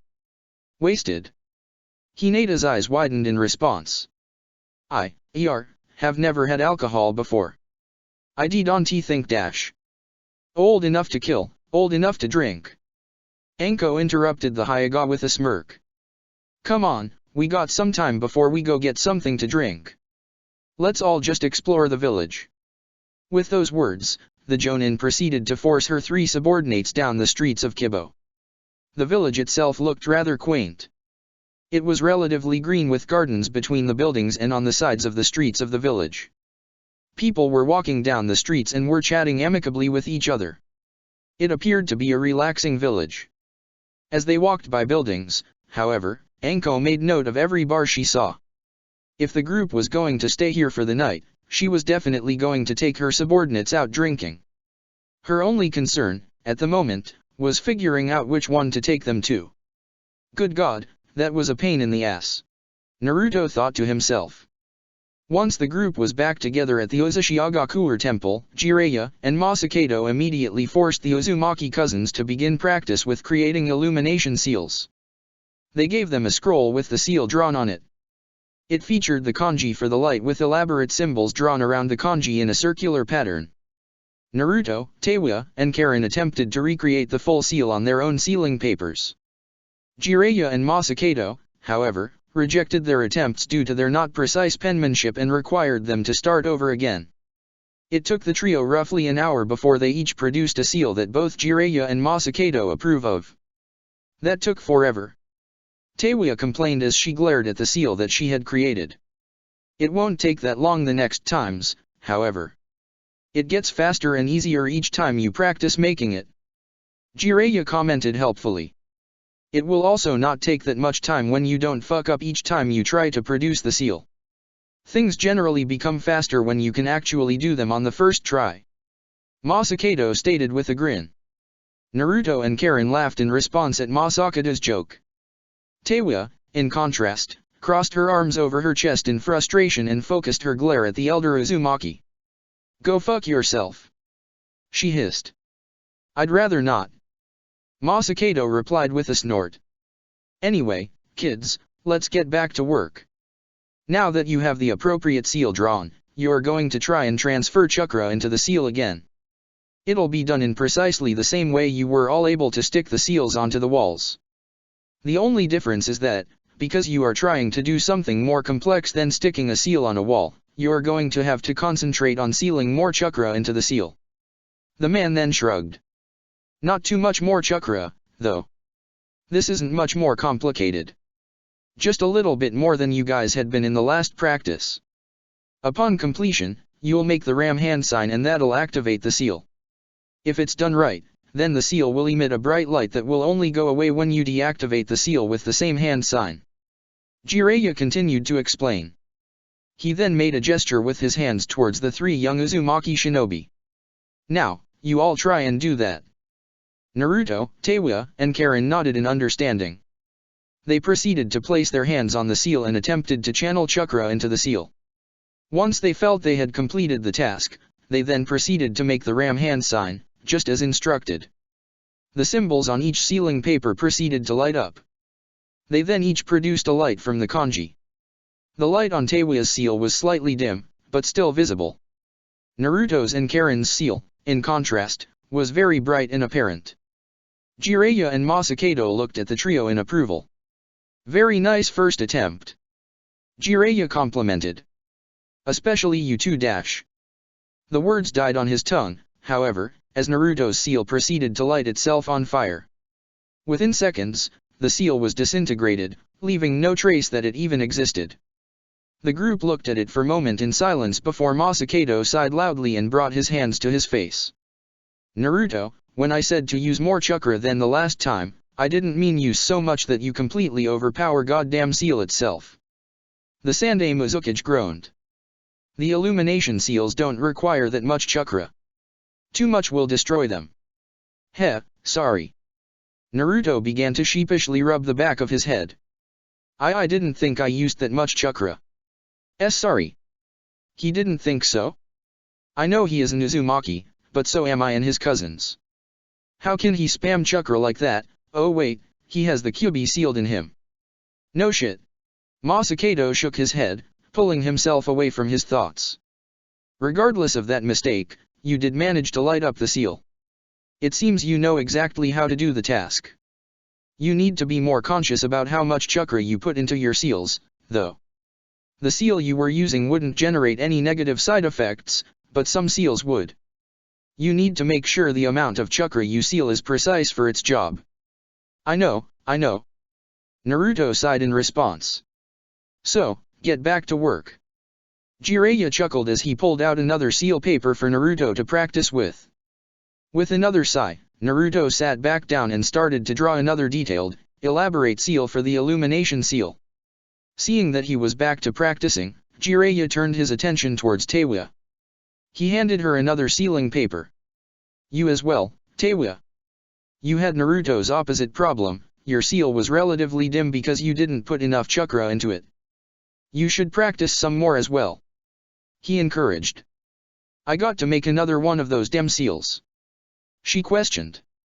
Yup. Don't fuck up this time. Masakado teased her. Ugh. Teiwa grumbled profanities quietly to herself as she sat down and joined her blonde cousin in silent practice. What about me? Karin questioned in curiosity. I'd recommend practice as well and try and improve the speed of your seal production. Masakado encouraged. However, you created the best seal. It was the appropriate brightness and didn't immediately burn up like Naruto's did. It was exact. You're on the right track. We'll just get you working on improving your speed while the other two keep practicing. Smiling with pride, Karin took another sealing paper from Jiraiya and joined her cousins in seal production. Once you guys finish, we'll call it quits for tonight. Tomorrow, though, I'll start showing you some offensive fuinjutsu and show it can be used in combat. Masakado smirked. All jokes and nitpicking aside, you kids are making great progress. Just keep practicing at the level you guys are at and we'll get you all combat trained in fuinjutsu. Naruto, Teiwa, and Karin stopped drawing their seals for a moment to grin in response to Masakado's compliment. They then turned their attention back to their seals. Heh, just saying, you are all going to love tonight. Anko informed her subordinates with a raucous laugh. The Jonin had originally intended on taking them to a bar sometime around 8 o'clock in the town. That was not an option for them, however, because the bars in the village of Kibo only opened up no earlier than midnight. As a result, Anko decided to take her subordinates out for dinner instead at 8. However, she was still not deterred. She was still planning to take the group out to a bar at midnight. If anything, she seemed even more excited. I wasn't very fond of the plan in the first place, but now I'm completely against it. Shikamaru rolled his eyes as he voiced his disapproval of Anko's plans. I'm not going to be out at midnight to just get a couple of drinks. Who said anything about a couple? Anko scoffed in response. I mean, if you're a lightweight, then maybe. But me? I'm definitely doing more than just a couple. Besides, bars are more fun late at night. More things tend to happen. Trust me, you'll have a good time. Er. Hinata looked down at her food, a bowl of udon noodles with chicken. I don't think it's going to be too much fun. I would agree with Hinata-san. Dosu nodded his head in agreement. He took a bite of his own food, a plate of teriyaki chicken, before speaking again. This seems more like your idea of fun, not ours. Well then, what would you rather do, Dosu? Anko questioned. I'd rather us stay the night at our inn and rest. I'd personally enjoy making some more progress in a few books that I'm reading. He answered. Blah. Boring. You guys are no fun. The Jonin whined. If you all don't want to come, then fine. But I'm just letting you know, I will not be back until late into the night and I'll definitely not be sober. So don't be alarmed. Fine by me. Shikamaru replied as a content smile developed on his face. Looks like I'll be able to get some sleep tonight. Thank God. Would you like me make you a cup of tea when you get back, Anko Teiku? Dosu questioned. I know how to make a brew that should be able to assist with hangovers. Nah, I'll be good. I know how a jutsu that can help detox myself, but thanks. Anko replied. She then gave the boy a surprised look. Wait, you know how to make tea? I do. The former Oto shinobi nodded in response. My mother taught me. You know, forget what I said. Make the tea and leave a cup for me when I get back. I'm a tea person, so I'd like to try it. The Jonin informed him with a smirk. Fair warning, though, I'm pretty critical of people's teas, though, so I expect perfection. I accept your challenge. The particular brew isn't my best tasting tea, though, so I'll make another cup of my best brew if I have the time. Dosu informed her. Exactly what kinds can you make? She questioned. As Dosu and Anko began to engage in a very passionate discussion about tea making, Shikamaru and Hinata exchanged looks with each other. Shikamaru seemed very amused with the conversation while Hinata was giggling, openly sharing her amusement. Who would have thought that Anko would be the one to get Dosu to open up more by talking about tea? Shikamaru whispered to his friend with a chuckle. I didn't even know Anko-sensei was such a tea aficionado. Hinata added, still giggling. Hinata and Shikamaru stopped talking and simply paid attention to the in-depth conversation about tea between Anko and Dosu. The conversation, however, came to a halt at the sound of a loud explosion. The four shinobi jumped up from their seats in surprise at the noise. Other customers at the restaurant stopped their conversations as well and looked around the room in concern. A few of them were starting to scream in fright. What was that? Shikamaru questioned. Anko gave no verbal reply and made a gesture, urging her team to follow her. The group, along with a few of the braver individuals from the restaurant, rushed out of the restaurant and saw that the gates to the village were completely busted open and a group of roughly 100 masked shinobi was rushing in through the hole. Each shinobi was wearing the jackets that identified them as Kirigakuer shinobi. They were all holding kunais with explosive tags and were tossing them at buildings, either setting them on fire with the resulting explosions or knocking them down. Civilians were screaming, trying to get away from the destruction. A few of the shinobi, however, eyed each and every person running away. It seemed as if they were debating on following them and killing them. It's the Mizukage's shinobi. They broke into the village. And they are going to kill us all. One of the civilians screamed before he, along with the others, rushed back inside the restaurant in panic. Anko tightened her fists in anger as she saw the group of shinobi. It took her a second before she turned her attention towards her subordinates. She gave them a sharp look. Find some way to get the civilians in the restaurant to safety. I don't know how, just keep them safe. Once you feel like they are, then use your judgment and try to fight some of these shinobi off. Anko ordered them. I'm going to see what kinds of damage I can do to them. With those orders, Anko proceeded to rush away from the building and towards a group of the Kirigakure shinobi. She was starting to make a series of hand signs. After receiving her orders, Hinata, Shikamaru, and Dosa quickly rushed back inside the restaurant, trying to come up with some method to keep the shinobi inside safe. Fire style, flare aura. Chakra completely surrounded Anko's body as she approached the nearest Kirigakure shinobi. That chakra changed shape, resembling red flames. With her body now surrounded in fire, she clapped her hands together and created circular fireballs out of the fire concentrated in her hands. Fire style, Hellfire Rain. The Jonin unleashed a massive barrage of fireballs directly at the nearest Kirigakure shinobi. The man, upon seeing the attack, proceeded to jump and try and get away from the assault. He avoided the first fireball, but was unable to avoid the subsequent hits. Anko continued her assault until his body was completely ablaze and he was no longer alive. There's a hostile shinobi here from Konoha. One of the Kirigakure shinobi hissed. The Demleaf bastards are involving themselves. Kill her. Another shinobi declared. 5 of the Kirigakure shinobi moved directly towards Anko, preparing to attack her together. The Jonin proceeded to run through hand signs, preparing to attack them. Before either side could strike, however, a man jumped in between them. The man had long brown hair that he wore into strands with beads. He also had a long beard that was also separated into 2 strands. He wore a light green, large, loose long-sleeved shirt with black pants. The man wore bandages around his neck and the top of his head. He had a black eye patch over his right eye, directly under his Kirigakure forehead protector. The man was holding a very unique-looking sword over his shoulders. One side of the sword featured a narrow cutting edge while the other side had a large platform coated with explosive tags. This platform was connected to a large scroll. Continue with your objectives. The man with the sword ordered. I will personally deal with this woman.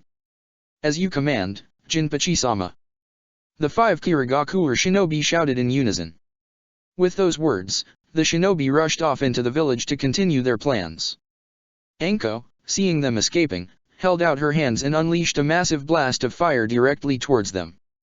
The man, Jinpachi, made a singular hand sign and unleashed a burst of water from his mouth of similar size. The water made direct contact with the fire, extinguishing and allowing the shinobi to flee. Damn it! Anko cursed. She then turned her attention towards the man standing in front of her.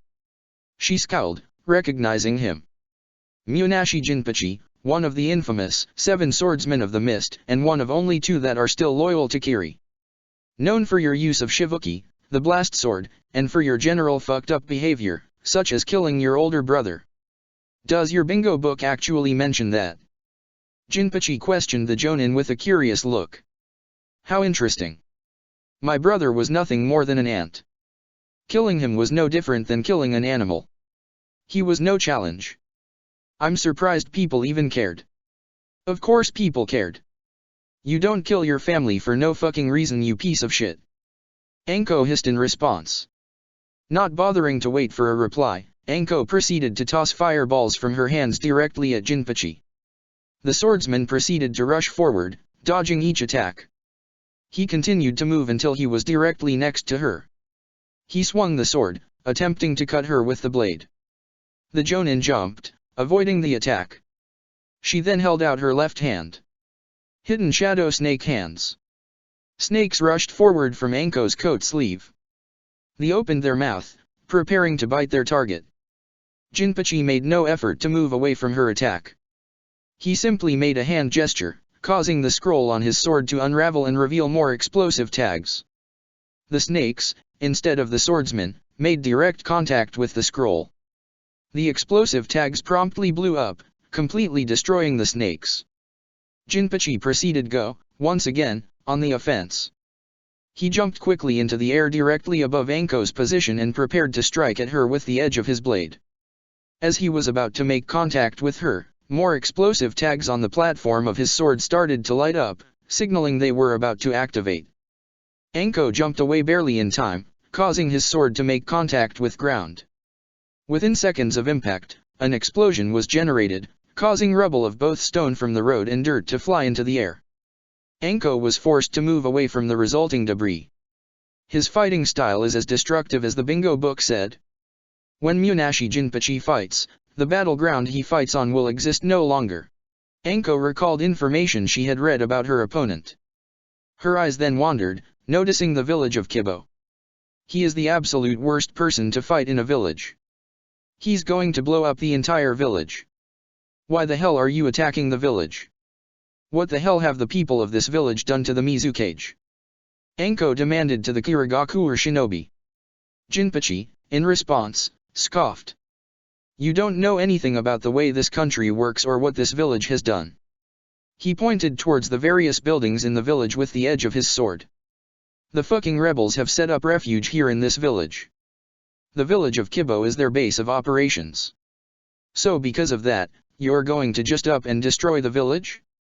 And kill all of the civilians that are not involved with the damn civil war? Anko shouted at him. They live in a village that's catering to them. If they didn't want to get involved, they should have moved out when the rebels came in. Jinpachi replied with cold indifference. Besides, do you see any rebel shinobi helping you fight? No, they're all retreating like the dogs they are. They aren't going to help the people of this village. A smug grin then developed on the man's face. We'll show the rest of Mizu no Kuni that the rebels merely take advantage of the people and will just try and run, sacrificing those that help them in order to preserve their useless lives. The whole country will unite together as a result to fight off the rebel fuckers. Once again, you're just going to sacrifice this entire village of civilians just for this aim. Anko continued to shout her questions. The swordsman snorted at her, repeating her question. It's called politics. You Konoha shits should really try to understand. This isn't political. This is fucked up. The Jonin hissed. Heh, it's a good thing I'm the one who proposed this invasion to the Mizukage. It'll add to the list in your bingo book about my fucked up behavior, right? Jinpachi questioned tauntingly at Anko. Anko, calm yourself. He's trying to get you angrier. He's saying shit to get you to act irrationally. Anko repeated the mantra within her head. The woman took a deep breath to calm herself and focus her mind. Once she had finished her task, she went through a series of hand signs. Fire style, Great Dragon Fire Jutsu. Anko breathed out a massive fireball shaped like the head of a dragon. The dragon-like flame rushed through the air towards Jinpachi. The swordsman managed to move away and avoid the attack. Predicting his movement, however, Anko ran through the same hand signs and used the jutsu once more and released another dragon-shaped fireball. Anko then made a gesture, clapping her hands together. The two dragon-shaped flames charged rapidly towards Jinpachi from different directions. The swordsman jumped up into the air, avoiding the two jutsus. Anko then raised her upwards, causing the dragon-shaped flames to move upward. Realizing he was wide open for the technique, Jinpachi made a singular hand sign and the scroll attached to his sword unraveled more, revealing more explosive tags. The scroll unraveled until it completely circled the man, providing a barrier between him and the flames. Explosive blade technique, explosion barrier. The explosive tags activated instantaneously. The resulting explosions occurred on the outside of the scroll, not touching Jinpachi in the slightest. In contrast, the explosions managed to hit the dragon-shaped fireballs as they approached their target. The quantity and force of the explosions overpowered the flames, causing them to dissipate. Realizing that he was fine, Jinpachi made another hand sign, causing the scroll on his sword to unravel another set of explosive tags. He then landed on the ground and proceeded to charge once again towards Anko, gripping his sword tightly. He attempted to cut at her, but she sidestepped, avoiding his cut. She was about to deliver a kick to his chest while he was still close, but right before she attacked, she noticed the newly revealed explosive tags were lit up once again. Fuck. Anko quickly jumped away, barely avoiding the explosion. She continued to move backwards, placing distance between her and the swordsman. Jinpachi scowled in response. Fucking bitch. Die already. He growled at her. The Jonin noticed the rage present in the man's eyes and tone of voice. She snorted in response. I'm not going to die. Yes you are. Jinpachi hissed as he gripped his sword tight. Stand still so I can fucking blow your brains out. Heh, the rumors are true. You get so pissy whenever you don't immediately kill someone. You're just an idiot that's mind gets clouded by bloodlust. Anko commented as she ran through another series of hand signs. Fucking idiot. Jinpachi snarled as he charged forward towards her. Anko responded by finishing her jutsu and by breathing another conflagration towards him. Their fight continued. You're all going to be fine. We promise. Hinata spoke gently to the civilians inside the restaurant. Despite Anko's orders to move the civilians to a safe location, the three Konoha shinobi did not know exactly where to take them. They were unfamiliar with the village of Kibo and any place that would be considered hidden to invading shinobi. They were also uncertain about how to transport them there with the destruction happening outside in the village. Therefore, they remained inside the restaurant.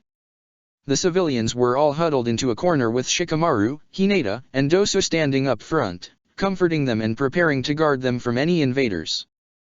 Dosu, using his hearing, and Hinata, with her Byakugan eyes, were both paying attention to their environment, ready for anybody that could try and enter to attack the civilians. After a few seconds of painful waiting, however, both Dosu and Hinata seemed to catch on to something. I hear whispering from outside. Dosu informed the group. I think someone's getting ordered to come in here. He is. Hinata confirmed his suspicions. He's right by the door. Their words instigated more fright into the civilians, who were now starting to shout. Dosu turned around to face them. Hinata-san was right, we will protect you. He informed them. As he finished telling them this, he heard a noise, something that resembled a person turning a knob and opening a door. Shikamaru-san. Shikamaru didn't need to be told. He made a singular hand. Shadow Possession Jutsu. The Nara's shadow quickly rushed forward from his position towards the door to the restaurant. At that moment, the door was slammed open as a Kirigakure shinobi stepped in. Upon stepping foot into the building, however, his shadow became connected to Shikamaru's. He was unable to take another step. What the dash? Shadow Neck Binding Jutsu. The shadow rushed up the man's body and reached his neck. Before the shinobi could say anything, Shikamaru began strangling him. Within seconds, he fell over to the ground, dead. Hinata, with the Byakugan, saw that another Kirigakure shinobi noticed that the one that entered the building died upon entering. This shinobi then moved forward towards the building. Shikamaru-kun, we have another one coming. She told him. The Nara nodded and prepared to catch another shinobi with his shadow. For the second time, another Kirigakure shinobi entered the room. This one, however, was more cautious and noticed the shadow on the ground. He quickly jumped backwards, avoiding it. He then tossed a kunai with an explosive tag towards the group. Shadow Protection Jutsu. The shadows of the building quickly came together and formed a wall that blocked the kunai. The explosive tag detonated, but the shadow wall remained intact and prevented any injuries. With the attack successfully blocked, Shikamaru brought down the wall. The Kirigakure shinobi was charging directly for the group. Dosu stepped forward and slammed his arm onto the ground. Upon impact, Dosu's sound amplifier generated a blast of sound waves that moved through the ground like a sonic boom and caused it to shake. The technique forced the assailant to fall to the ground. Hinata then pulled out her bow and fired an arrow directly at him. The arrow made contact with the man's temple and killed him instantly. We're getting the jump on these guys, still. Shikamaru commented with a sigh in relief. If we keep this up dash. More are coming. Hinata shouted as her Byakugan picked up a group approaching them. Before anybody could react, 4 Kirigakure shinobi jumped into the building by creating a hole in the ceiling. 3 of them quickly rushed behind Shikamaru, Hinata, and Dosu and quickly grabbed them by the arms and pinned them against the grab. They held the trio in a way that they couldn't make hand signs or move their bodies. Ugh! Shikamaru groaned in pain. The man who had grabbed onto him tightened his grip, putting him in further pain. The civilians, noticing the situation the Konoha shinobi were in, started to scream immediately. A few of them were crying and some looked as if they were on the verge of passing out from fear. You three managed to kill those two shinobi. One of the shinobi, the only that wasn't holding on to the three Konoha shinobi, questioned. He appeared to be the leader of the group. You three look so young. Your rank could be no more than shinin. Interesting that you three managed to kill two shinobi by yourselves. I'm impressed. We're just trying to protect civilians. Let us all go. Shikamaru ordered. The man holding onto him quickly tightened his grip on him, causing him even more pain. Ack. Orders are orders, kid. The Kirigakure shinobi leader replied with a shrug. You're all going to die today. The leader pulled out a sword from his side. He then walked over to one of the civilians, a young woman with blonde hair dressed like a waitress, and grabbed her. She started to scream loudly. He held her body up into the air with his right hand and gripped his sword with his left hand. Luckily for you Konoha brats that our orders were to only the residents of Kibo. They're our priority. Therefore, you three get to live for now, at least until I finish off all of my targets. The leader replied maliciously. Shikamaru, Dosuo, and Hinata tried to struggle and pull themselves away from their captors, but they weren't able to do anything. They were caught and could do nothing but watch. Despite that, though, they still tried. They had to do something. Hinata's Byakugan was still activated and, with her vision, she noticed three more shinobi approaching the restaurant. She continued to struggle to free from herself from her captor, but in the back of her head, she couldn't help but pray quietly, "Please, help us." As if on cue with her prayers, a series of senbon flew into the room and hit the leader of the Kirigakure shinobi. The senbon hit him at his vitals and managed to pierce them deeply. For a moment, his eyes widened and his grip on the woman ended, causing her to fall to the ground. A second later, he fell to the ground, dead. The three Kirigakure shinobi that had been holding on to Shikamaru, Hinata, and Dosuo, proceeded to turn their head towards their fallen comrade. What the dash? As soon as they lost concentration, the three Konoha shinobi pulled themselves away from their captors. Shikamaru quickly brought a kunai knife to his captor's throat and slit it. Hinata delivered a palm strike to her captor's heart. Dosuo slammed his sound amplifier directly against his captor's head, causing a massive burst of sound waves to enter his head. The sheer force of the impact caused the sound waves to be too powerful for the man's head, causing it to blow up. The three bodies fell to the ground, dead. With the shinobi all dead, three new shinobi entered the room. The first one was a middle-aged man with blue hair that was styled into a spike. He wore a green haori with white trimmings over a full-body gray, striped suit. He had talismans with kanji for Tahir printed on them on each of his ears and wore an eye patch over his right eye, directly under his Kirigakure forehead protector. The second shinobi was a younger, shorter guy with short blue hair and pointed, shark-like teeth. He wore a blue striped shirt and camouflage-colored pants. He had on glasses that connected to ear protectors. The boy also had a sword covered in bandages attached to a holster that he wore on his body. The holster also featured the forehead protector for Kirigakure. None of the Konoha shinobi recognized these two shinobi. The third one, however. Haku-san. Hinata's eyes were wide in surprise. The merchant they had escorted to the village was standing directly in front of them. Instead of his pink kimono, however, he was wearing an outfit nearly identical to the middle-aged man next to him, a green haori over a striped, gray bodysuit. A black sash was wrapped around his waist. He also had his long hair put into a bun, with only 2 locks of hair falling loosely onto his body. The boy, just like the 2 shinobi standing next to him, also had on a Kirigakure forehead protector.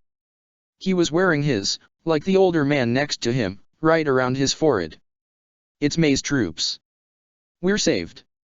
One of the civilians declared. The others joined him in cheers. The group was in hysterics after their near-death experience and was simply relieved to see help. We apologize for being late, but we are here to escort you to safety now. Haku informed the civilians. He then gestured towards the 2 shinobi next to him. Please, follow Ao-san and Kojuro-san here. They will take you to the shelter. We have you all covered. We'll keep you safe. The middle-aged man, Ao, declared with confidence. Just follow us. Right this way. The sword wielder, Kojuro, commented. He seemed more anxious than his comrade, but still had the same determination that Ao possessed. Immediately, the two shinobi escorted the civilians outside. The three Konoha shinobi were now left alone with Haku. He turned to face them with a smile on his face. Thank God that you are all right. Haku said with a sigh of relief. You have my eternal gratitude for protecting those civilians until we arrived. And no problem. Shikamaru mumbled in response. He was still stunned to see that Haku, the young merchant that had traveled with them, was actually a shinobi. What the hell though? You're a Kiragaku or shinobi? Really? Hinata's eyes were focused solely on the boy in front of her. He had been lying to them the entire time they worked with him. We can discuss this later. For now, there are more pressing issues. Haku informed them. His gentle tone of voice was replaced with one that commanded respect. The village is being invaded. All of Maesama's shinobi are in the process of evacuating the village and escorting the civilians to safety. Once we accomplish that, we will engage the enemy and rout them.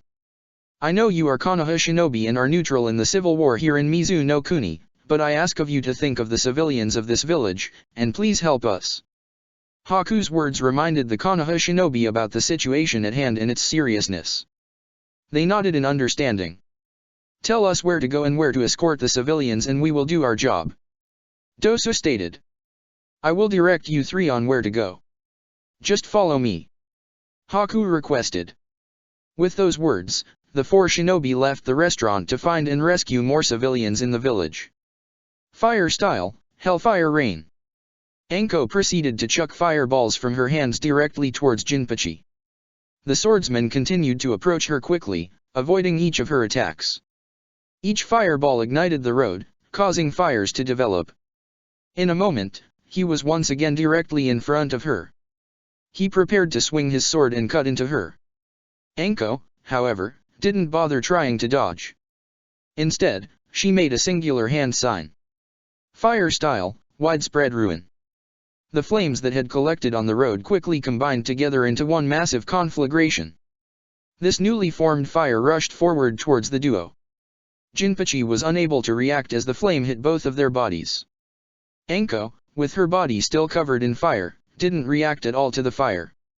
Jinpachi, on the other hand, immediately screamed in pain. Ayah!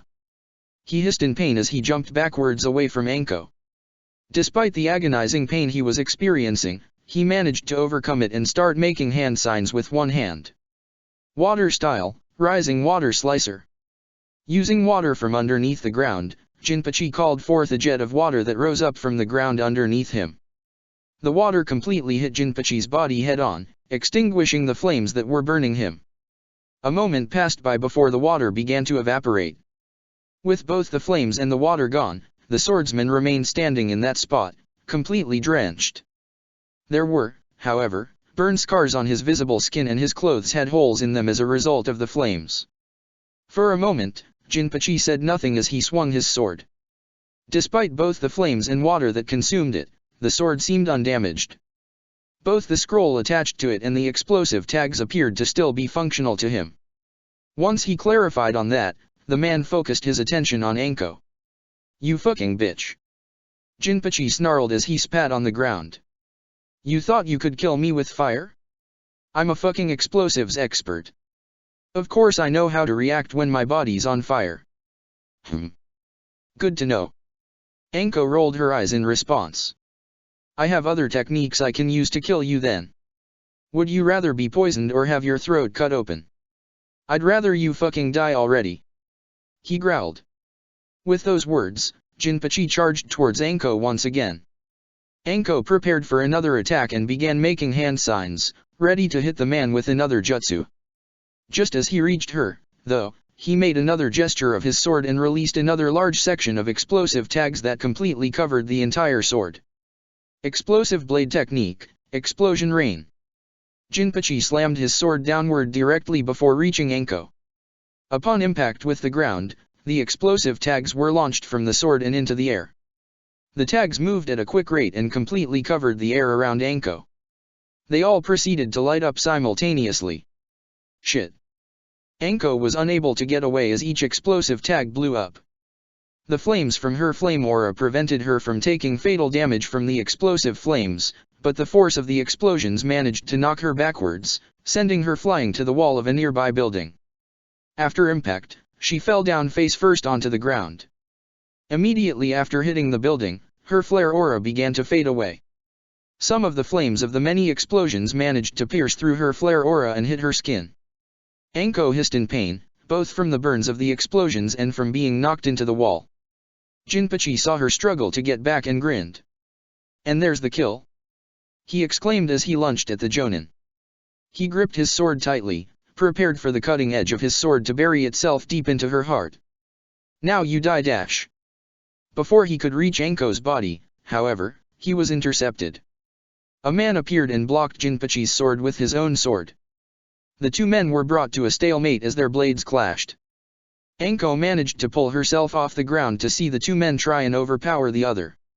She noticed characteristics about this second man. He was a tall, muscular man with spiky black hair wearing a sleeveless black shirt and matching pants along with striped wrist and leg warmers.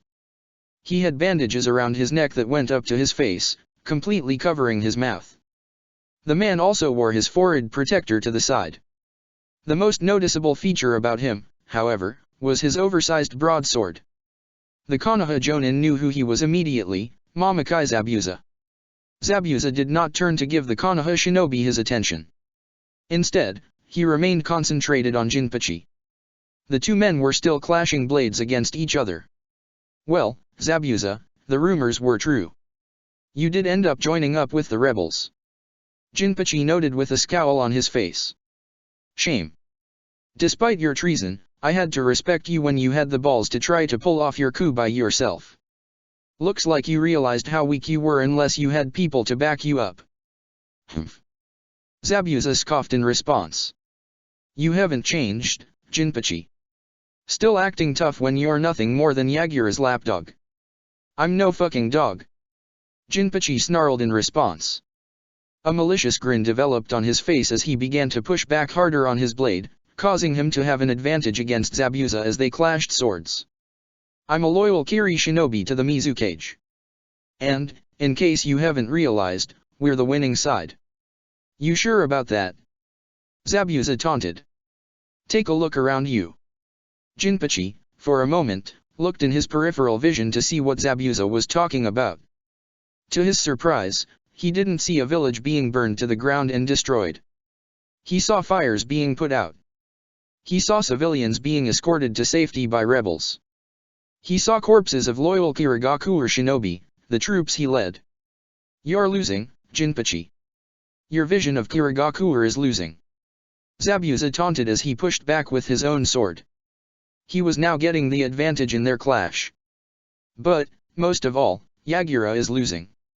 "Shut the fuck up, you godman traitor!" Jinpachi screamed.